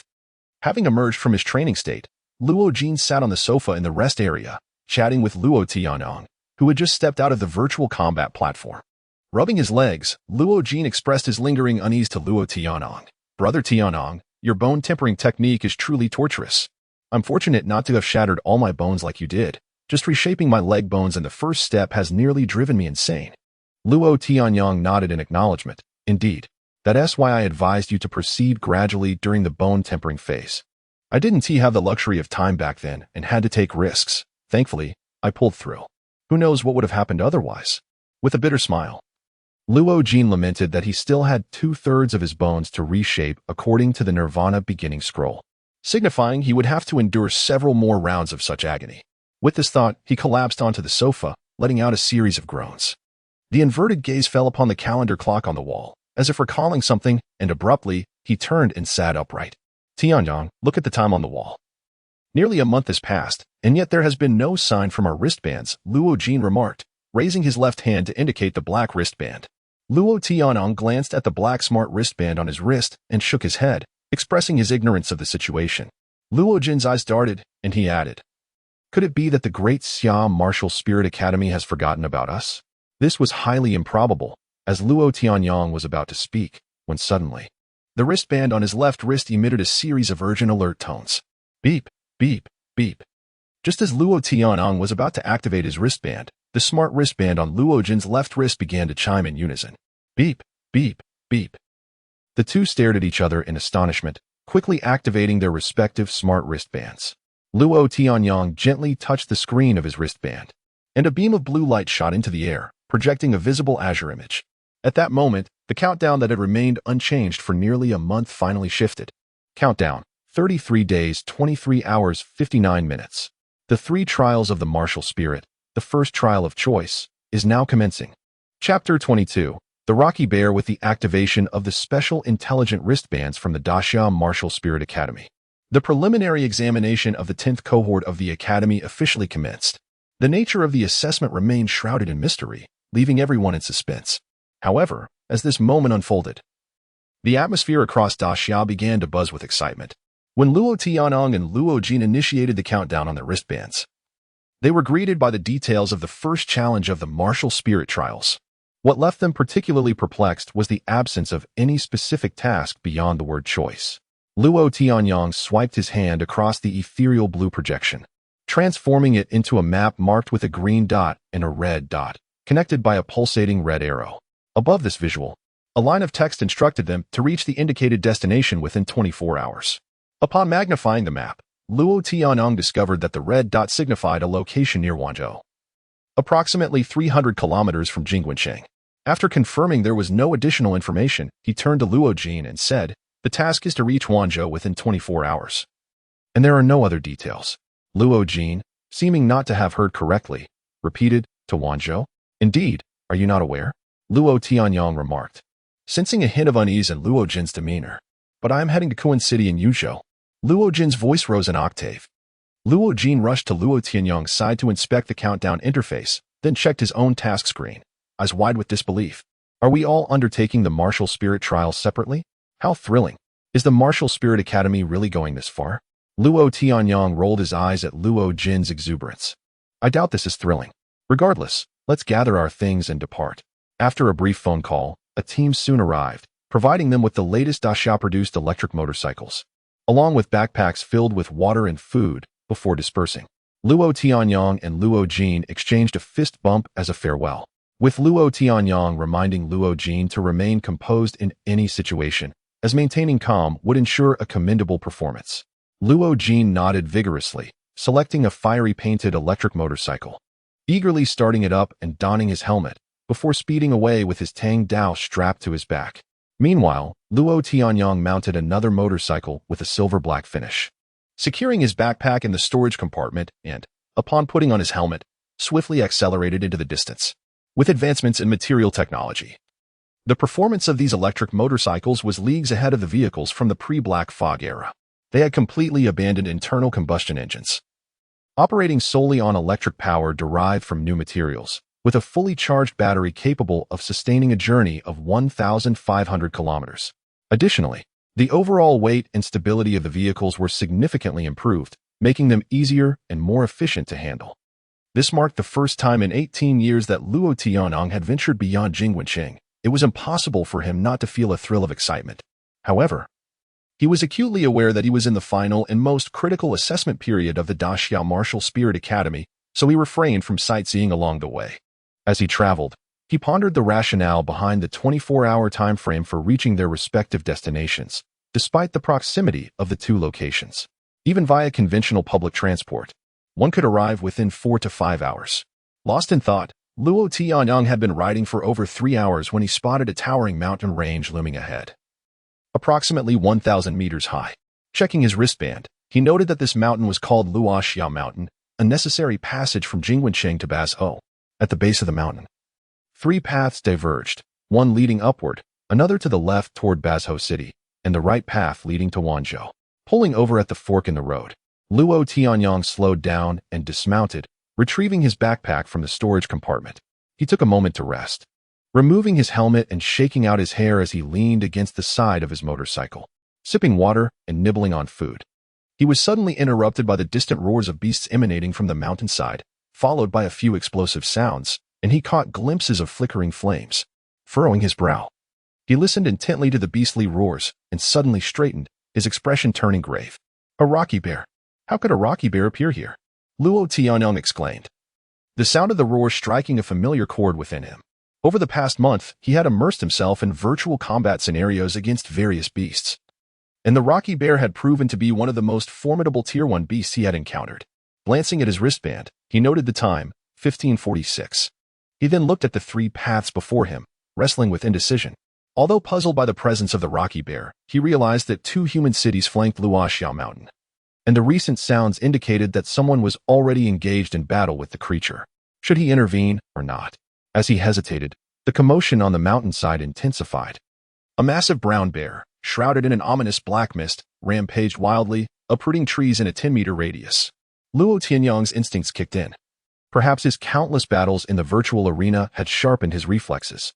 He swiftly maneuvered along the mountain path, utilizing every foothold and tree as leverage, propelling himself closer to the unfolding confrontation. Chapter 23, Xia Xiaoyu. In a mere span of several hundred meters, Luo Tianyang ascended from the foot of the mountain to its midsection in less than 3 minutes. At that moment, he discerned that the situation at the scene appeared rather unusual. Before him stood a rock bear, a creature that deviated significantly from his understanding of such beasts. The rock bear was an aberration, having evolved from a brown bear infected by the black mist prior to the calamity. Its primary attributes were remarkable defensive capabilities and immense strength. However, rock bears were typically clumsy in movement, with unimpressive offensive power. As long as one avoided a direct hit from its massive paws, they posed minimal threat. Yet the creature before him exhibited a pair of eyes, one blood red and the other pitch black. Its yellow fur radiated unsettling waves of dark gas from within. Luo Tianyang pondered. Could this dark gas be the fabled black mist? Was this a beast that had escaped from the front line? His thoughts were interrupted when a girl clad in a vibrant green skirt and white top leaped into view. She appeared to be merely 16 or 17 years old, her long black hair cascading loosely over her shoulders. Adorned with white doeskin boots etched with fiery patterns, she had petite white pouches at her waist. Upon sighting the girl in the short skirt, the rock bear became visibly agitated, letting out a roar as it charged towards her. Luo Tianyang's pupils constricted, and he instinctively shouted, "Watch out!" With a swift movement, he drew his Mo Chu sword and dashed towards the beast, intent on intercepting its charge to protect the girl. Arriving just in time, he leapt into the air, directing his sword towards the bear's vulnerable eyes. The sudden thrust took both the rock bear and the girl by surprise. However, being a late-stage first-tier beast, the rock bear utilized its formidable strength to halt its momentum, leaving deep gouges in the ground beneath its feet. In a reflexive motion, the bear lowered its head, relying on its innate defense to absorb the impact of Luo Tianyang's strike. The collision felt akin to a head-on crash with a speeding vehicle, and the immense force nearly caused him to lose grip on his sword. Fortunately, the forged from materials derived from a C-tier beast meant it had incorporated components from at least a second-tier creature, complemented by its inherent sharpness. The blade still managed to inflict a foot-long gash upon the bear's head, blood cascading down its face, intensifying the ferocity of its already wild gaze. Enraged by the unexpected injury despite its natural defenses, the rock bear let out a deafening roar and, seizing the opportunity, swung its massive paw towards Luo Tianyong, who was airborne. Startled, Luo Tianyong deftly rolled backward, narrowly evading the bear's paw, though it struck the blade of his sword. The tremendous force shifted his balance mid-air, propelling him towards the girl in the short skirt, where he landed heavily on the ground, rolling to a stop at her feet. As he regained his composure, he spat out a mouthful of dirt and grass, only to find himself gazing up at a pair of long, fair legs. Instinctively, he followed the legs upward, inch by inch. At that moment, a slightly irate, melodious voice rang out. "I assure you, if you gaze up one more inch, I, Xia Xiaoyu, will surely shatter your skull." Before him stood a staff, resembling jade yet not quite, intricately inscribed with countless unfamiliar runes. The tip was sharpened to a point, glinting coldly and appearing dangerously sharp. At that instant, the pointed end was directed menacingly at his eyes, prompting Luo Tianyong to lean back slightly. Finally able to scrutinize Xia Xiaoyu's face, he was struck by her astonishing beauty. Her delicate brows knitted together, and beneath her elegantly curled lashes, her eyes glimmered with a hint of indignation as they bore into him. Her petite nose stood proud and fair, while her lips were pressed tightly together, reflecting her tense demeanor. Such exquisite features, complemented by her refined complexion, rendered her an utterly captivating presence. Luo Tianyong had never encountered a girl so breathtaking in his life, momentarily losing his composure. Just then, a ferocious roar erupted from behind, followed by a gust of wind as the rock bear lunged at them once more. As Luo Tianyong marveled at Xia Xiaoyu's prowess, seemingly surpassing his own age, he quickly realized that the immediate danger had not yet passed. As he landed, he swiftly repositioned himself to face the rock bear again, bracing for combat. The rock bear, having been wounded by Luo Tianyong's sword, was now in a frenzy. Its eyes shifted erratically under the influence of the dark gas enveloping its form, presenting a stark contrast to the rock bears he had previously encountered in virtual battle scenarios. This creature exhibited peculiar traits. What was the nature of the dark gas surrounding it? Was it indeed the black mist from the front lines? Without exchanging pleasantries, Luo Tianyong voiced his concerns. Upon hearing his words, Xia Xiaoyu cast him another glance and nodded. "You've noticed something amiss with this creature, haven't you?" With a raised brow, she turned to assess him properly for the first time, finally spotting the insignia of the Martial Spirit Academy adorning his chest. "Who needs your protection? I am also a preparatory student of the Martial Spirit Academy. Were it not for that accursed dark gas continuously healing this rock bear's wounds, I would have dispatched it long ago." You are also participating in the Martial Spirits 3 trials? Be cautious."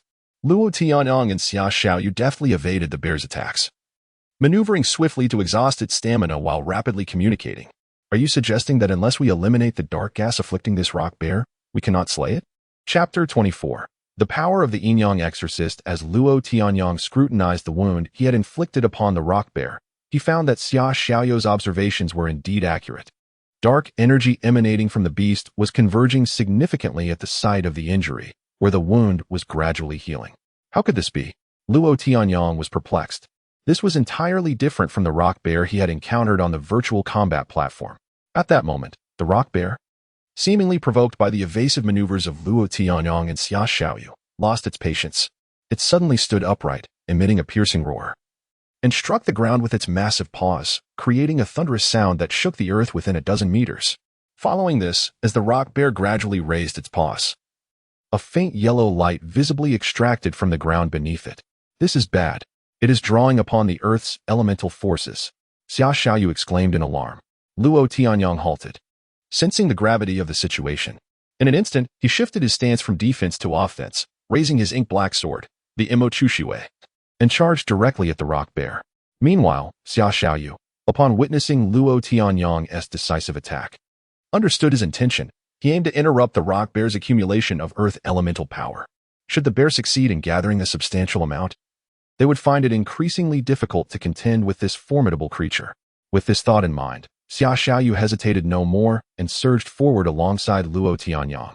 The two approached the beast from opposite sides, leaping into the air, weapons poised to strike at the rock bear's vulnerable eyes. At that moment, the bear raised its grotesque visage, revealing a strange expression, as if it had been anticipating this moment all along. Luo Tianyong noticed the subtle change and his heart sank. He shouted, "Not good. It is deliberately luring us into attacking." The rock bear abruptly straightened its body, and the faint yellow elemental energy began to rapidly envelop it, forming thick layers of rocky armor across its surface. Then, with a fierce clap of its paws against its chest, it emitted a terrifying roar, unleashing a circle of ominous black gas that erupted outward in a series of dark rings. As Luo Tianyang and Xia Xiaoyu leapt through the air, they were mere moments away from striking the bear's weak points, but the mysterious black rings swiftly reached them. With a thud, they were struck by an immense force, the black gas injuring them in an instant, causing them to cough up blood and plummet to the ground. Upon landing, Luo Tianyang stifled a groan, swallowing back the bile rising in his throat. He dashed towards Xia Xiaoyu, swiftly lifting her by the waist and retreating several paces to create distance from the rock bear. Xia Xiaoyu's complexion had paled, one hand pressed against her abdomen to stifle the pain, her other hand wiping away the blood at the corner of her mouth. Breathing heavily, she urgently said, "This rock bear cannot possibly possess the strength of a mid-tier first-stage beast. With our 9th-level body-tempering prowess, we cannot defeat it. We must flee." Luo Tianyang shook his head. "We can leave, but the mountains behind us are close to 2 cities. If this rock bear escapes into the city, we would be powerless to stop it." In that moment, Luo Tianyang recalled the first assessment of the hand ring's activation. He pondered, "Is this not the moment of our decision?" Shaking his head, he dispelled any lingering thoughts and declared earnestly, "Even if it possesses the strength of a late first-stage beast, I am confident I can wear it down. The black gas that aids its recovery poses a dilemma, but I do not yet have the strength for a decisive strike." "Really? But we are only 9th-level body-tempering preparatory students. How can we achieve that?" Xia Xiaoyu's eyes sparkled with hope, fixating on Luo Tianyang. He nodded, affirming, "I advanced to a formal warrior 20 days ago." Their brief exchange transpired swiftly. Xia Xiaoyu, lacking time for further contemplation, bit her lip and said, "If what you say is true, I will handle the black gas. I need you to buy me some time against the rock bear so I can disperse that strange gas and create an opportunity for you to strike." "How long do you need?" "At least 3 minutes." "All right. I will hold it off for 3 minutes." Luo Tianyang cast a deep glance at Xia Xiaoyu before turning and charging once more toward the rock bear, preparing for their first direct confrontation. Determined to stall the enraged beast, Xia Xiaoyu pressed her lips together, unable to resist asking, "What is your name?" "Luo Tianyang." As Xia Xiaoyu observed the back of the handsome young man, she marveled at his advancement to a formal warrior. In such a perilous moment, he surely would not fabricate tales that could endanger him. She whispered his name again to herself. Taking a deep breath, Xia Xiaoyu set aside her thoughts. She drove her demon-slaying staff into the ground, freeing her hands to retrieve several cards resembling tarot cards from the white pouches at her waist. Each card bore intricate red runes, totaling 9, with each card's reverse displaying a unique design. With a swift motion, she cast the 9 cards into the air, then rapidly formed a series of hand seals. Her lips moved as she bit her tongue, unleashing a spray of blood that arced toward the floating cards. The cards, now stained with her blood, suspended in mid-air, forming a circular formation, began to radiate a brilliant red glow. Xia Xiaoyu's expression turned grave as she deftly manipulated the hand seals, her complexion growing increasingly pale, beads of sweat trickling down her brow. Meanwhile, Luo Tianyang was exerting every ounce of strength in his battle against the rock bear. The creature's defense and power were formidable, and now, with the earth elemental energy enhancing its rocky armor, Luo Tianyang's attacks struggled to penetrate its defenses. It often took multiple strikes for him to shatter a layer of the rock bear's armor, while the beast needed only a single blow to inflict significant harm upon him. In just a couple of minutes, Luo Tianyang had been struck 5 or 6 times. And if it were not for the regimen of the Nirvana Genesis scroll he had practiced, which had already fortified his bones and muscles, he might have been shattered by the bear's powerful paws by now. Chapter 25, The Means of Long Legs. At that moment, a delicate shout echoed behind Luo Tianyang. "Luo Tianyang, quickly, get out of the way." Xia Xiaoyu, with her long hair billowing without wind, formed hand signs to control 9 Yin-Yang spirit extermination cards. Her increasingly pale complexion and the beads of sweat forming on her forehead indicated the strenuous effort she was exerting. From the moment the array of cards was formed, the rock bear seemed to be immobilized, standing frozen in place, its eyes flickering with an eerie red-black hue while the rest of its body remained utterly still. Yin-Yang spirit extermination cards. Spiritual power annihilation. With Xia Xiaoyu's commanding shout, the 9 cards erupted with a dazzling red light, solidifying the interconnected array even further.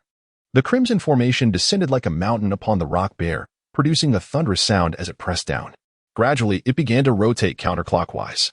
The rock bear's body bent under the immense pressure, desperately resisting the weight of the red formation, yet it seemed futile.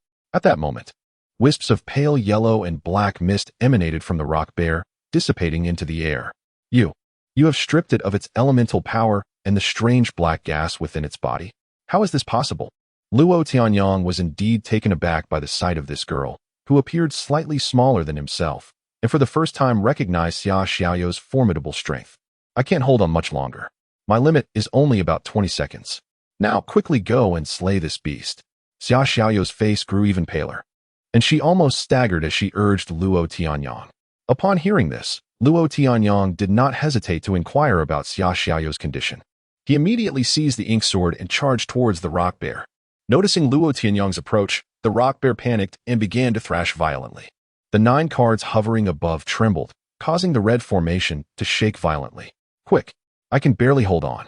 Xia Xiaoyou, affected by the rock bear's struggle, coughed up blood again as she urged Luo Tianyang. As the earth elemental power within the rock bear dwindled, its once formidable defenses began to falter. And coupled with the pressure from Xia Xiaoyou's formation, it became immobilized, presenting Luo Tianyang with an excellent opportunity to strike. With a sound akin to fabric tearing, Luo Tianyang finally drove his sword into the rock bear's right eye, provoking a pitiful cry of pain from the creature. However, to Luo Tianyang's astonishment, the sharp ink sword barely penetrated less than 10 centimeters before being thwarted by the rock bear's innate defensive capabilities. Inflicted with pain, the rock bear went into a frenzy. Its crimson left eye glimmered ominously, and its fur suddenly bristled like steel needles. With a furious roar, the rock bear broke free from the constraints of Xia Xiaoyou's formation at this critical moment. With a loud crash, the unknown formation composed of the 9 cards shattered in the air, the cards flying back towards Xia Xiaoyou, landing at her feet. Be careful of a second berserk. Xia Xiaoyou was once again rebuffed by the formation, and before she could utter another word, she collapsed backwards, losing consciousness. At this moment, Luo Tianyang found himself under the furious gaze of the rock bear, which seemed poised to tear him apart and consume him to avenge its blinded eye. The rock bear swung its powerful paws towards Luo Tianyang, attempting to capture him within its grasp. Being too close to the rock bear, Luo Tianyang had no time to fully evade its attack. If he retreated now, he would undoubtedly be struck by the bear's massive paws, and it would spell his end. In this life and death moment, Luo Tianyang could not afford to hesitate. He crouched low, relinquished the ink sword from his right hand, and lunged into the embrace of the rock bear, gritting his teeth as he shouted, "Ignite blood power! Activate!" Every punch and kick from Luo Tianyang possessed the force of thousands of pounds. Thanks to Xia Xiaoyou's earlier unknown formation that had stripped the rock bear of its earth elemental power and the strange black gas capable of healing its wounds. Moreover, with the ink sword still lodged in its right eye, the excruciating pain impaired the rock bear's already sluggish reflexes, momentarily halting its assault. Seizing this opportunity, Luo Tianyang planted his foot on the rock bear's leg, leaped into the air, and delivered a powerful kick to the hilt of the ink sword embedded in the creature's eye, channeling all the spiritual energy he could muster into the strike. With a resounding clang, the ink sword was driven deep into the rock bear's brain. The creature's body froze as if captured in a still frame, its remaining left eye dimming, and it began to topple backwards. Luo Tianyang performed a backflip to land on the ground, but due to fatigue, he stumbled and fell onto the rocky terrain. Breathing heavily, Luo Tianyang understood that without over a month's training on the virtual combat platform, he would never have managed this perilous counterattack. In that moment, a surge of adrenaline coursed through him. The thrill of this life and death battle was exhilarating. He pondered silently, recognizing the stark contrast between real combat and that on a virtual platform. In the latter, no matter how fierce the battle, he would never face the reality of death. Yet in true combat, a single misjudgment could lead to irrevocable demise, a permanent erasure from existence. Chapter 26. Temporary Assignment Through the Encounter with the Rock Bear. Despite discovering the significant differences between this peculiar creature and a common rock bear, as well as the bizarre, unearthly black energy emanating from it, Luo Tianyang realized his most pressing shortcoming, the absence of combat skills to complement his techniques. In the heat of battle, lacking suitable martial techniques rendered him unable to effectively harness or unleash the spiritual energy cultivated through his methods. This explained why he resorted to rudimentary swordplay, simple slashes and stabs, failing to fully utilize the potential of the Mo Chu Jin. The issue of martial skills was not something Luo Tianyang could resolve at present. He could only hope that formal enrollment at the Daxiao Martial Spirit Academy would offer a solution. At this moment, his primary concern was to successfully navigate the trials of the martial spirit's 3 challenges. He was uncertain whether this encounter qualified as the first trial, as his intelligent wristband had provided no guidance, leaving him to tread cautiously into the unknown. Luo Tianyang noticed that Xia Xiaoyu bore no insignia indicating her status as a preparatory student, and he remained oblivious to the nature of her injuries, whether they were internal or psychological. He retrieved 2 medicinal doses and administered them to her, even in unconsciousness. Xia Xiaoyu's brow was tightly furrowed, perhaps still reliving the perilous battle in her dreams. After observing her delicate visage for a moment, Luo Tianyang turned his attention inward, meditating to restore his own energy. Half an hour later, Xia Xiaoyu finally regained consciousness, springing upright as soon as her eyes fluttered open. Upon spotting Luo Tianyang sitting nearby, relief washed over her. Luo Tianyang, sensing her awakening, inquired, "You're awake?" Xia Xiaoyu nodded, her curiosity piqued. "What about the rock bear?" Luo Tianyang gestured towards the corpse of the beast, lying several meters away. "Over there." "Ah, you defeated the second transformation rock bear?" she exclaimed, astonished. "It seems we were fortunate," Luo Tianyang replied gravely. "Had it not been for your card, which stripped the earth elemental energy from the rock bear and quelled its regenerative black energy, I surely would not have been able to slay a late-stage first-tier beast." He paused before asking, "By the way, how did you come across this rock bear?" Xia Xiaoyu cleared her throat, adjusting her hair with a casual flick. "Aren't you here for the martial spirit's 3 challenges? My first task was to locate and slay this rock bear from Luoxiao Mountain." "Really? How could that be?" Luo Tianyang said, astonished. "My first task was labeled as a choice, and I remain unaware of its content."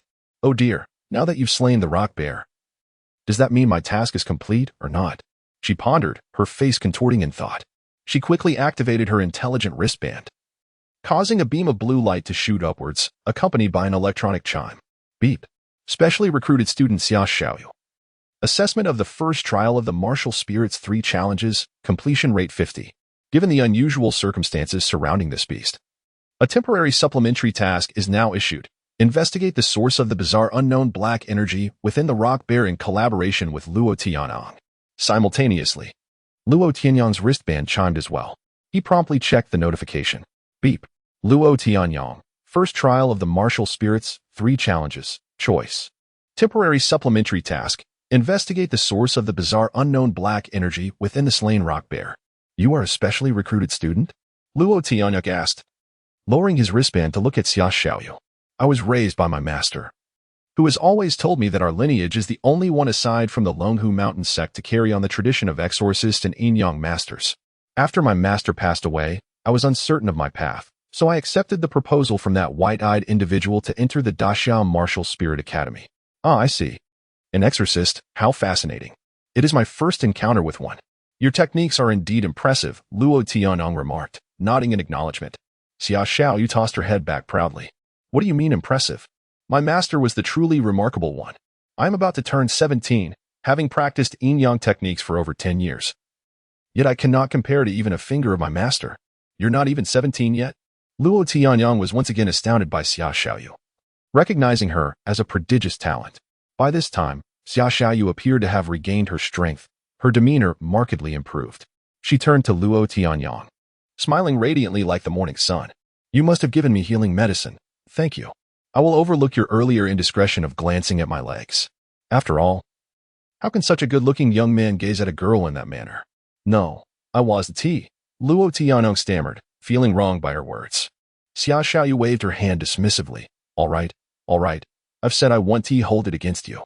Now let us hurry and examine the rock bear's corpse. We need to investigate that strange black energy within it." Luo Tianyang rose and walked alongside Xia Xiaoyu to the site of the rock bear's remains.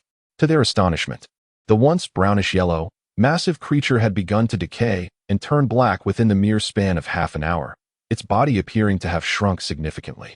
Xia Xiaoyu seemed to possess a greater understanding of these strange phenomena than Luo Tianyang. To his surprise, she displayed no signs of weakness typical of a 17-year-old girl. Instead, she approached the decaying corpse unperturbed and began her examination. From her waist, she produced a piece of yellow paper adorned with runes and began to chant softly. Squatting down, she pressed the paper against a particularly blackened patch of the rock bear's corpse. With a sudden burst, flames erupted from the yellow paper, their color an eerie shade of dark green, a sight that opened Luo Tianyang's eyes to a realm of possibilities he had never before encountered. Chapter 27. The wandering corpses. Xia Xiaoyu let out a soft exclamation, clapping her hands as she stood up to address Luo Tianyang.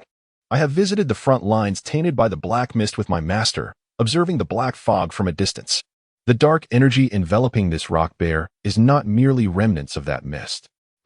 What could it be then? Luo Tianyang inquired, puzzled. The unknown black mist emerging from the ground can transform these originally wild beasts into more formidable aberrations. Yet it does not grant them the ability to recover at the cost of their life force. I tested it with talisman paper earlier. It appears to be a pure form of extreme energy.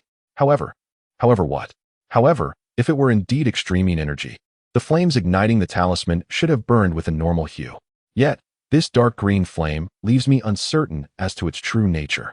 Luo Tianyang stroked his chin thoughtfully and asked, Are you suggesting that the black energy on this rock bear possesses characteristics of extreme energy? Indeed.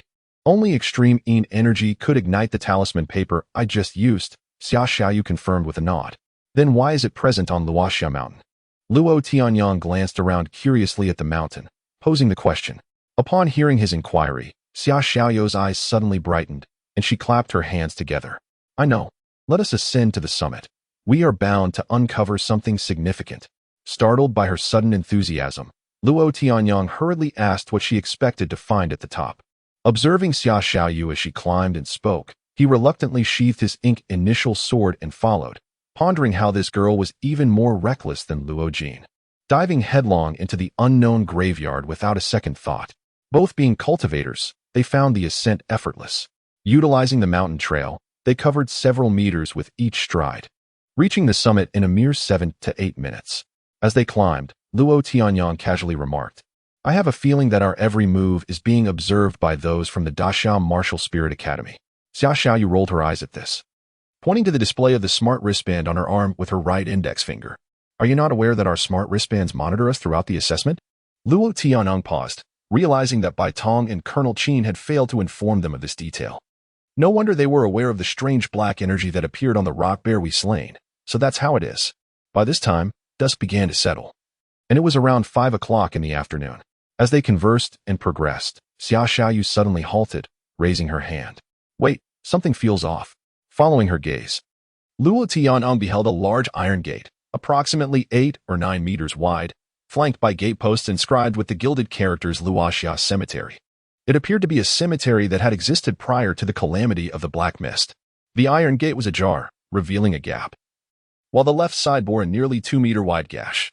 The rolled-back iron sheeting and stainless steel strips indicated that something had forcefully breached the entrance. Tightening his grip on the initial sword, Luo Tianyang turned to Xia Xiaoyu and asked, How's your recovery? Do you need to rest a bit more? We are unfamiliar with what lies ahead. It's best to be cautious. Xia Xiaoyu nodded lightly. I feel much better. Your medicine works wonders. Let us first investigate the situation inside before making any plans. Luo Tianyang said no more and led the way toward the gaping hole, indicating his intent to scout ahead. Seeing his silent determination, Xia Xiaoyu felt a warmth in her heart, her gaze softening slightly as she admired his back, a rare feeling of unspoken concern since her master's departure. Crossing through the iron gate of Luoxia Cemetery, they discovered the gatekeeper's lodge in disarray. The windows and doors lay shattered, and the remains of a severely decayed middle-aged man were scattered throughout the premises. Suppressing his revulsion at the stench, Luo Tianyang moved closer to examine the rotting corpse. Confirming that the wounds were consistent with those inflicted by the rock bear he had just slain. After surveying the furnishings of the lodge, he stepped back outside. Damn beast, Xia Xiaoyu muttered through clenched teeth. Let us venture deeper, Luo Tianyang declared, leading them further into the cemetery. The cemetery was designed in an ancient style, and beyond the gatekeeper's lodge lay a pathway extending to either side. According to the signs on the walls, the right led to the crematorium and memorial hall, while the left led into the burial grounds. Nodding in agreement, Luo Tianyang refrained from voicing any opinions in unfamiliar territory, promptly heading left. As they rounded the corner, Luo Tianyang's pupils dilated, and a chill ran down his spine, instinctively raising the ink initial sword across his chest. Seeing his reaction, Xia Xiaoyu understood he had made a discovery and quickly sidestepped to give him space. Before them lay a chaotic scene of toppled tombstones, the ground uneven and pockmarked as if a fierce battle had unfolded.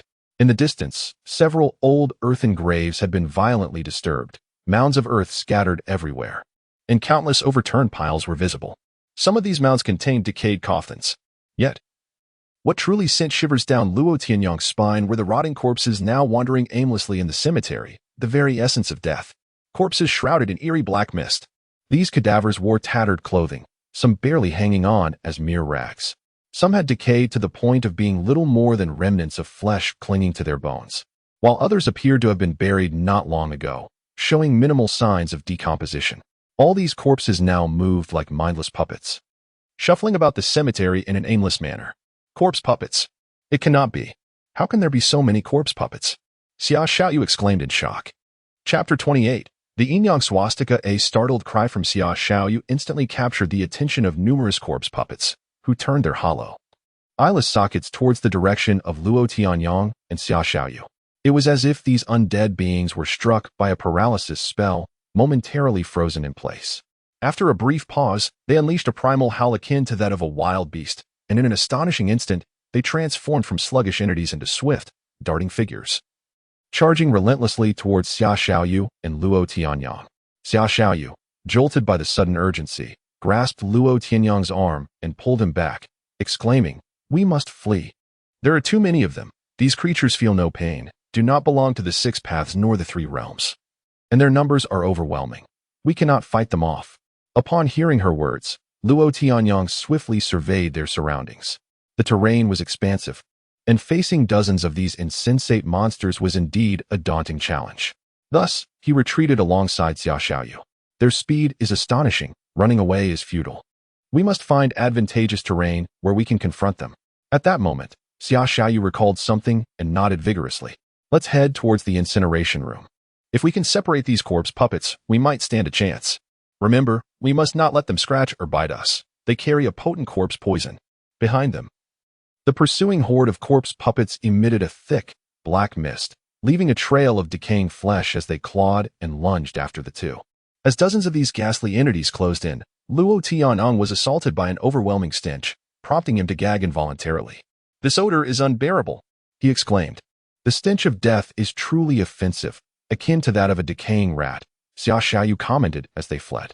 Luo Tianyang remained silent, not out of fear of engaging with the pursuing corpses, but rather because the oppressive odor infiltrated his nostrils, causing him immense discomfort.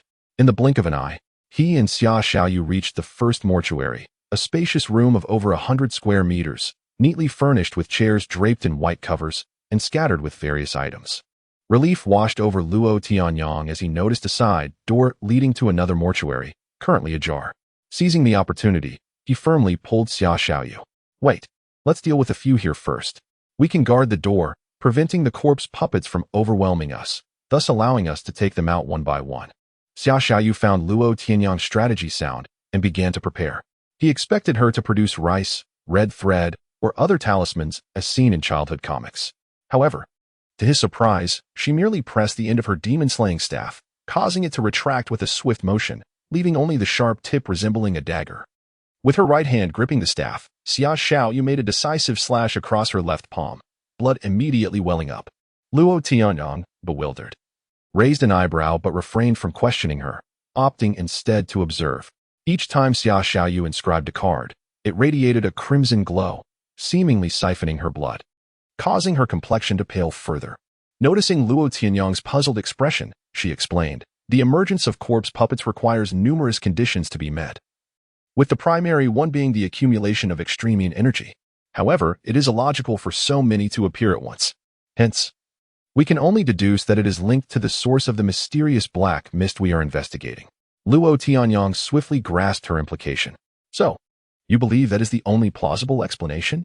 he inquired. Xia Xiaoyu nodded. "It makes sense, since we suspect a connection to that black mist. We must first dispel the yin energy from the corpse puppets to have a chance at swiftly vanquishing them. Do you know their weaknesses? Or how to eliminate these corpse puppets quickly?" She continued.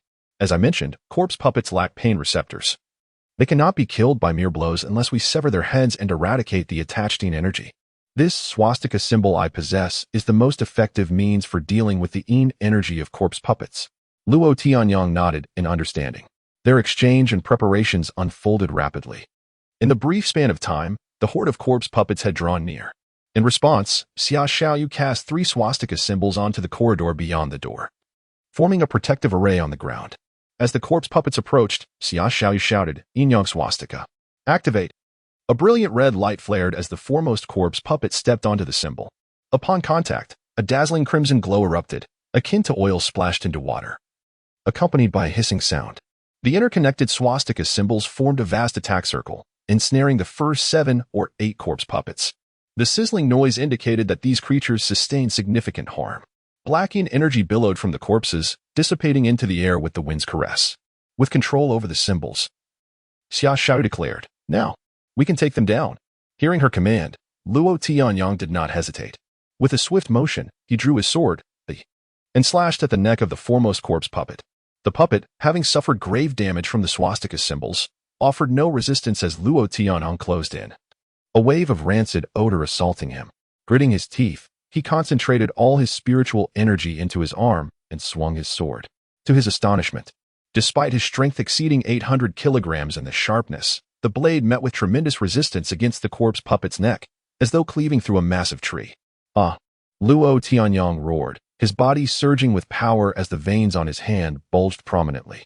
Chapter 29. The brutal feeding with a swift motion.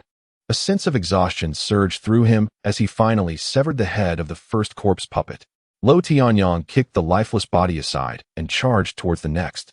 Fully aware of the urgency, as more corpse puppets were gathering behind him, he knew he had to eradicate these foul-smelling beings quickly. Xia Xiaoyu, behind him, was intensely focused on manipulating the swastika talisman. As they turned to venture into the next room, a swarm of 20 to 30 corpse puppets burst forth from the corner, rushing towards the mortuary. Thus, the duo fought while retreating, adeptly using the terrain at the doorways of each room to dispatch several of the undead, causing the situation to gradually tilt in their favor. When Xia Xiaoyu, for the 5th time, sliced her palm to imprint her blood onto a blank card to create the swastika talisman, Luo Tianyang could no longer hold back and grasped her hand, which held the demon-slaying staff. "You can't keep using your blood to create talismans. At this rate, you will be the first to collapse." Xia Xiaoyu glanced at her wrist, where Luo Tianyang had a firm grip, and attempted to pull away, but his strength was unexpectedly formidable, preventing her escape. "You don't understand.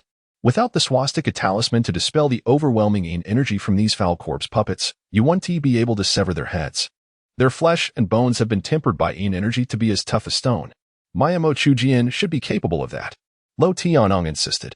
Xia Xiaoyu shook her head again. "I see that you are currently unable to wield your combat skills effectively, and thus cannot maximize your weapon's potential.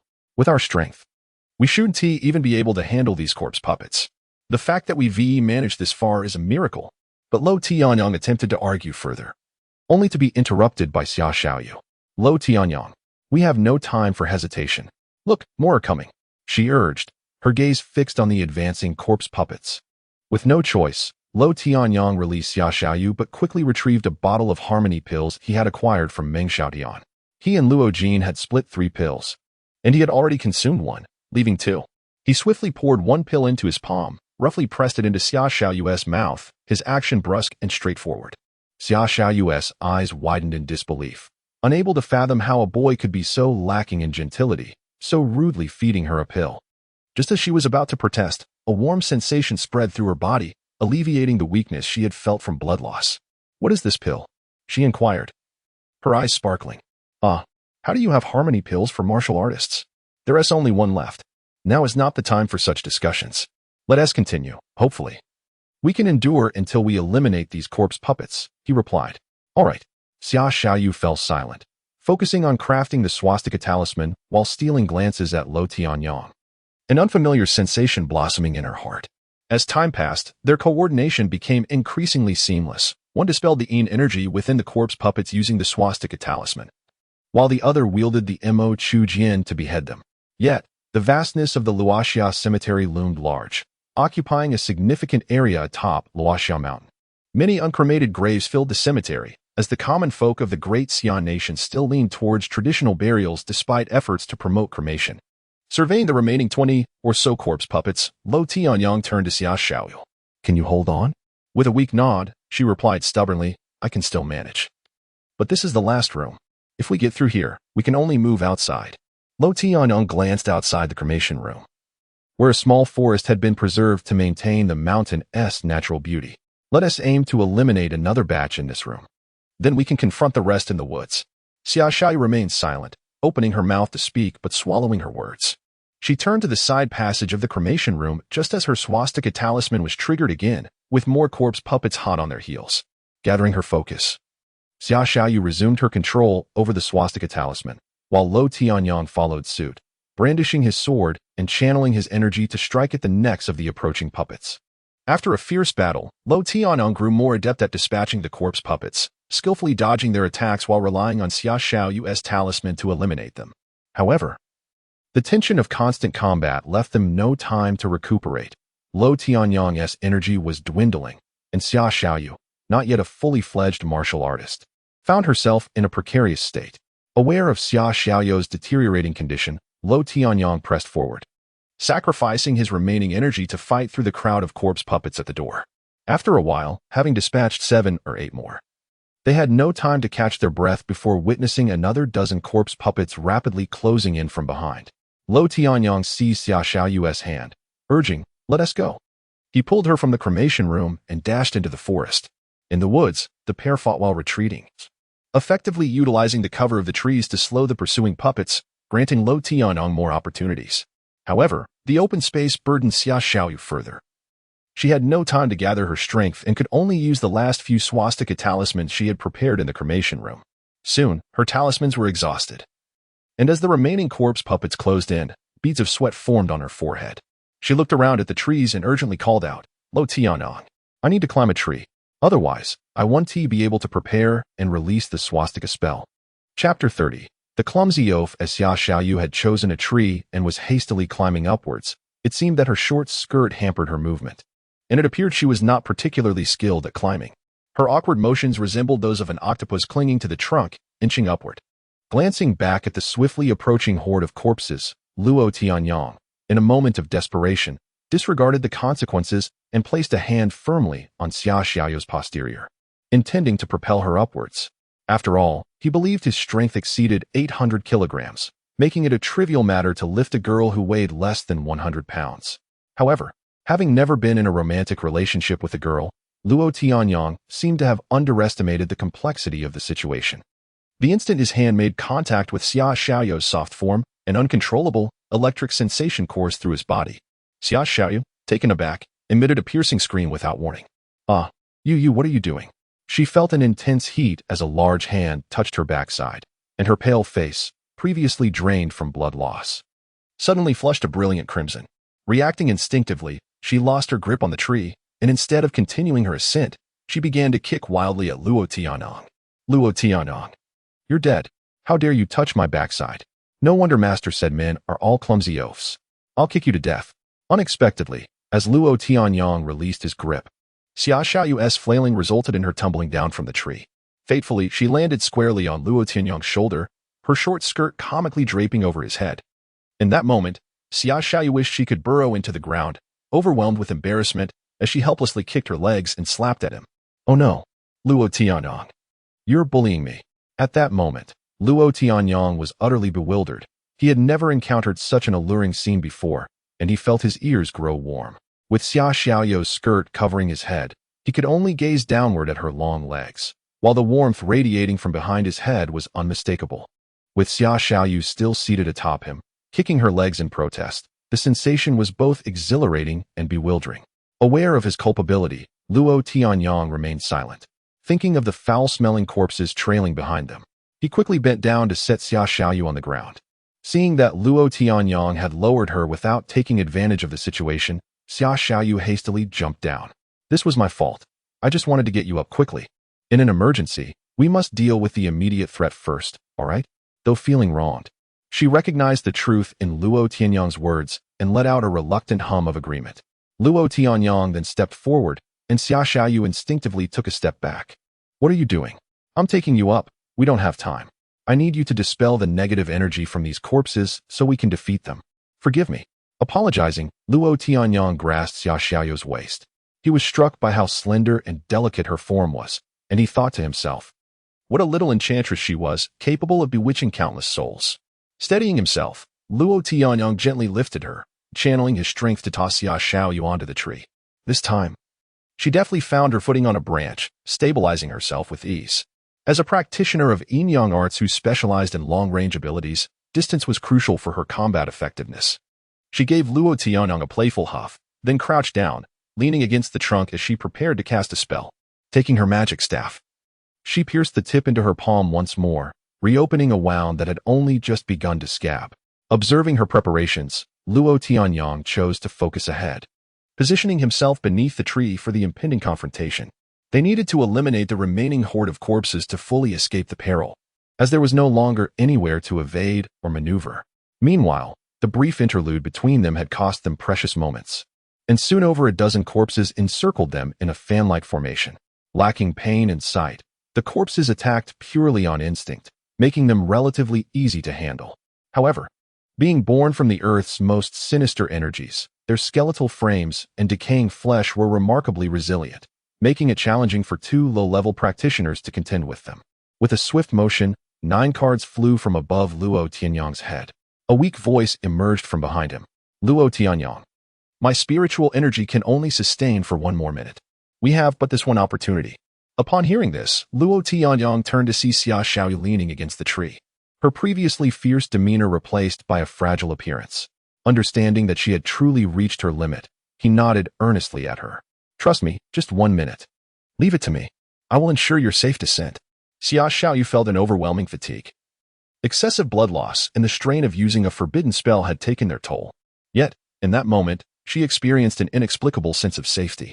Leaning against the trunk, she fixed her gaze on Luo Tianyang's silhouette, while her hands continued to deftly manipulate the spell, murmuring softly to herself, Master, it feels wonderful to have someone protecting Xiaoyu. Just like you did. Humph, clumsy oaf. Chapter 31. Sudden change. Luo Tianyang wiped the sweat from his forehead and took a deep breath. He was acutely aware that, given Xia Xiaoyu's current condition, this might indeed be their final opportunity. His own energy reserves were severely depleted after prolonged combat. The cyclone of spiritual power within him was nearly exhausted. Although he still possessed 3 spirit crystals, divided with Luo Jin before their departure, he had no time to absorb them for recovery. Yin-Yang Technique. Character Spell. Activate. As Xia Xiaoyu once again unleashed the character seal, Luo Tianyang could not afford to hesitate any longer. He swiftly dashed to the left, targeting the nearest corpse puppet. Seizing the moment when Xia Xiaoyu's spell disrupted the internal yin energy of the puppet, he swung his sword decisively. After swiftly dispatching the first corpse puppet, Luo Tianyang wasted no time and charged towards the second. Just as his ink blade severed the head of the second puppet, the first headless corpse puppet staggered forward a few steps before collapsing to the ground. With a deep breath, Luo Tianyang summoned every ounce of his remaining spiritual power to swiftly eliminate the remaining puppets. In less than a minute, only 2 corpse puppets remained. Struggling against the character seal, he advanced towards them with urgency. Suddenly, a tremendous roar, reminiscent of a wild beast, echoed from the opposite peak. As the sound reverberated, a thick black mist inexplicably enveloped the 2 puppets, their hollow eye sockets spewing forth a stream of black energy. This is bad, Luo Tianyang thought, hastening his pace. Ah! Xia Xiaoyu let out a pained scream, nearly falling from her perch in the tree. Anxious and desperate, Luo Tianyang gripped the hilt of his ink blade, channeling all his remaining spiritual energy into a swift strike at the nearest corpse puppet. This blow cleaved the puppet's head cleanly in 2. Without pausing to attack the last remaining puppet, Luo Tianyang rushed to the tree where Xia Xiaoyu clung precariously and caught her just before she fell. Wrapping his arms around her waist, he turned and, expending the last vestiges of his cyclone's spiritual power, hurled his ink blade like a projectile towards the final corpse puppet. Clang! Fortune seemed to smile upon Luo Tianyang as the blade struck true, piercing the puppet's forehead and exiting through the back of its skull, delivering the critical blow just before it could shake off the effects of the character spell. Despite this, the puppet, still with its head intact, twitched its limbs before finally collapsing, rendered incapable of further movement. Once more, he retrieved his healing medication and administered it to Xia Xiaoyu, gently placing her on the ground to recuperate. Meanwhile, he gritted his teeth and staggered towards the last corpse puppet. Luo Tianyang extended his hands, gripping the hilt of the ink blade tightly, and with a fierce tug, he split the puppet's head in half, its putrid remains splattering across the ground, ensuring it could no longer move. Finally, he felt a weight lift from his heart, dragging the ink blade behind him, its tip tracing a shallow line in the earth. He suddenly felt its weight bearing down on him, as if it had become unbearably heavy, rendering him unable to lift it fully. Returning to Xia Xiaoyu's side, he quickly sat beside her, producing a spirit crystal from his pocket. He needed to restore his spiritual energy. That ominous roar indicated they were not yet safe. Luo Tianyang sensed that the peak on the opposite side harbored their ultimate target, and they needed to recover their combat strength without delay. An hour later, Luo Tianyang was the first to awaken from his meditation. Absorbing the energy from one spirit crystal had restored 40% of his cyclone. Although he was still far from fully recharged, he felt significantly better than when he had been utterly drained. Looking up, he noted the sky was deepening into twilight. And soon, darkness would envelop the area. They were, after all, outdoors atop the L. With this in mind, Luo Tianyang stood and began to gather branches and dry leaves within a 10-meter radius, intending to build a fire for warmth and light during the night. After another hour had passed, as he tended to the fire, he heard the soft rustling of movement beside him. Xia Xiaoyu had finally awakened. "You're awake?" she said, shaking her head. "Today has been the unluckiest day of my life. I fainted twice in one day." Luo Tianyang chuckled, offering comfort. "But we made it through, didn't we?" He then produced a spirit crystal and handed it to her. "How about a recovery? I only have 3. I used one earlier. So you can take this one, and I'll keep the last for emergencies." Xia Xiaoyu shook her head. "I haven't reached the transcendence realm yet, so I can't absorb spirit crystals. It would be pointless for me." "Ah? Then how do you cast your spells?"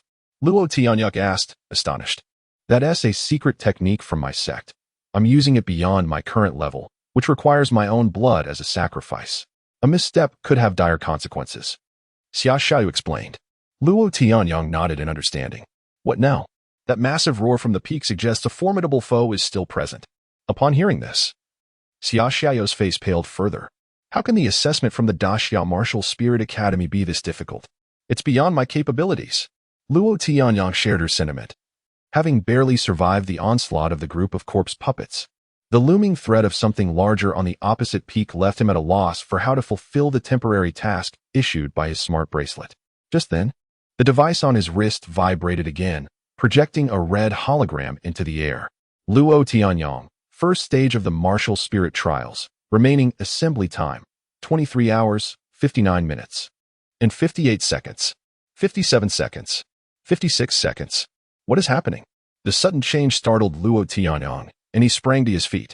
Chapter 32 The Source of the Tomb. Xia Xiaoyu gazed at the notification projected by Luo Tianyang's smart wristband. Instinctively, she activated her own wristband, only to find that her task did not align with Luo Tianyang's. Naturally, Luo Tianyang noticed Xia Xiaoyu's actions, but the unexpected turn of events left him even more bewildered.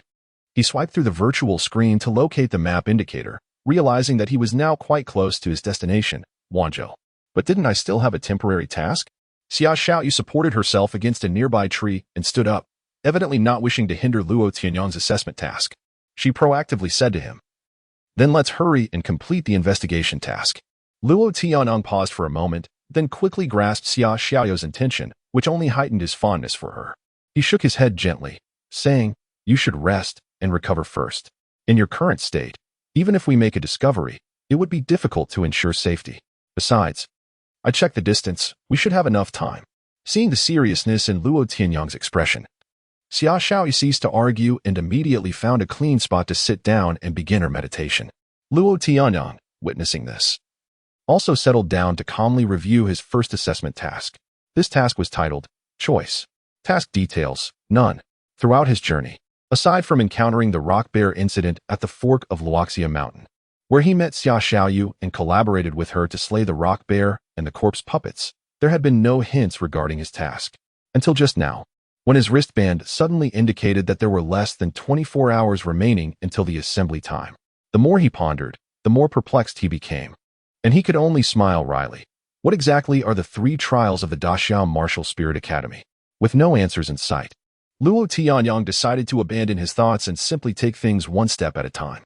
He collected his thoughts, exhaled gently, and gradually entered a meditative state, activating his Dantian's energy vortex and circulating his chi according to the Nirvana primer, naturally absorbing the exceptionally thin spiritual energy from the surroundings. As night deepened, the temperature in the mountains dropped significantly. The bonfire, having not been tended for a long time, began to die down. When the moon reached its zenith, a colossal roar, akin to that of a beast, echoed from the opposite side of the mountain. Startled awake by the roar, Luo Tianyang swiftly grasped his Mo Chu Jin and listened intently. After a while, he realized, just as before, that he could only hear the roar without witnessing any abnormalities, which eased his mind slightly. It was then that he noticed the bonfire had extinguished, prompting him to rise and gather some dry leaves and branches to rekindle the fire. Turning his gaze back to Xia Xiaoyu, he observed that she remained undisturbed by the earlier roar, her brow slightly furrowed, likely deep in meditation at a critical juncture of recovery. After a moment's thought, Luo Tianyang silently repositioned the bonfire closer to where Xia Xiaoyu was seated. As the night air grew heavy with dew, the considerate Luo Tianyang removed his outer coat and quietly draped it over Xia Xiaoyu. Although it was the end of July and summer had officially begun, the nighttime temperatures could still be somewhat chilly, especially for a girl in a short skirt. Concerned that the unknown creature might emerge at night, Luo Tianyang refrained from further meditation. If both of them were engrossed in meditation like before, they would be unable to react in case of any sudden occurrences. Consequently, Luo Tianyang took on the role of vigilance, remaining alert to any movements from the mountaintop. Thus, the night swiftly passed. When Luo Tianyang glanced at the countdown for his task again, it displayed less than 15 hours remaining. This realization ignited a sense of urgency within him. It was now around 4 a.m., the darkest hour of the night. At this moment, Xia Xiaoyu finally awakened from her meditation. Stretching her arms, she noticed the coat that had slipped from her shoulders. Tilting her head, she caught a glimpse of it and a faint smile crept onto her lips as she reached behind to retrieve the garment. "You've finally awoken. I was about to call you." Luo Tianyang sighed in relief. Xia Xiaoyu returned his coat, softly saying, "Thank you for your coat. I feel much better now and can check the situation over there." Luo Tianyang accepted his coat with a wry smile, remarking, "You are remarkably carefree for a girl, plunging into deep meditation without a care for potential dangers. Isn't there you to keep watch?" Xia Xiaoyu blurted out, only to regret her words, a blush rising to her cheeks. Fortunately, the night was dark enough that Luo Tianyang did not notice her embarrassment. Reflecting on her slip of the tongue, Xia Xiaoyu stamped her foot and shot Luo Tianyang a fierce glare, tossing her hair and striding ahead.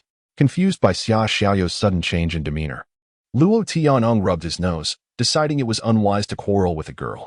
He quickly lit a makeshift torch prepared earlier and hurried to catch up, handing one to Xia Xiaoyu. Upon arriving at their destination, Xia Xiaoyu wrinkled her delicate nose and inhaled deeply. "There's still the stench of corpse puppets. Be cautious," she warned. "Could it be the lingering odor of the corpse puppets we just killed?" Luo Tianyang inquired, frowning. Xia Xiaoyu shook her head, her expression grave. "It's a different scent. One laden with heavy and energy, discernible only to us yin-yang masters." Heeding her words, Luo Tianyang chose to remain silent, heightening his vigilance. The two continued onward, traversing a landscape of shattered and collapsed gravestones, heading toward the burial site on the mountainside. After passing through an area resembling an exploded mound of graves, they came upon a decrepit grand tomb. The scattered stones and gravestones indicated it belonged to a wealthy family, covering an extensive area of nearly 30 to 40 units. At this moment, the tomb's roof had been mostly torn away, revealing a pitch-black hole from which billowing black mist emanated. Upon seeing this, Xia Xiaoyu retrieved a triangular yellow talisman from her waist pouch and handed it to Luo Tianyang. "This is the Tiangang talisman left to me by my master. Keep it on you, and be cautious as we approach that black mist. I have a feeling this is the source." Chapter 33, The Corpse Puppet King and the Black Bone Fossil. Upon hearing this, Luo Tianyang accepted the yellow talisman, nodding in curiosity. He found it hard to fathom how an Onmyoji could wield these yellow papers in battle. Seeing that Luo Tianyang was ready, Xia Xiaoyu ceased her chatter and boldly leapt into the large opening shrouded in thick black smoke. Luo Tianyang, momentarily stunned, thought to himself how this girl, lacking even the strength of a martial artist, dared to charge forward without hesitation. In a rush, he followed suit, hoping that the darkness below would not harbor any unforeseen dangers. After a brief sensation of weightlessness, Luo Tianyang felt he had descended about 4 or 5 meters before landing. Just as he steadied himself, he heard Xia Xiaoyu's voice behind him, tinged with impatience. Hey, why are you so slow? Unable to restrain himself, Luo Tianyang replied. Could you promise me one thing? What are our strengths?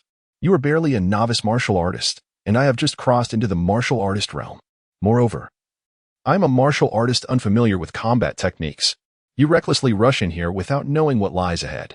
What if we encounter a danger we cannot handle? Please. Can you listen to me from now on? How can you be so reckless, like Luo Jin? Xia Xiaoyu blinked as she realized her impulsiveness. Growing up, her master had always been there to shield her from harm, and now, without him, she felt somewhat disoriented. All right, but who is Luo Jin? Xia Xiaoyu asked, her eyes wide with curiosity. With a hint of exasperation, Luo Tianyang replied, he is just a reckless, middle school boy much like you. How come you know so many carefree people? While Luo Tianyang lamented the recklessness of those around him, he noticed a translucent shell surrounding him, akin to an eggshell, which dispelled the surrounding black mist, restoring their visibility. Turning to Xia Xiaoyu, he observed that the white cloth pouches at her waist emitted a soft glow. Pushing the black mist back 2 meters from her, he retrieved the Tianchi talisman that Xia Xiaoyu had given him, a small, triangular talisman now pulsating with spiritual energy in his palm, quite enchanting. Xia Xiaoyu approached and asked, now that we're down here, should we proceed forward? After a moment, the beast-like roar finally ceased, and this time, both Luo Tianyang and Xia Xiaoyu seemed to perceive something different within the roar. Doesn't that roar sound like a lament of pain? Luo Tianyang mused. Did you sense anything? Xia Xiaoyu nodded in agreement. Yes, it feels peculiar. It doesn't seem like a bloodthirsty cry, but rather one of resistance. Luo Tianyang glanced towards the direction of the sound, which was engulfed in deeper black mist. After a moment's thought, he said, I'll lead. You follow closely and refrain from rushing ahead. We must approach cautiously and ascertain the source of this sound. Once we understand what it is, we'll retreat and report back. After reaching a consensus, Luo Tianyang stepped forward toward the source of the roar, with Xia Xiaoyu quietly trailing behind him. As they advanced, the black mist parted before their talismans, and their figures gradually dissolved into the thick darkness. Luo Tianyang cautiously navigated the path, discovering they had entered a tomb corridor strewn with the remains of various animals. Xia Xiaoyu held up her torch for a closer look. Observing that the animals had died in excruciating agony, their bones contorted in grotesque positions. These creatures must have wandered into this tomb, given their state. It appears the black mist invaded their bodies, causing them immense suffering before death, Xia Xiaoyu remarked, glancing at the swirling black tendrils around them. Luo Tianyang nodded, his wariness of the black mist intensifying. He quickly asked, how long can that Tianchi talisman last? It won't lose its efficacy after a short while, will it? Xia Xiaoyu shook her head reassuringly. No worries. My master left behind a 5th-grade spiritual talisman. One Tianchi talisman can last an hour. It should be sufficient.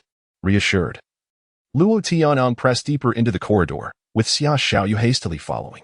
In the pitch-black environment, an eerie silence descended. The beastly roars had vanished, leaving only the sound of their footsteps echoing in the corridor. Upon traversing the 15-meter passage, they encountered a fragmented stone door, half of it still hanging on the wall while the other half lay shattered on the floor. The moss-covered stone door bore the marks of time, with scattered claw marks etched into its surface, from which the dense black mist continuously billowed forth. Remarkably, as they crossed the threshold of the door and passed through a thick veil of black mist, their surroundings suddenly opened up before them. Before them lay a grand main tomb chamber, approximately 100 square meters in size, illuminated by unknown oil lamps flickering in the corners, casting a dim yellow glow throughout the chamber. At the center stood a rectangular stone sarcophagus, its lid shattered and strewn across the floor. Luo Tianyang noted that the lid was over 20 centimeters thick, weighing at least a ton, and the fragments scattered around clearly indicated it had been forcefully struck from within. Even more unsettling was the black mist, which continually seeped from the sarcophagus yet refrained from encroaching within a 10-meter radius around it, swirling only in the outer vicinity. At that moment, Xia Xiaoyu pointed toward a dried corpse and exclaimed, Look, that corpse has a fossil resembling black bone on its chest. It is this bone fossil that is weighing it down, and the black mist is all stemming from that black bone fossil,